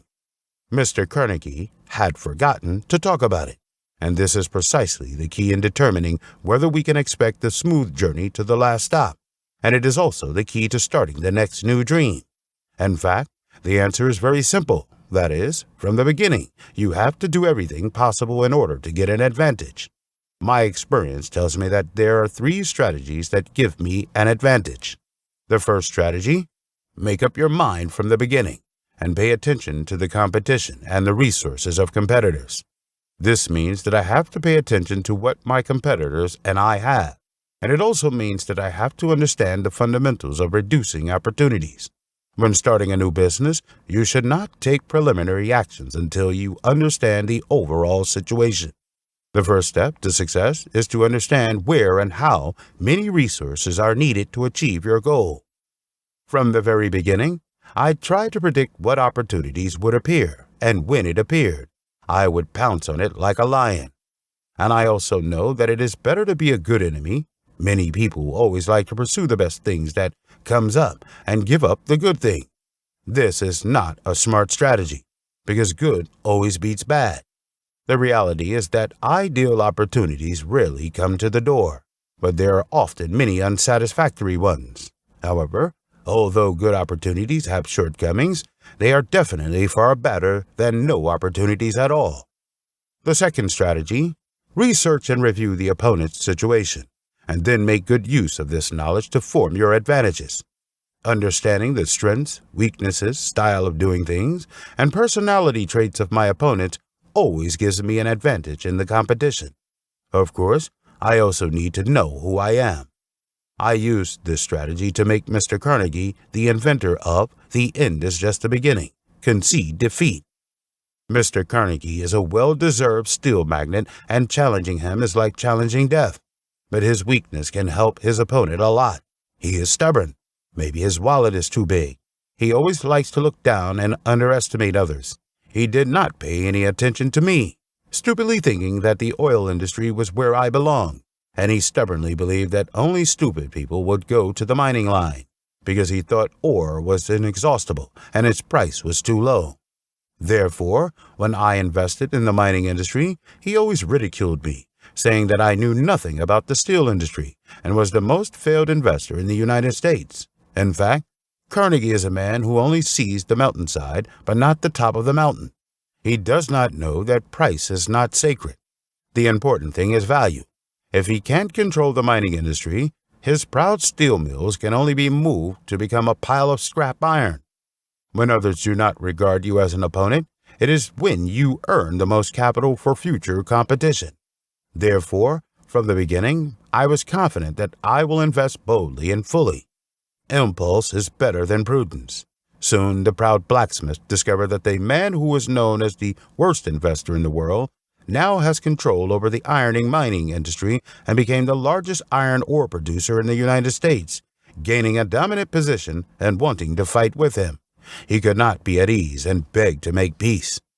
In a competition, the person who first discovers the opponent's weakness and strikes hard is often the winner.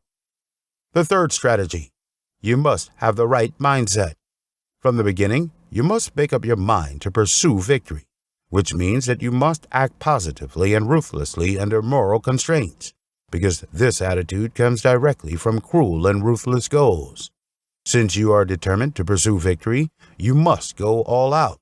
Only by going all out can there be glorious achievements.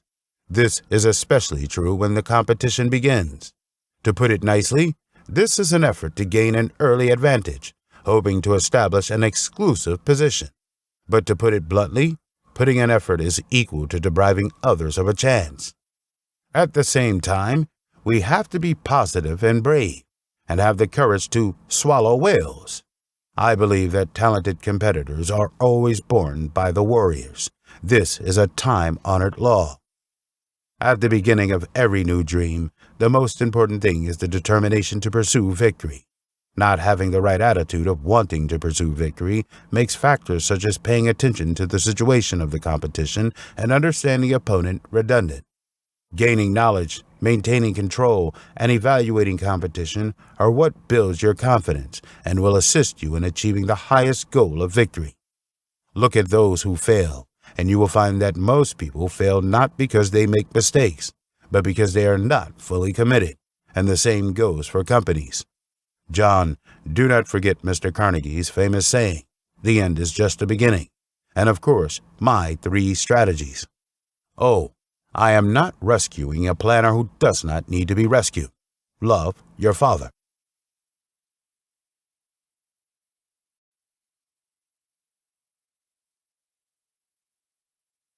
Letter 30. Those who say you cannot do it are those who cannot succeed. May 11th, 1902. Dear John, I think you have noticed that some of your thoughts and concepts are changing because of your friend. I certainly do not object to your expansion of your social circle, as it can increase your interest in life, expand your area of life, or even help you find a confidant or help you achieve your ideals in life.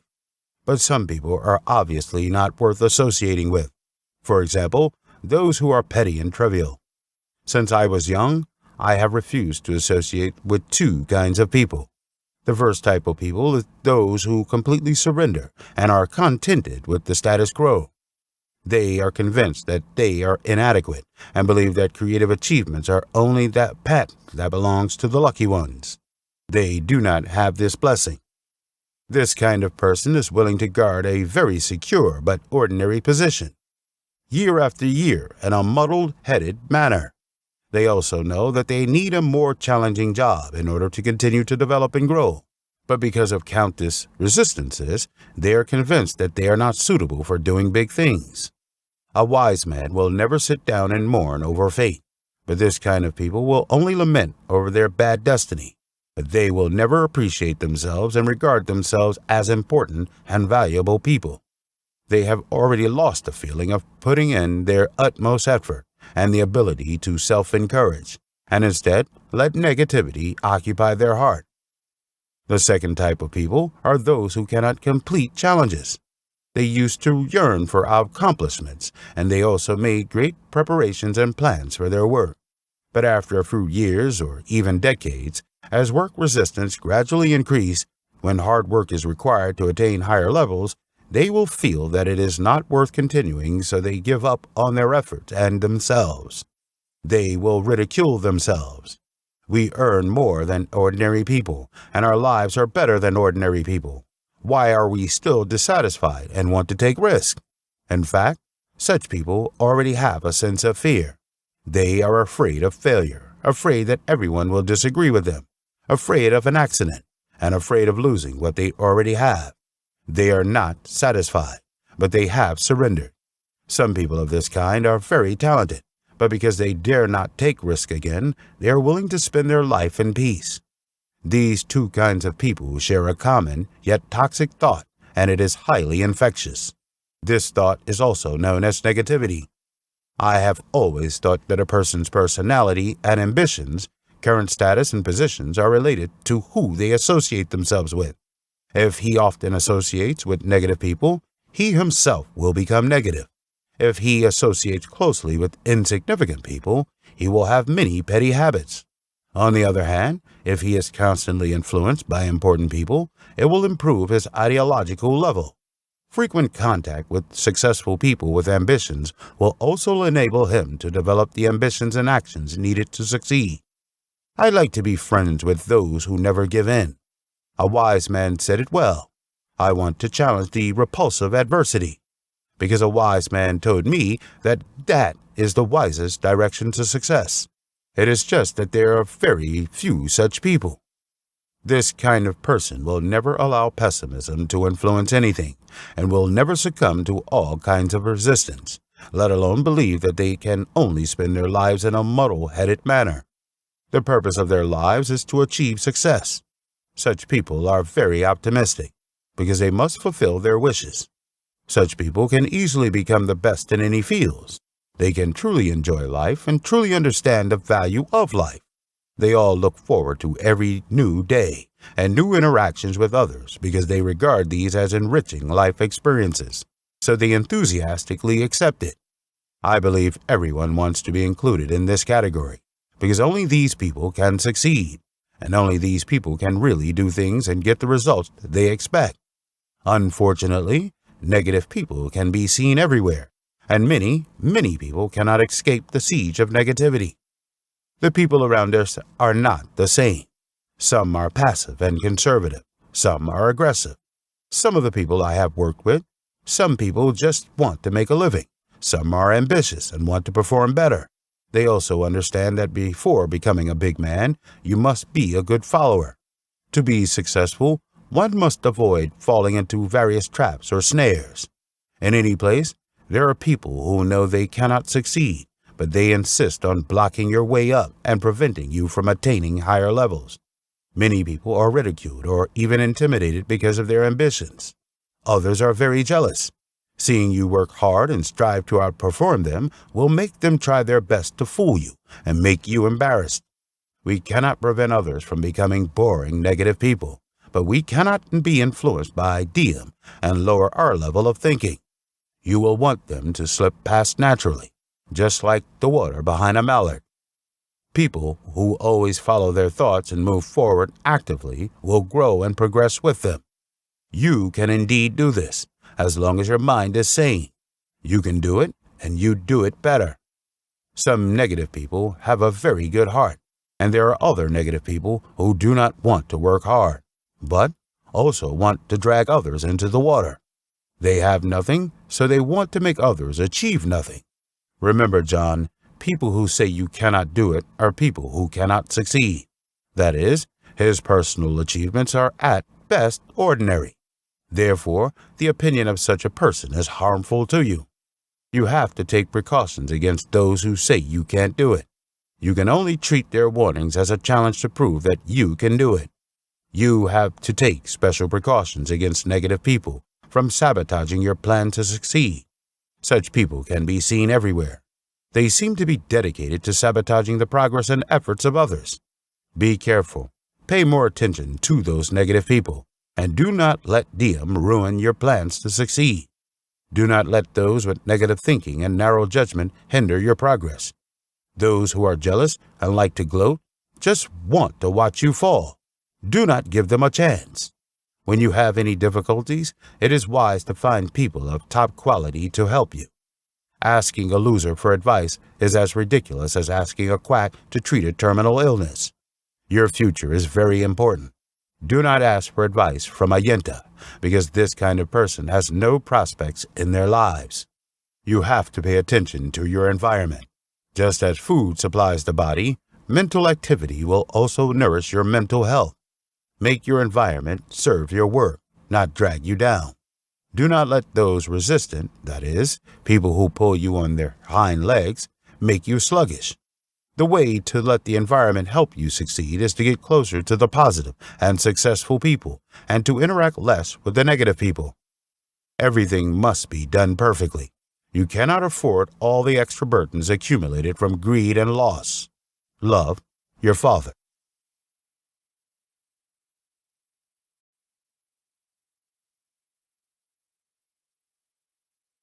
Letter 31. Purpose is the basis of my leadership, and purpose is everything. May 11, 1902. Dear John, it is your glory and my glory that you are at the core of Standard Oil. However, you need to know that when you are enjoying this glory, you undoubtedly have to shoulder the responsibilities that accompany it. Otherwise, you will be ashamed of this glory and will disappoint everyone's hope and trust in you. Do not forget that you are the backbone of Standard Oil Company. The ultimate success or failure of our business is closely related to you. You should have higher demands for yourself when it comes to strength and sacrifice. Frankly speaking, if you want to do a good job in that position and let everyone recognize you and admire you, you still need to learn a lot. Now, you need to think about a question: whether you can successfully master this role yourself. Every leader is an ambassador of hope and a teacher for his subordinates on the unavoidable thorny road ahead. But not being let down is difficult. As a leader, no matter who you are, you will face many problems, such as mountains of work, mountains of information, sudden changes, endless requests from top management, investors and customers, and employees who are difficult to train. Challenges that are always changing can make you exhausted, feel frustrated, fearful, anxious, and overwhelmed, which might shatter your dreams of achieving business and personal success. However, sometimes it is easier to become an excellent leader full of confidence and vitality than to become a leader who has lost vitality and is struggling and helpless, provided that he needs to know how to make his subordinates willing to give up their lives. As the leader of Standard Oil Company, I enjoy both authority and pleasure because I know that finding someone who can guarantee the completion of the task is equivalent to creating time for myself. In other words, it will not only make me energetic, but also, more importantly, it will give me more time to think about how to make more money for the company. There is an attitude issue here. Actions are driven by attitudes. The attitude we choose determines what behavior we want to take. As for the results, it will soon be apparent to us. People can change their lives by changing their attitudes. If you believe that you can change your attitude, you can change it. Smart people always choose the attitude that is best for them. People who know the art of leadership will always ask themselves, what kind of attitude can help them achieve the results they really want? Is it an aspiring attitude, or is it sympathetic? They will never choose a cold or hostile attitude. If you think of yourself as a supreme, desperate monarch, you are likely to become the next King Louis XVI. As far as I'm concerned, I never dominate, create conflicts, or put too much pressure on myself. Instead, I have the habit of giving subordinates trust, boosting their morales, and in turn, achieving the business achievements I expect. This habit will help me achieve the purpose I want by using subordinates. The way of doing this is very simple, and that is to know how to use the power of setting goals. I am a teleologist. I never exaggerate the function of having a goal like some people do, but I attach great importance to its function. In my opinion, purpose is the driving force behind our potential, and it is the power that governs everything. It can affect our behavior and inspire us to create the means to achieve our goals. A clear and decisive purpose will allow us to focus on the chosen direction and allow us to try our best to achieve the goal. My experience tells me that the task a person accomplishes and his ultimate performance are closely related to the nature and power of his purpose and have almost nothing to do with what he does for his goal. Think about it. There is no game of golf that can be completed in one stroke. You need to complete the holes one by one. The goal of each stroke is to get as close to the hole as possible.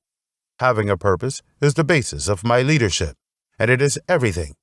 I am accustomed to establishing goals before doing anything, and every day I have to set goals, countless goals, such as the purpose of talking with partners, the purpose of convening meetings, the purpose of malting plans, and so on.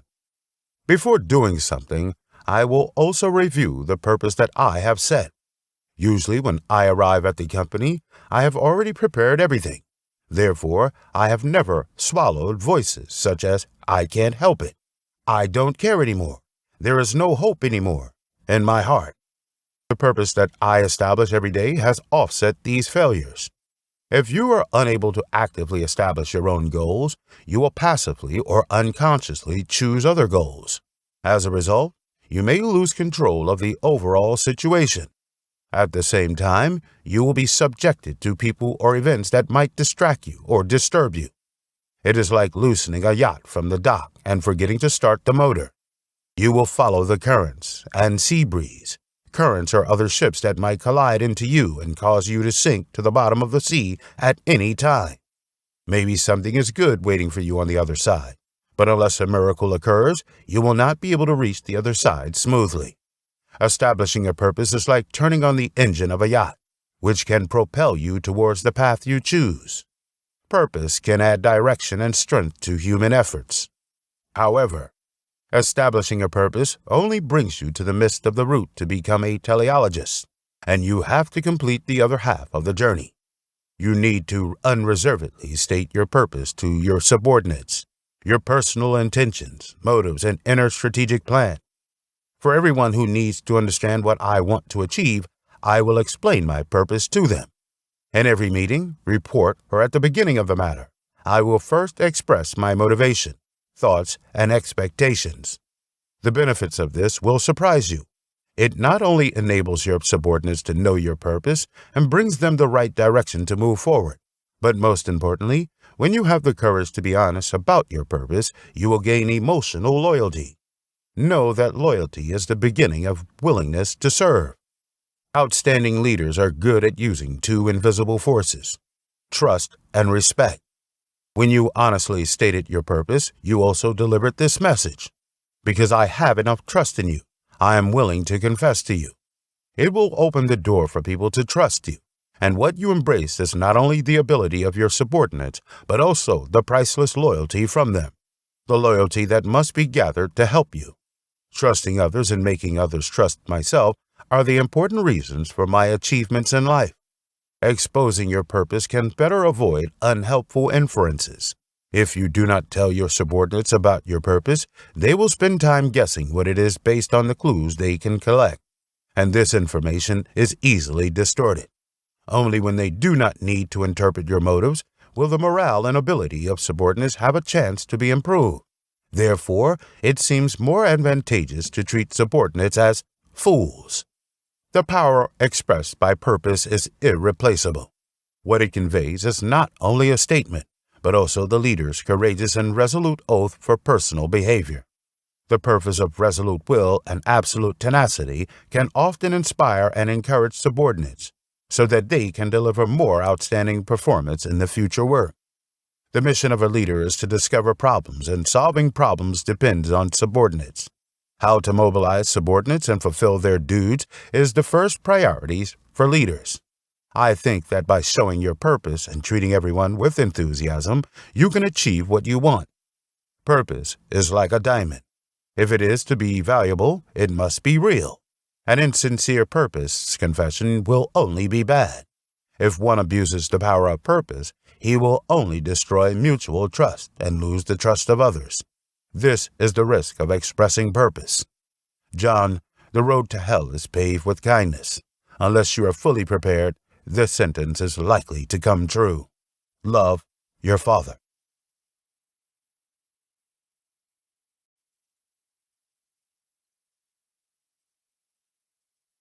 Letter 32. Avoid blaming and giving excuses. The stronger you are, the lesser the influence others will have. July 24th, 1910. Dear John, if I say Mr. Andrew Carnegie, who has always been willing to be outdone and always thought he is the richest man in the world, came to visit me and consulted me on a very serious question, would you be surprised? In fact, that great blacksmith did just that. 2 days ago, Mr. Carnegie came to our estate, Kilwit. Perhaps it was a smile, the relaxed atmosphere while we were conversing, that melted Mr. Carnegie's steely self-esteem. As he put his ego aside and asked, John, I know, you lead a group of very capable people, but I do not think their talents are extraordinary. But what puzzles me is that they seem to be invincible and can always easily defeat your competitors. I want to know what magic you have done to make them have that kind of spirit. Is it the power of money?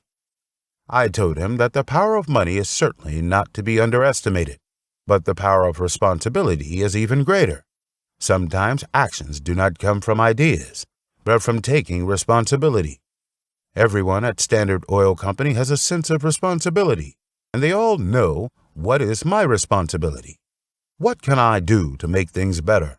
But I never talk about responsibilities or obligations. I just create a sense of responsibility in the company through my leadership.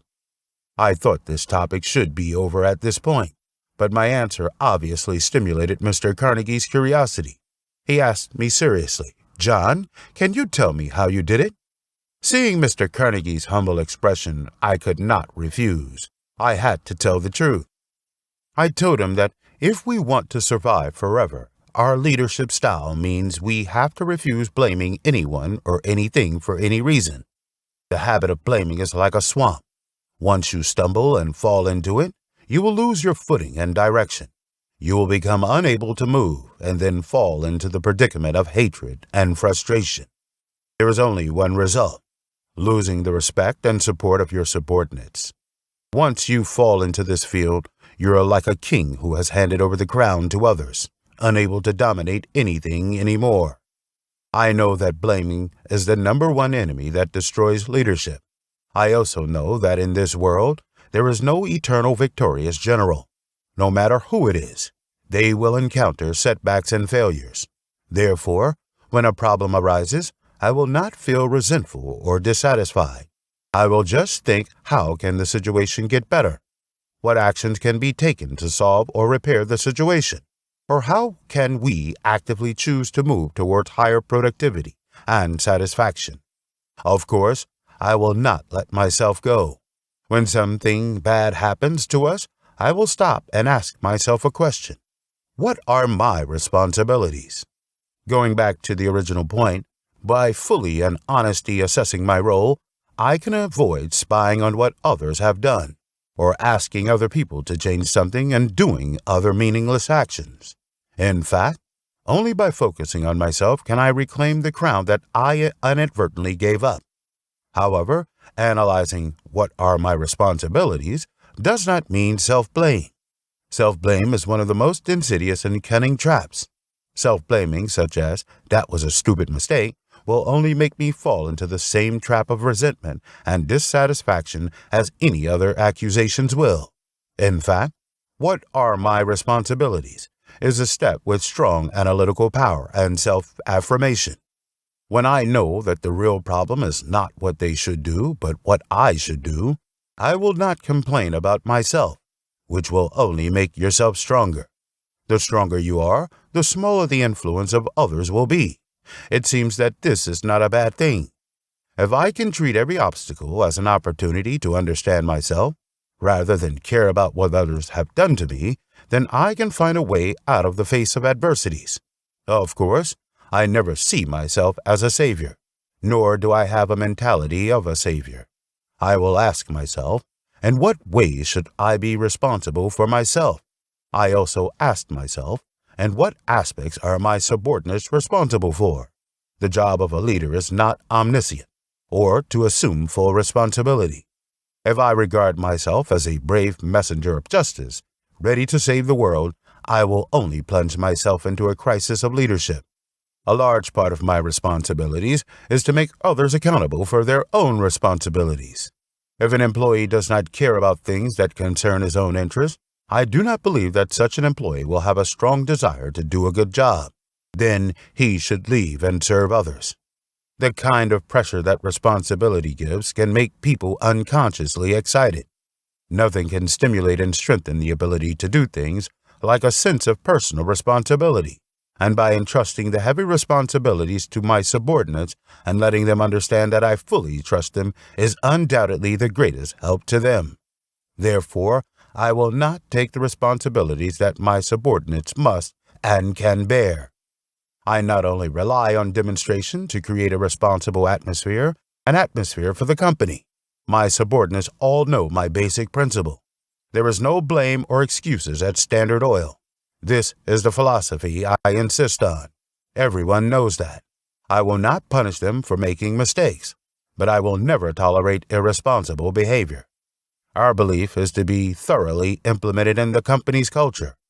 Our motto is that support, encouragement, and respect will be wholeheartedly accepted and double praised. Only making excuses without providing solutions is tolerable in Standard Oil. We seldom make any mistakes, because my door is always open to my subordinates. They can offer opinions or simply complain, but in a responsible way. This result will make us trust each other, because we understand that everything needs to be discussed under the sun. Mr. Carnegie is an excellent old student. He did not let me waste time. When I ended this topic, he said, amidst complaints, even the excellent employees can become mobs. He is so smart. John, almost all people have the defensive psychology of shirking real responsibility, so that the phenomenon of appointing committee responsibility can be seen everywhere. But it is harmful. The way to avoid defense is to start listening. The biggest challenge for leaders is how to create an environment in which people feel that being open is more comfortable than hiding the truth. Proactively invite others to state their thoughts and encourage them to speak out with words such as, "Say a little more," or "I really want to hear your opinion." Contrary to what most people believe, in a dialogue, the listener is the one who has the power, not the declarant. Is this unbelievable? Think about it. The tone, focus, and content of the speaker actually depends on the way you listen. Imagine the difference between a person who is hostile and aggressive and a person who is engrossed in you. When you simply listen to other people, you lower your defenses. You will get these benefits. You will have a more thorough understanding of the underlying issues as compared to behind that of offensive or angry language. You can get more information, and this information can change your assumptions about the ins and outs of the entire event. You will have more time to organize your thoughts. The presenter will feel that you value their point of view. The most exciting thing is that when you listen attentively, the original presenter will be more willing to listen to your opinions. Listening truthfully is not defensive. Even if you do not like this information, you should listen to it instead of responding immediately. Listening attentively is less like a technique. It is more like an attitude. A skier spends 100% of his attention when encountering obstacles, and he will never be distracted to think about what he wants to say to his partner later. In the same way, as an active listener, you give 100% of your attention to another person, and you will not want to blurt out what you think. In this way, you get rid of preconceived notions and open your mind to create a more meaningful and effective dialogue. For a long time, we have shaped our lives and lives have also shaped ourselves. This process will continue, and we will ultimately be responsible for our choices, just as purpose determines your direction. Refusal to blame will build a road to achieve your goals. Love your father.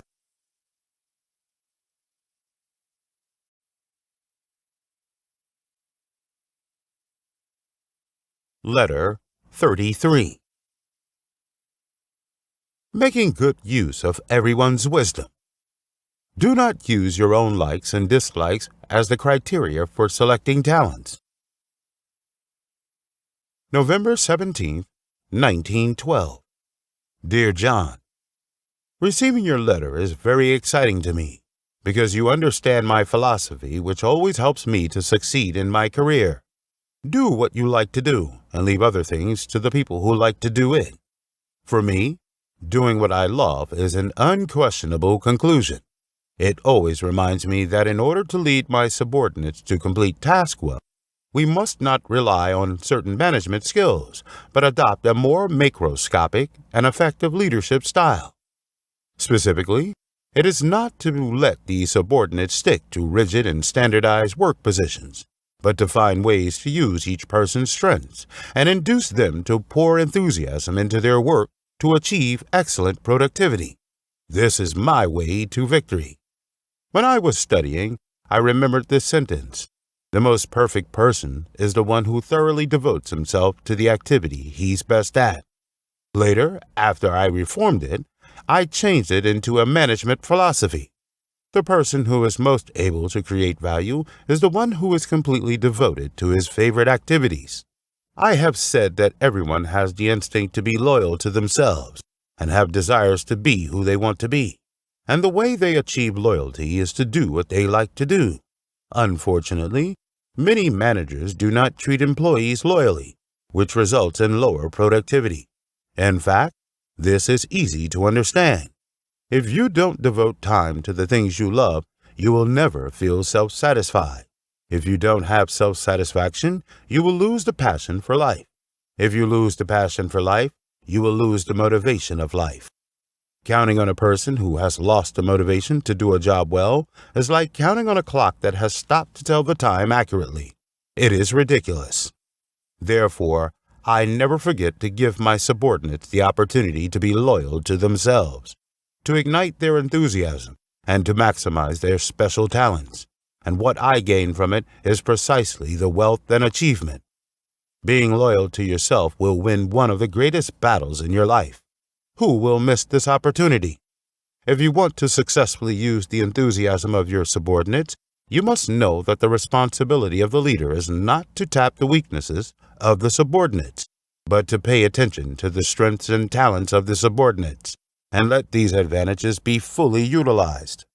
I do not have the habit of picking the most vulnerable characteristics of my subordinates, but I always look for the strongest part of them so that their talents can be fully utilized in the challenges and needs of the work. For example, I reuse Mr. Archibald. Unlike some people, I do not use my likes and dislikes as the criteria for selecting talents first. I do not look at what signs are attached to them. What I like is their ability that they show when working. I like my preferences, but I prefer efficiency. Archibald is by no means a perfect person. He is addicted to alcohol, but I am a prohibitionist of alcohol. However, Archibald has an extraordinary leadership talent and potentials. He is quick-witted, optimistic, and humorous. His outstanding eloquence, bold and combative character are undoubtedly the guarantee of winning in fierce competition. So after becoming a partner from an opponent, I have always been interested in him, and I kept entrusting him with important tasks until he was promoted to take over my position. He has proven that he is a talented leader, and his career is so special. If he is not affected by bad habits, his grades will be even more brilliant. My purpose is to find the value that I value in every subordinate, not the shortcomings that I do not like. I find out what each employee is worthy of attention and strengths, and I am committed to turning the strengths of the employees into outstanding talents without trying to correct their shortcomings. Therefore, I always have subordinates who are capable and willing to contribute. John, no one is omnipotent. Now, you are a manager. Your achievements depend on the exertion of your leadership ability and your subordinates' ability to do things. You need to know that there are many places where you can pick on your subordinates, but you have to focus on discovering the potential strengths of each person. Pay attention to their outstanding performance in every detail and their insistence on perfectionism in order to do things well. This is where your leadership strength lies. One person cannot dominate a team. I do not deny the great role of leaders, but on the whole, victory depends on the team. Any honor I get depends on the strength of the team, and not myself alone. Only when everyone works hard can they believe and expect miracles. Good luck, my son. Love, your father.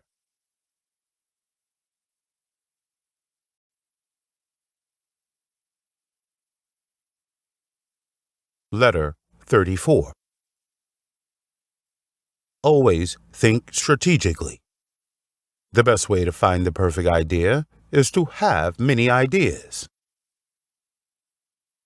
October 14, 1904. Dear John, Dr. Hamilton has gotten rounder. It seems that golf cannot restrain his waist from expanding. He can only use other exercises, reduce fat. Unfortunately, the exercise that can prevent him from gaining weight has not yet been invented, and he is suffering. However, he can always bring us happiness by using all kinds of weird stories in his mind. Today, Dr. Hamilton entertained us again with the story of a fisherman and an angler. Perhaps the doctor seemed very proud to see us all laughing.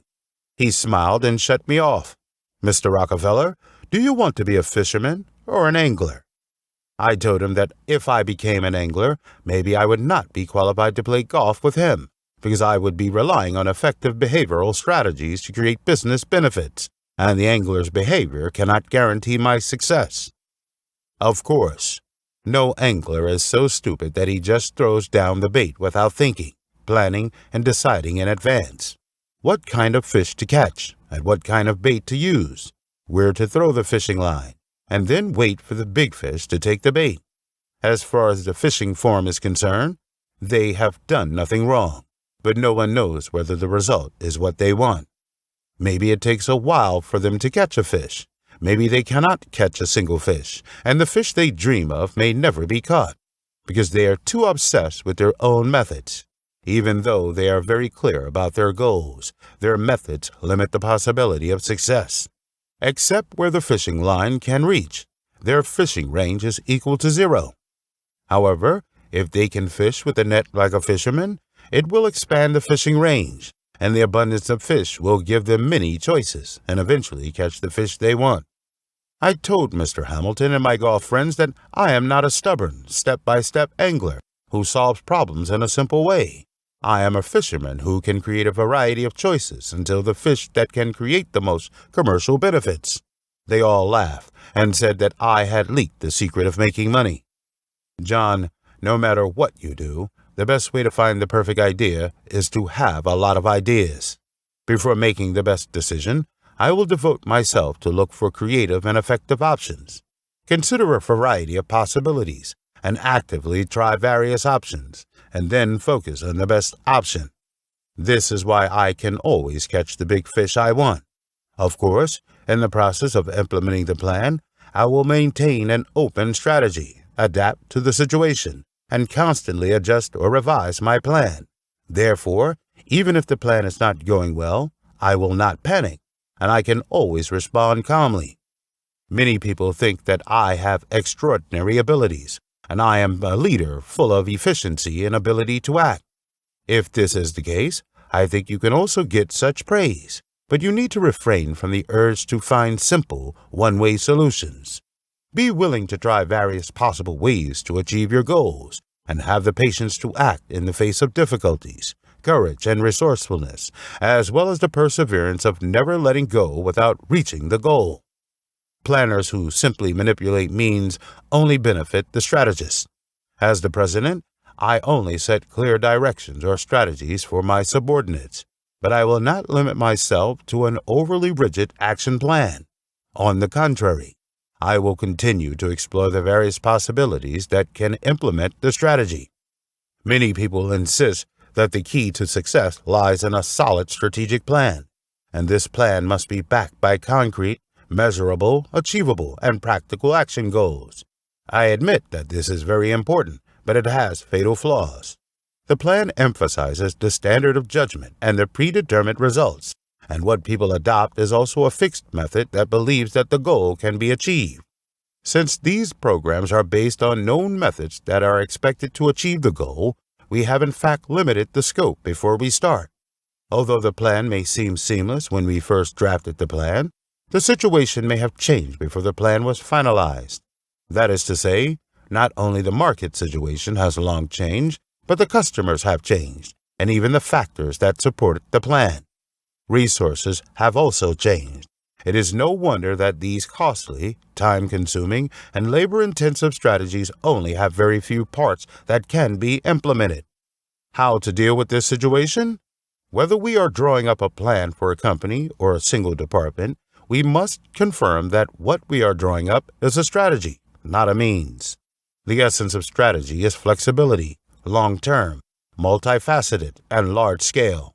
They emphasize results such as how to grow or expand profits, rather than a measurable goal. At the same time, the strategy provides a general direction, not the only way to achieve success. To become an outstanding leader, we must make ourselves a strategic thinker, not just a designer of means. We also have to avoid confining ourselves to the established plans. Our motto will still be to focus, but also being flexible.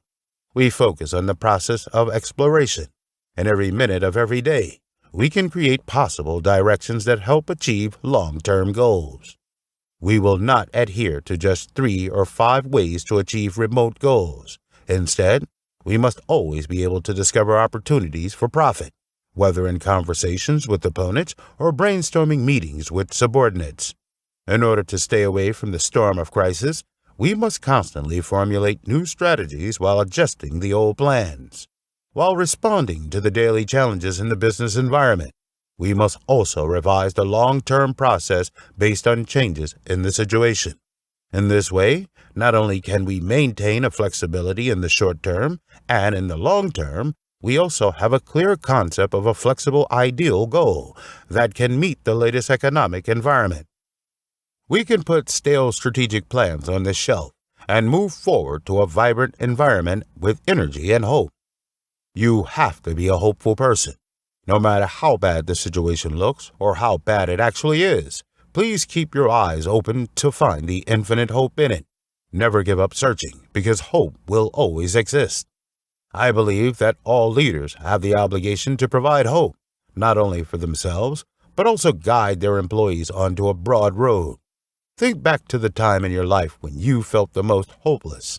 It might be because you felt that you had nowhere to go, or believed that you had no other choice. You were trapped, abandoned, and could not find a way out.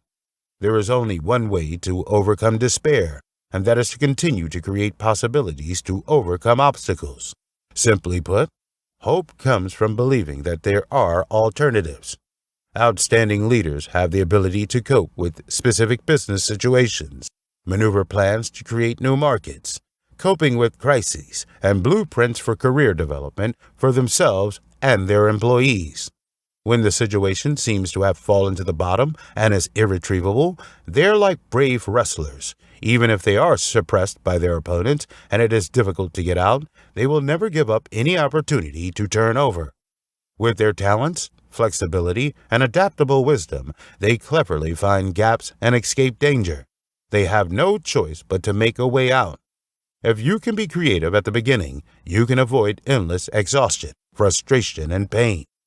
When things seem to have reached the point of despair, if we still hold on to endless hope, we will be able to surpass the boundaries set by ourselves and provide subordinates with new choices. Therefore, we must have the courage to find a way out of no choices. Love your father.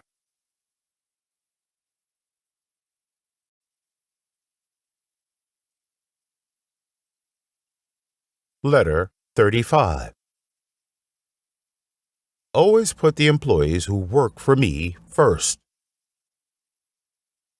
September 19th, 1925.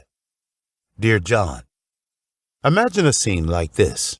A conductor of a symphony orchestra, ready to let the audience who bought tickets enjoy a spectacular performance. But he turned to face the audience, leaving the musicians behind to battle alone and perform. What would happen? Yes, this is destined to be the worst concert ever, because the conductor did not attach any importance to thee, and the latter will thank him with passive laziness and mess up everything. Every employer is like a conductor of an orchestra.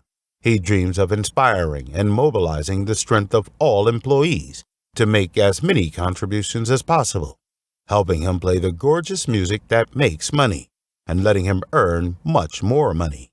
However, for many employers, this is destined to be an unattainable dream, because they are like that stupid commander, forgetting to treat employees well, so that they easily close the door to which employees are willing to put in effort. Like them, I expect all employees to be like loyal servants and make more contributions to me wholeheartedly. However, I am much smarter than DM. Instead of ignoring the existence of employees, I will take them seriously. To be precise, I always put the employees who work for me first in my mind. From the bottom of my heart, I have no reason not to treat those employees who use their hands to accumulate my wealth well. I have no reason not to appreciate their efforts and sacrifices for me. Moreover, our world should have been filled full of warmth. I love my employees. I never scold or insult them loudly, nor do I become domineering or indomitable in front of them like some rich folks do. What I provide my employees is warmth, equality, and tolerance. All these combined into one word is called respect. Respect for others is a need to satisfy our sense of morality, but I find that it is also an effective tool to motivate employees to work hard. The fact that every employee of Standard Oil does their best to work for the company makes me believe that. Give people the respect they deserve, and they can fully realize their potential. The most basic aspect of human nature is the desire for generosity. I, myself, am thrifty and self-sufficient, but I never forget to help others generously. I remember that during the Great Depression, I borrowed several times to help those desperate friends, so that their factories and their families survived the crisis. And in my memory, I have never had a record of debt collection and forced debts, because I know the value of tolerance. As for the employees, I am equally generous and compassionate.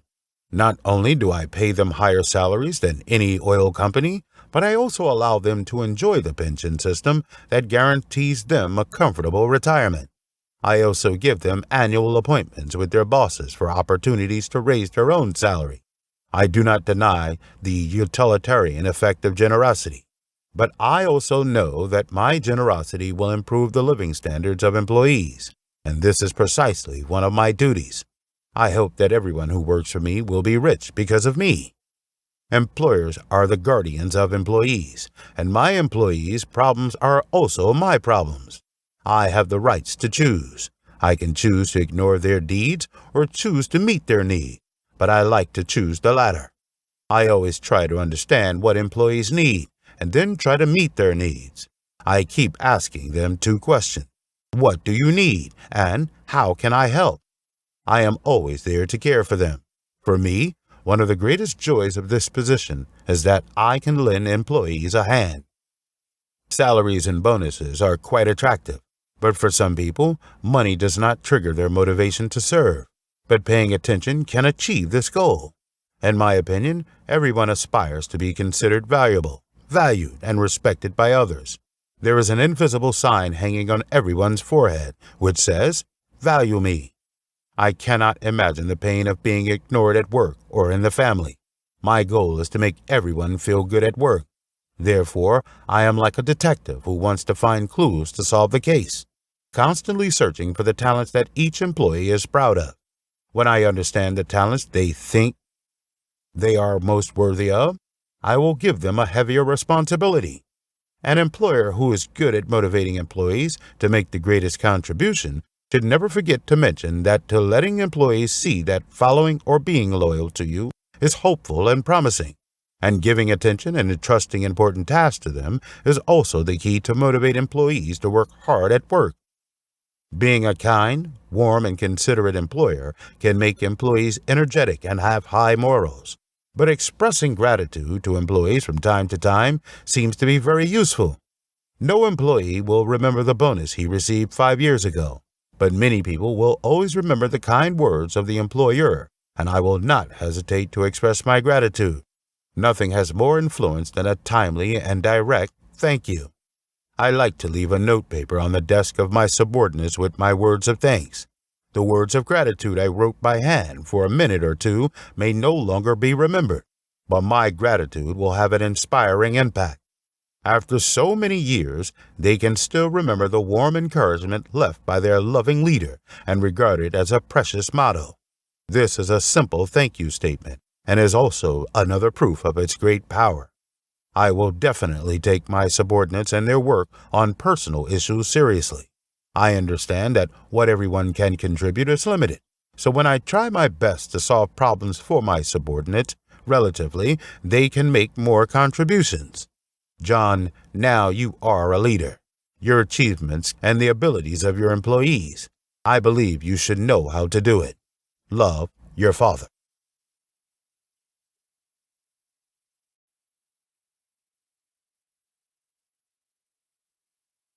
Letter 36.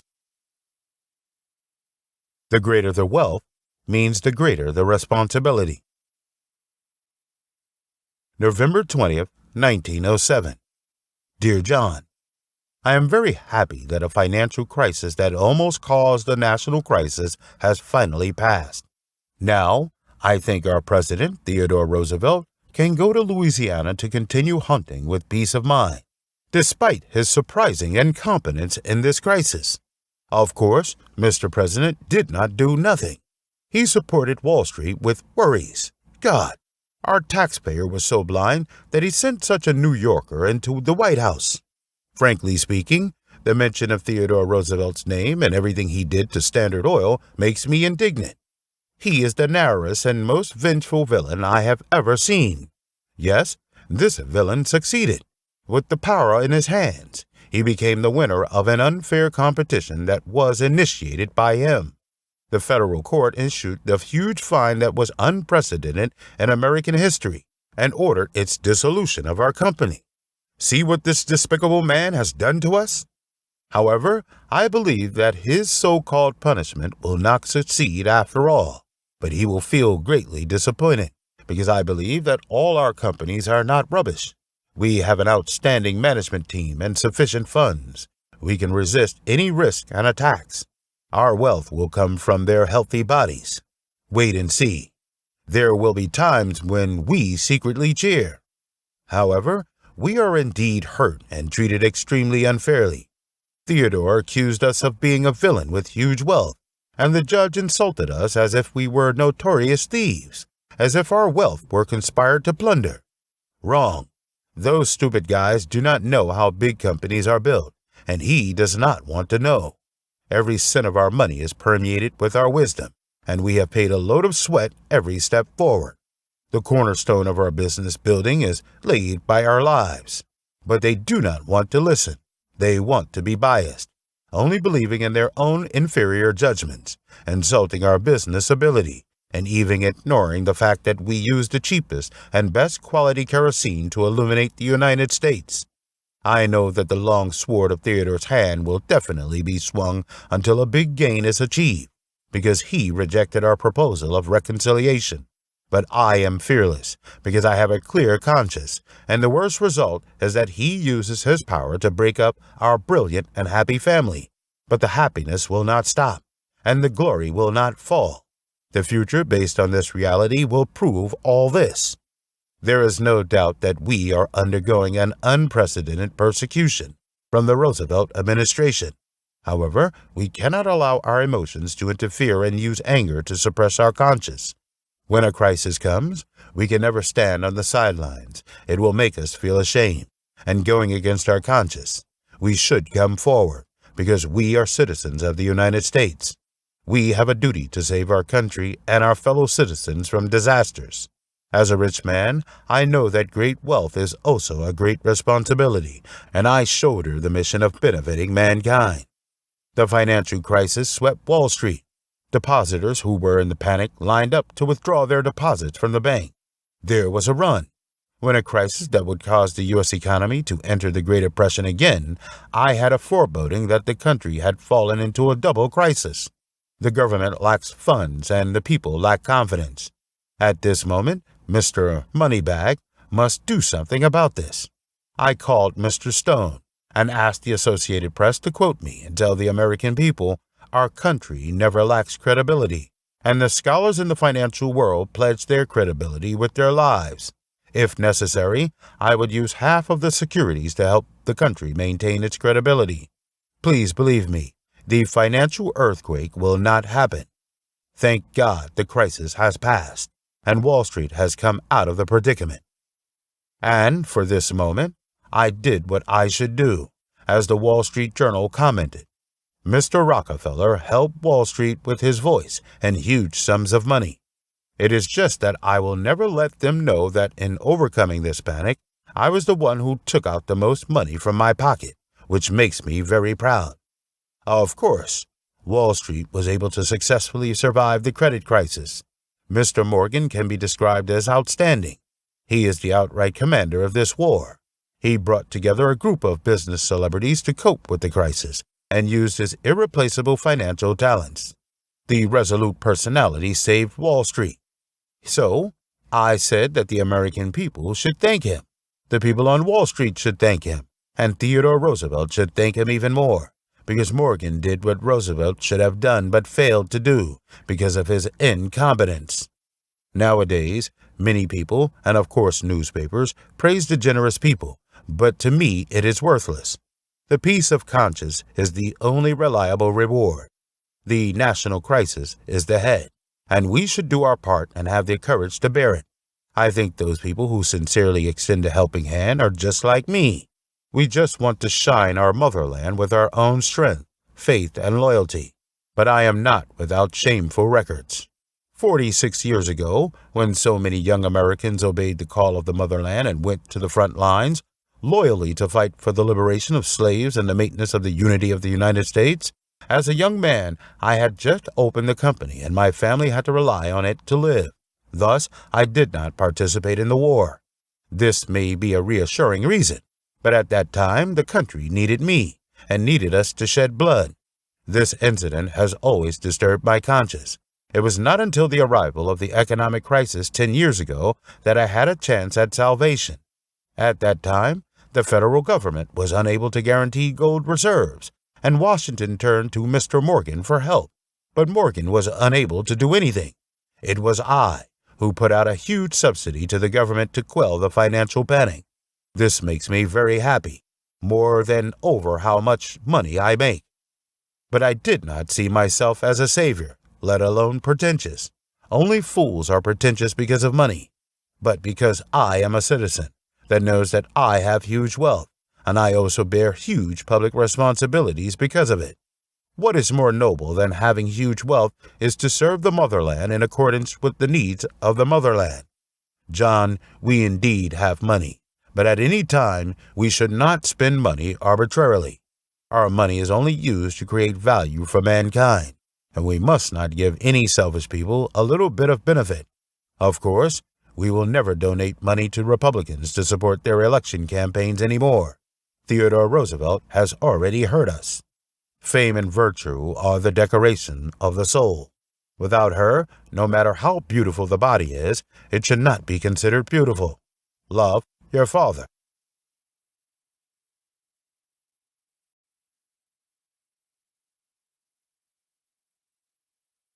Letter 37. Enrich your mind.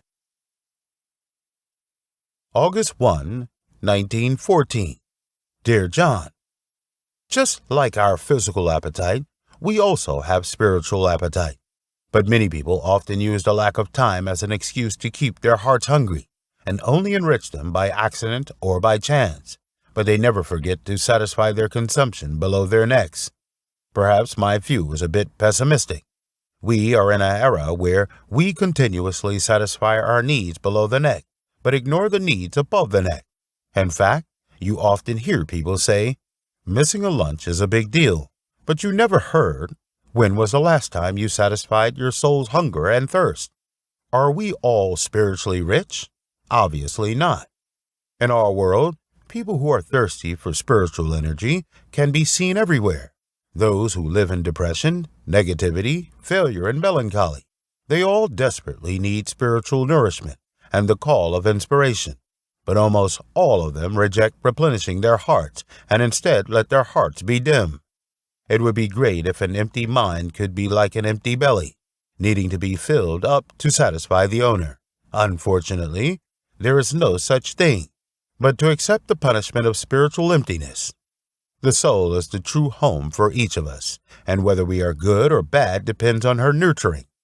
Because everything that enters this true home has a function.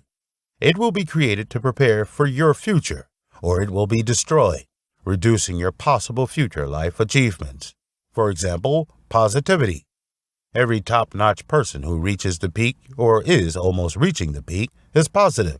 They are positive because they regularly enrich their hearts with good, clean, powerful, and positive spiritual thoughts.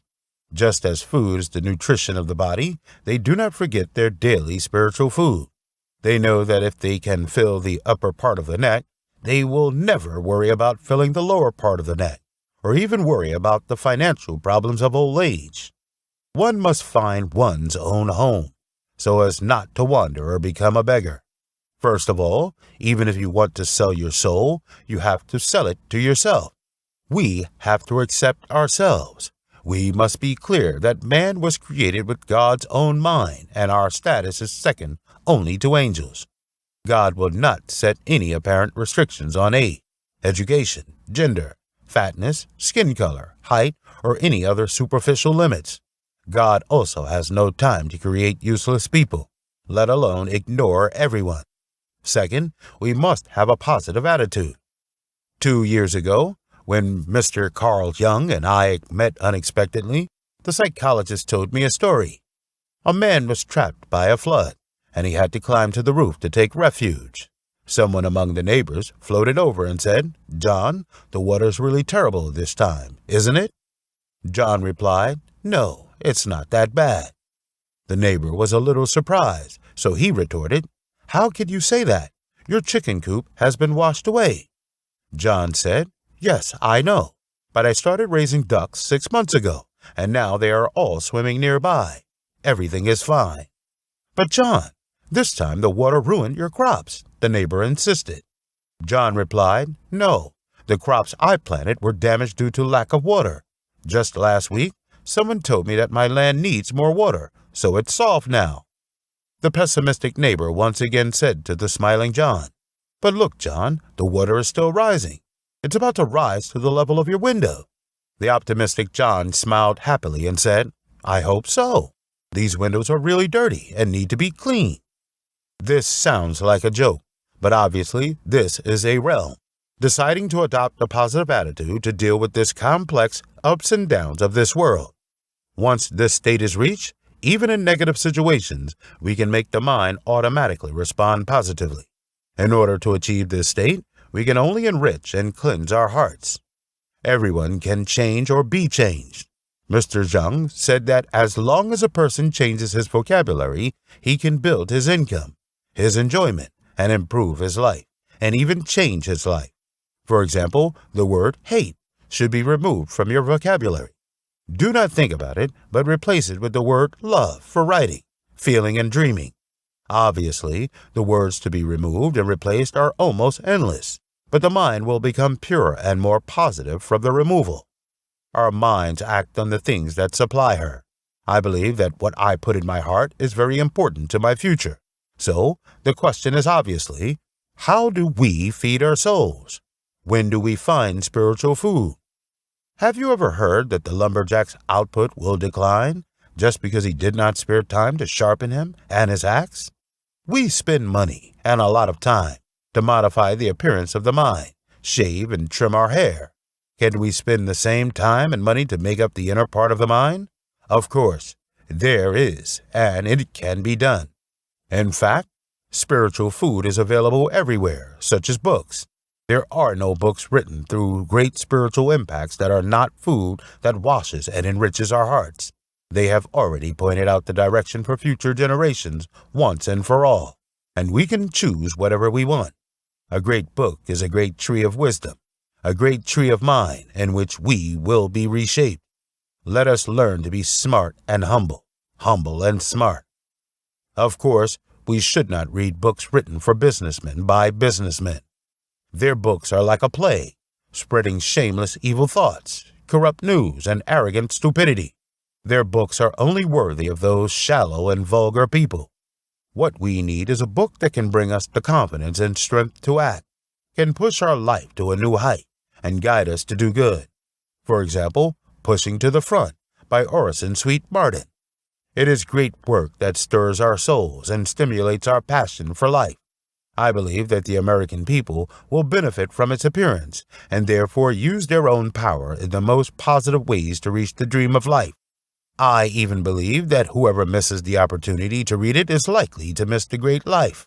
I hope my children and grandchildren can read this book. It can open the door to happiness for all people. The driving force that led people to climb to the peak is a driving force that is maintained and emphasized regularly and is growing stronger. Those who have a successful life can undoubtedly realize that there is a lot of space in the peak, but there is not enough space for people to sit and stay. They understand that the mind, like the body, must be given regular nutrition. Physical, mental, and spiritual nutrition must be taken care of separately. John, no one can block our way home unless we do not want to come back. Let the light of the soul shine on our way forward. Love, your father.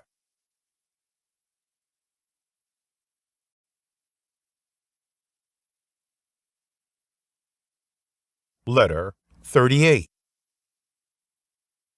Anyone can be a great man. June 8, 1906.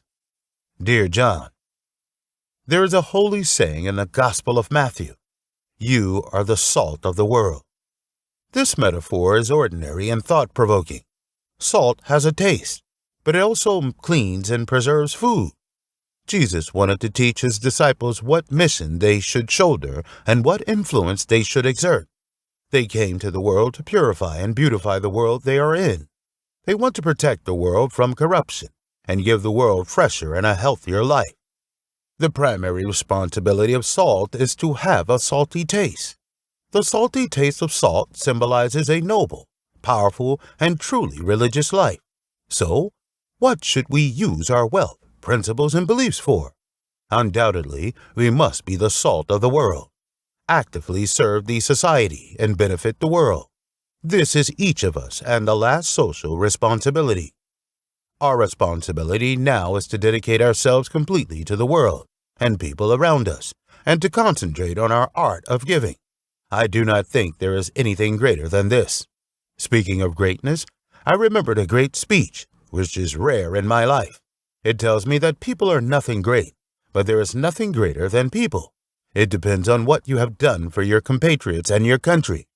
Now, I will transcribe this great speech to you, and hope it will be of great benefit to you. Love, your father.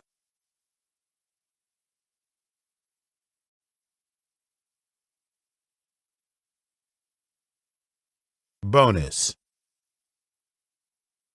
Letter 39. The person who thinks the most, feels the noblest, and acts the most righteous, lives the most fulfilling life. June 18, 1906. Dear John, I am honored to have met some important people here today. Although you will say that there are no big people in this city, big people are all born in London, San Francisco, Rome, or other big cities, and not from the local area. They all come from outside this town. If so, you are very wrong. The fact is that there are as many big people here as with other cities. There are many big names in the audience, including men and women. Now, allow me to boldly say that the biggest mistake we often make when judging whether a person is a big person is that we always think that the big people have spacious offices. However, I want to tell you that this world does not know what kind of person the greatest person in the world is. So, who is the greatest man in the world? Young people may be anxious to ask such questions. Let me tell you that a greatest man is not necessarily someone who has an office in a high-rise building. The reason why a person is known for being the greatest man lies in his value and has nothing to do with the position he has obtained. Who can say that a king who lives on food is greater than a farmer who works hard? However, please do not blame young people who hold a certain public office and think they may become big shots. Now, I would like to ask everyone here, who of you plans to be a great person? That guy in a Western cowboy hat? You said you will become a big man in this city someday. Really? When are you going to realize this wish? You said that when another war broke out, you would charge into battle in the rain of bullets and pull down the enemy's flag from the flagpole. You would wear a medal on your chest, return to the country triumphantly, and serve as a public office awarded to you by the government. Become a big shot. No, it will not.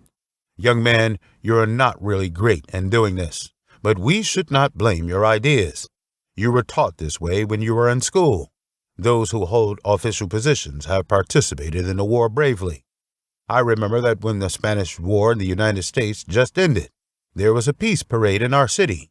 People told me that when the parade team walked on Blow Street, a carriage stopped at the gate of my house.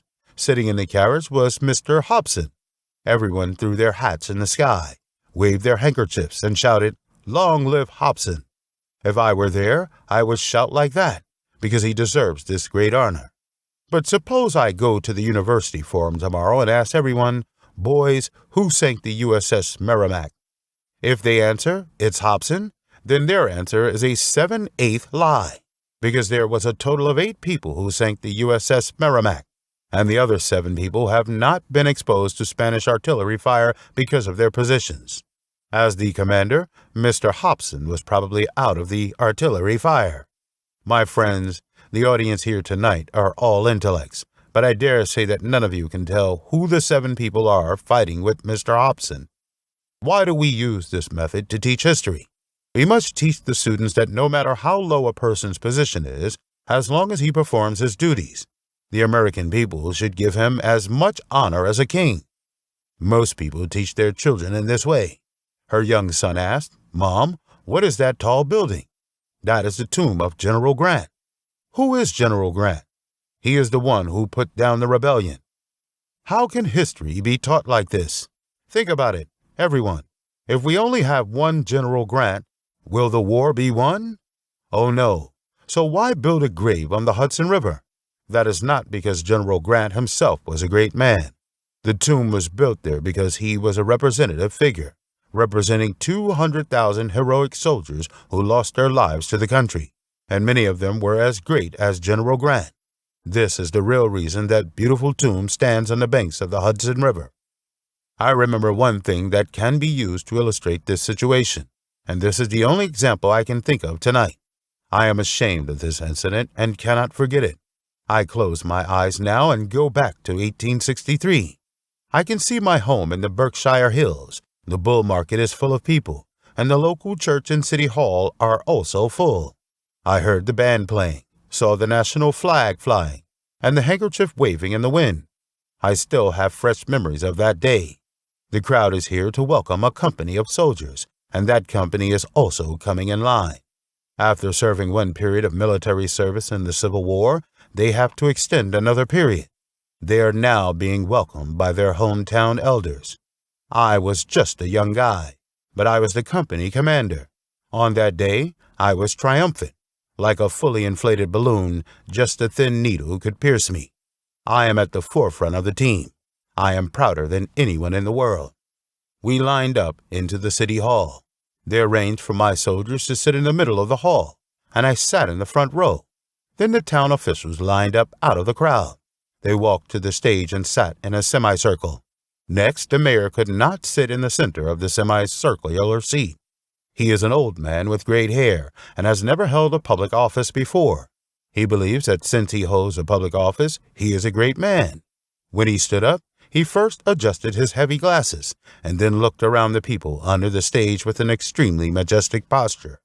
Suddenly, his eyes fell on me, and then the kind old man walked to me and invited me to sit down with the officials in the town. Invited me to the stage. Before I joined the army, no city official noticed me. I sat in the front of the stage and let my saber hang on the floor. I put my arms around my chest, waited to be welcomed, and felt like Napoleon V. Pride always comes before destruction and failure. At this time, the mayor delivered a speech on behalf of the people, welcoming our group of soldiers who had returned triumphantly. He took out the speech from his pocket, carefully spread it out on the lecture table, and adjusted his glasses.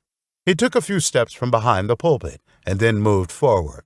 He must have studied the speech manuscript very carefully, because he adopted the posture of a speaker, placing the weight of his body on his left foot, moving his right foot slightly forward, retracting his shoulders, and then opening his mouth with his hand at an angle of 45 degrees.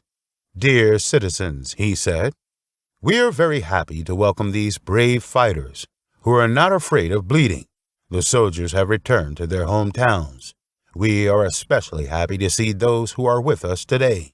There is a young hero," referring to me, "this young hero, in our imagination, we have seen him lead troops in desperate fights against the enemy. We saw his shiny saber, shining brightly in the sun, and he shouted at his troops, 'Charge!' God, this kind old man knew nothing about war. If he knew a little more about war, he would know the fact that it was a grave mistake for an infantry officer to run ahead of his subordinates at a dangerous moment. I even held the command knife that was gleaming in the sun and shouted to my subordinates, 'Charge!' I have never done this before. Think about it. Will I run to the front and be attacked by the enemy in front and leave the troops behind? The officer should not go there. In actual combat, the officer's position is behind the soldier, because I was a staff officer. When the rebels rushed out of the woods and attacked us from all directions, I always rode a horse and shouted to our army all the way, 'The officers, retreat! The officers, retreat!' Then, every officer will retreat to the back of the combat zone, and the higher the rank, the further away. This is not because he lacks courage, but because the rules of battle are like this. If the general ran to the front and was killed, the battle would definitely be lost, because the entire battle plan is in his mind, and he must be in absolute safety. I was even holding that saber gleaming in the sun. What? Among the soldiers sitting in the city hall that day, there were people who had used their lives to protect me, a half-sized officer, and someone that carried me across the deep river. Some people were not there because they died for the country. The speaker also mentioned them, but they were not noticed.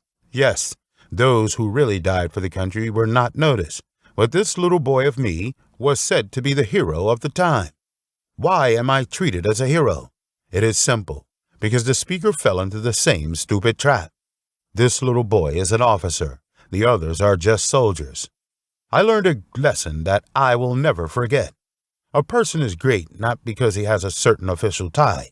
The reason why he is great is that he used a few tools to create a greater cause and accomplish his life goal as an unknown civilian. This is the real greatness.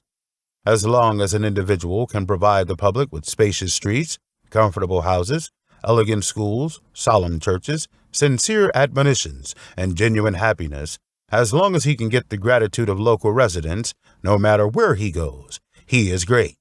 But if he is not thanked by the local residents, no matter where he goes to the earth, he will not be a great person. I hope everyone here knows that we should live in meaningful actions, not years. We live in feelings, not the numbers on the phone buttons. We live in thoughts, not air. The time should be calculated based on the beating of the heart under the correct goal. If you forget what I said tonight, please do not forget the following statement. The person who thinks the most, feels the noblest, and acts the most righteous, lives the most fulfilling life. Love, your father.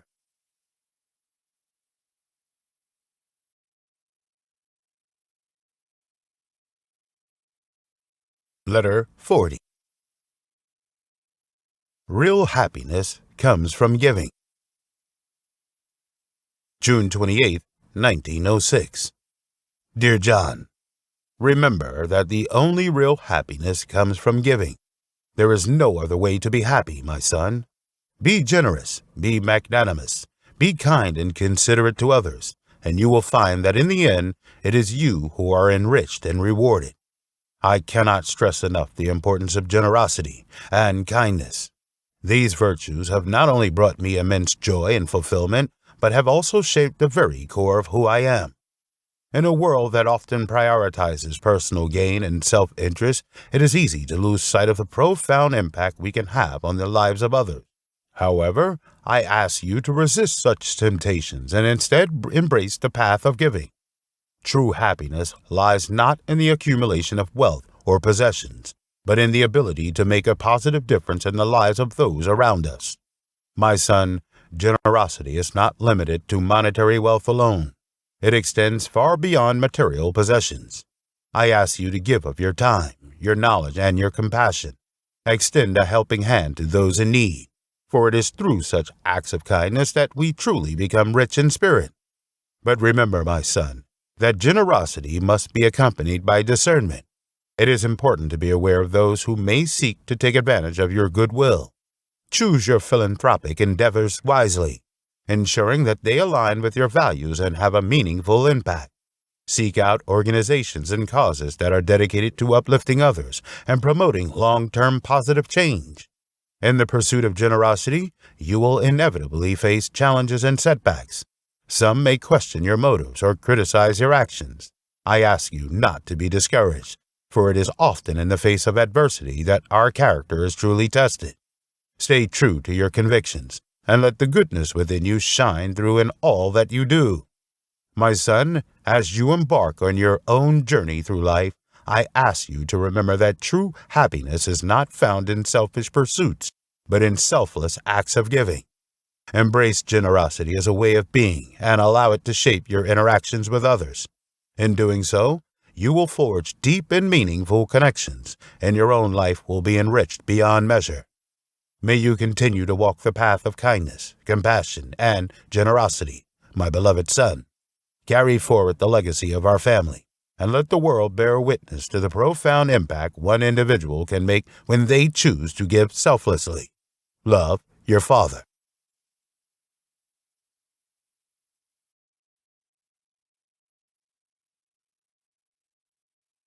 The 38 letters from J D Rockefeller to his son. Perspectives, Ideology, and Wisdom. Written by J D Rockefeller. Narrated by Rick Font. Copyright by Stanford Publishing.